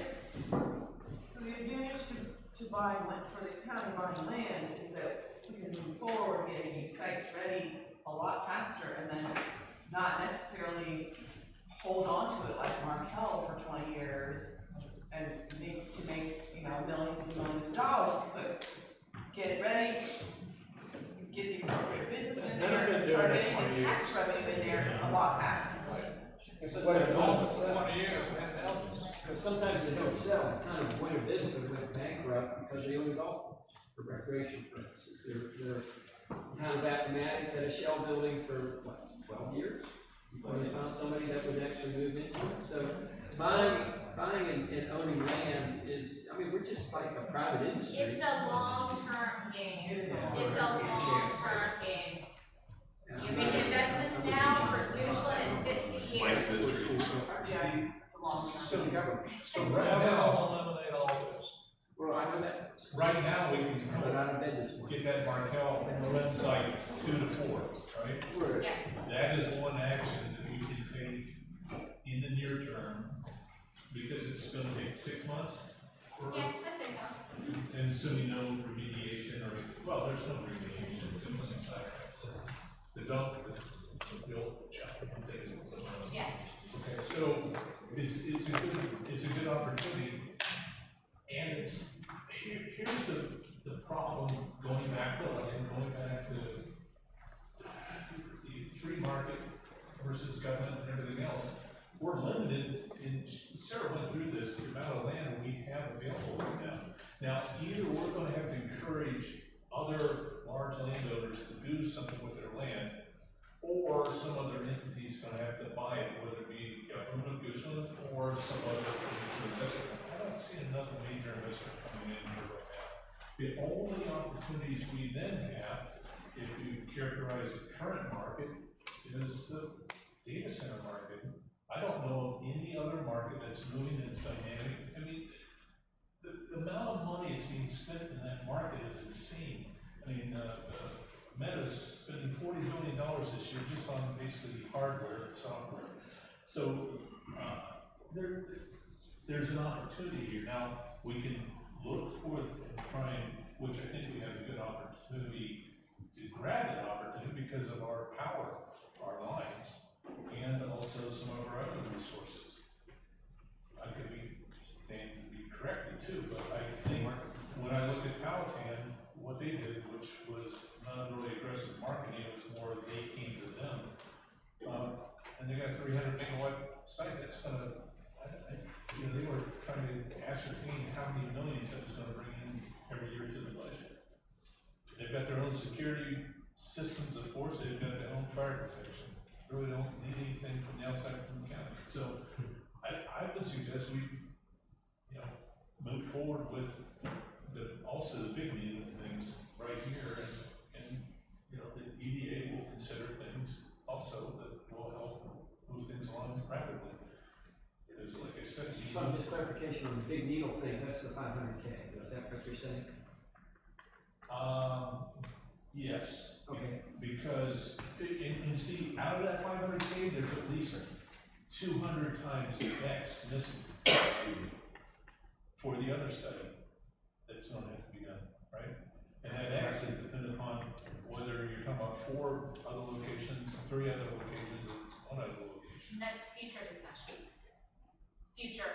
So that's not part of today's ask, so. Right, it's not part of, but it would be a follow-up to this, because that's gonna be the next step. I want to validate Mr. Botters has got the juices flowing here. I mean, he's the big picture guy, and he's got us at 30,000 feet, and I like that because it's put a dimension on my thinking. And I'm in concert with my fellow Jonathan, is that I don't like the idea of government owning land. And one of the things, how long has the EDA owned that parcel that's, I guess, being transacted? That parcel came as about a lawsuit settlement between the developer and the EDA, and the EDA it's been in the possession of EDA for over 15 years. 15 years. It was about 15 years Small ago. parcel. And it came about by default, it wasn't that we went out and bought it. No, I understand, but I mean, my point being, it's like, could be a 15-year investment. Yeah, one of the problems is when you go into, whether you be private sector or public sector, when you go in and make an evaluation, you better be right? Or you're gonna have a loss leader in terms of, I call them carry forward losses. To clarify, I'm not against government owning land. It's getting into the real estate market. It's a great nuance, but it's an important one. and see, the other side of that is the zoning. We don't, outside of that strip, how much other areas in the county is legitimate for business development that's gonna move the needle? Precious little. So therefore, I'm chewing on it. and I'm actually in your camp too, but in this environment, with the laws of the Commonwealth, with the federal government coming in and also with the zoning, we've got a very difficult matter here because of the amount of land that's available. And I'll go back to one of her first slides. There's just not that much left. And granted, a lot of that is in public sector, or excuse me, private sector, but the private sector is taking their time to do what they feel is right based on their, and that's not necessarily the county's interest. Well, I mean from the standpoint of total tax revenue only. I don't mean it's always in the citizen's interest to do what they want. Don't get wrong. As an alternative to buying them, let's say we bought, I don't know, 100 acres, $100 million, whatever. Couldn't we just use that money to offer grants after, it's like once they've gotten through tier 4 and they're site ready, in it from where it goes from private owner to corporate ownership for whatever, then they get a grant just kind of more sweeten the pot for the private landowners. That way we're not crossing a threshold over into, government owning and selling. How do we market that? Well, you have to have landowner cooperation in order to do that. Right. Which also causes dislocations in the market, because once a landowner knows that adjacent landowners don't know, then it becomes problematic at some point. So, and if you get an outside realtor to come in, handle the, say, aggregation, then that takes care of it. But then it becomes difficult for the county in some aspects to get involved, because then it dislocates the market again. So it's a conundrum. I mean, I've lived in a number of different places where zoning wasn't, very business park owners. That's fine because it keeps the segregation, but it also causes that problem that we now lean into, which is the limited amount of resources or land that we have to work with that. So yeah, we can help. I think that's a very viable, and the EDA's done it. And we've done the site upgrades, and we're looking for more. So we will help, but that doesn't necessarily guarantee. I don't even know if that was on any of your slides, where we have provided funds to private business owners that we got reimbursed for when they closed, to get them site ready. Yeah, so we've been actively engaged in it, but it's on a smaller scale than what.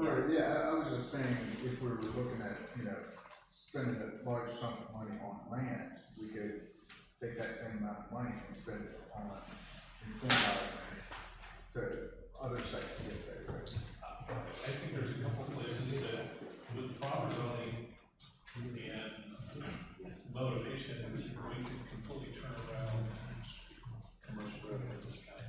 But Yeah, cooperatively. How do we, I'm gonna ask this question, and we're still keeping talking, because this is just more of a food for thought as we leave. How do we incentivize people who see their land increase in value at 10% a year by sitting on it and doing nothing? That's a challenge, usually, and I think, unrealized capital gains. we can't get in that, yeah, I mean, what I'm saying is that is a real challenge that we've got with all these business owners, is if you do, they're savvy enough to realize, all these landowners, they're savvy enough to realize, I do nothing. Now, I might not be monetizing it, but the people, I generally know the people you're going out to and talking to, and they don't necessarily have a liquidity fund. And they need to do that. So they see their overall net worth increasing each and every day on paper because we are such an attractive county to be in. And we're sitting here going, how do we monetize it? And, we're trying to pull this commercial lever, but I think what I'm about to say might not go over too well with, but I think you create competition. That's just my personal opinion, sorry, but, so you create competition by the county purchasing land and developing land. It creates competition for those businesses, for those landowners who don't see the need to sell immediately. So. Yeah, but wouldn't that exacerbate the problem, because now we've developed our land being more valuable, so they're correct. Yep, more valuable, so you're we definitely exacerbate the getting into situation. that, but Chair's talking about. Yeah. I'm not trying to be crass, but in some of these situations, those individuals can outspend the county. Correct. Yeah. Most of those individuals can outspend the county. Right, so yeah, there are, considerations that These are first world problems, but they're real problems. Yeah. I know the farming community, Mr. Chairman, that it's age. I mean, one thing is as the primary owners get older, they're getting generational pressure. It's like, I don't want the land, I want the courtesy. And so it's almost a waiting game in some respects. Only got a 4-year term, I didn't say I was a good answer, I just said I was an answer. Can I say something that's good? I may be one of a few people here that was at the last strategic planning session that the EDA gave with the board of supervisors, different board of supervisors at the time.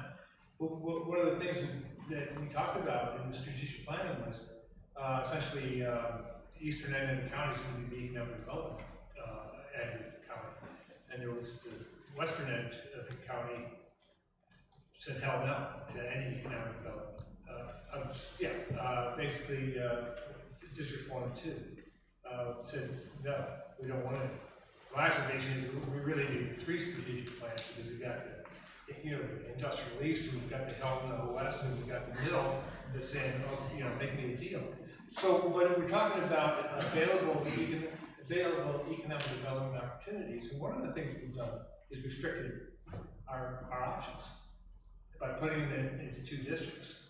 And I don't want to create a furor, but maybe we ought to be talking about developing more of the county, and basically getting more opportunities out there. We have to. Yeah. Not a choice. Not a point. Are you looking at our conversations around commercial? Are you saying, because right now, several times this year, several quarters, districts 2 and 3 have had more building permits.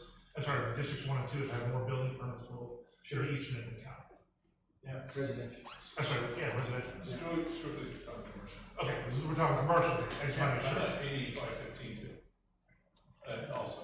And to keep in mind that the 15% also does include the areas around our interchanges. So, whether they're rural crossroads or villages, those are included as well. So I think those are opportunities for future economic development growth.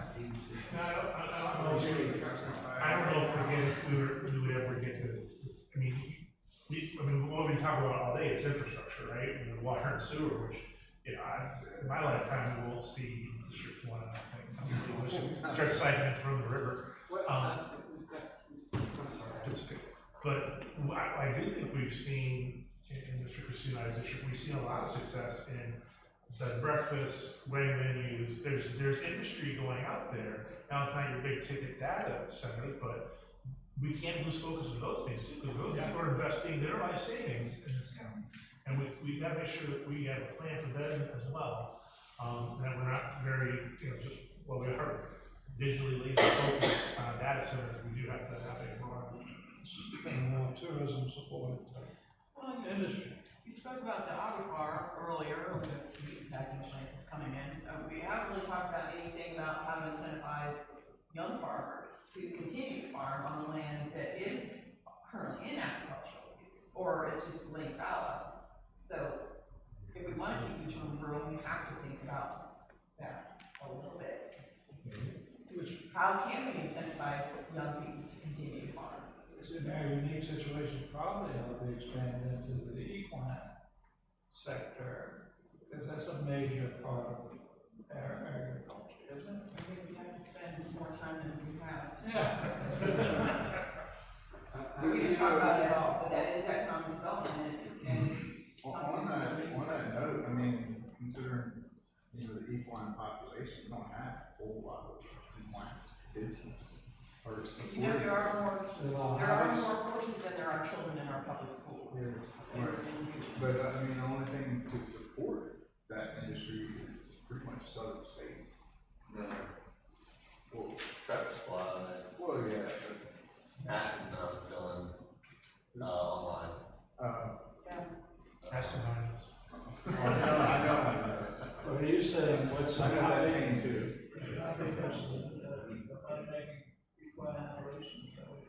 How do you have those resources? Yeah, people run. Well, if you generate, I think USDA, if you get more $1,200 in cash receipts, and so if you're boarding, giving riding lessons, those type of things can qualify you as a business doesn't qualify for some of the cost sharing. But to the point, Mr. Wise is our resident, and Mr. Christie, equine experts, they own horses. I admire them across the road, I'm happy I don't own them. But yeah, if we can encourage what was being suggested by Mr. Stunow, is recognizing all business doesn't have to be big business, and it's chipping away at it. I'm a legacy of small business. Nobody hired me. I had a own company. So part of what we should be doing is identifying what businesses thrive in those areas and trying to market towards that as well. It's part of what we do. You know, I keep coming back to, the definition of economic development is far beyond taxes.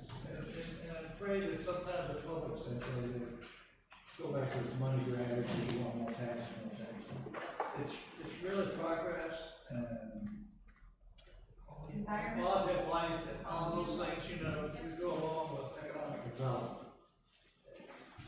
More successful existing businesses, that type of thing. So if we could just make sure we let that message be a little clearer to offset some of the bigger projects. And Seems like a red. Physics team. Brain's almost exhausted. Yes. Stage. But in a good way. It does. I'm glad this is on the screen though, because I feel like we do have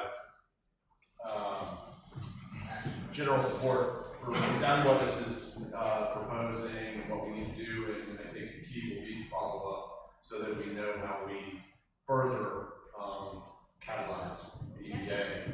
Because I think the big scale items we discussed are going to take more time than coordinate. So,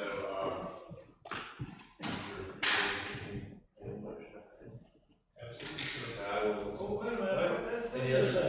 For the record, I am for competition, so. I just think this has been great to work with the EDA folks and communicate better, because in a sense we don't do enough of that.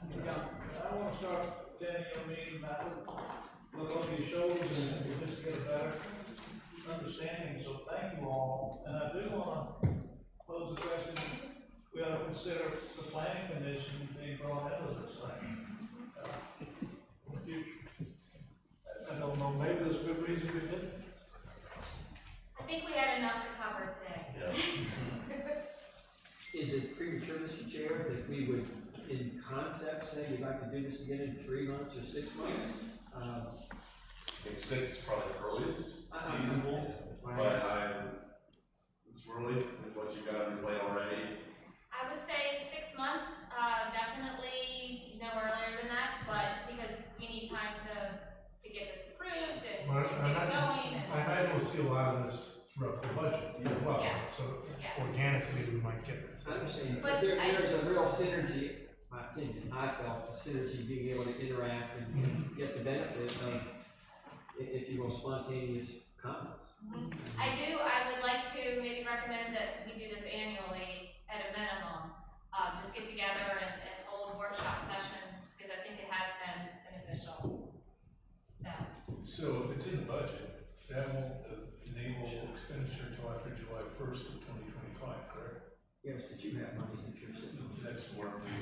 Right, so again, to clarify, the 500,000, I'm actually asking for it to come from reserve so we can act on it immediately and not have to wait until next July before we can do stuff with that money. Right. But I think the last item specifically about CFP, Yes. there has to be a lot of conversation. That is a future conversation. Okay. So do I have a motion to adjourn the board of supervisors? Yes. And second? All in favor? Aye. Okay, which one? Yes, we adjourned, and it's a motion. We use it. It's not me, it's just we use it. First and second. Okay, all in favor of adjourning, please state aye. Aye. All opposed, same sign. Board will adjourn to September 30th.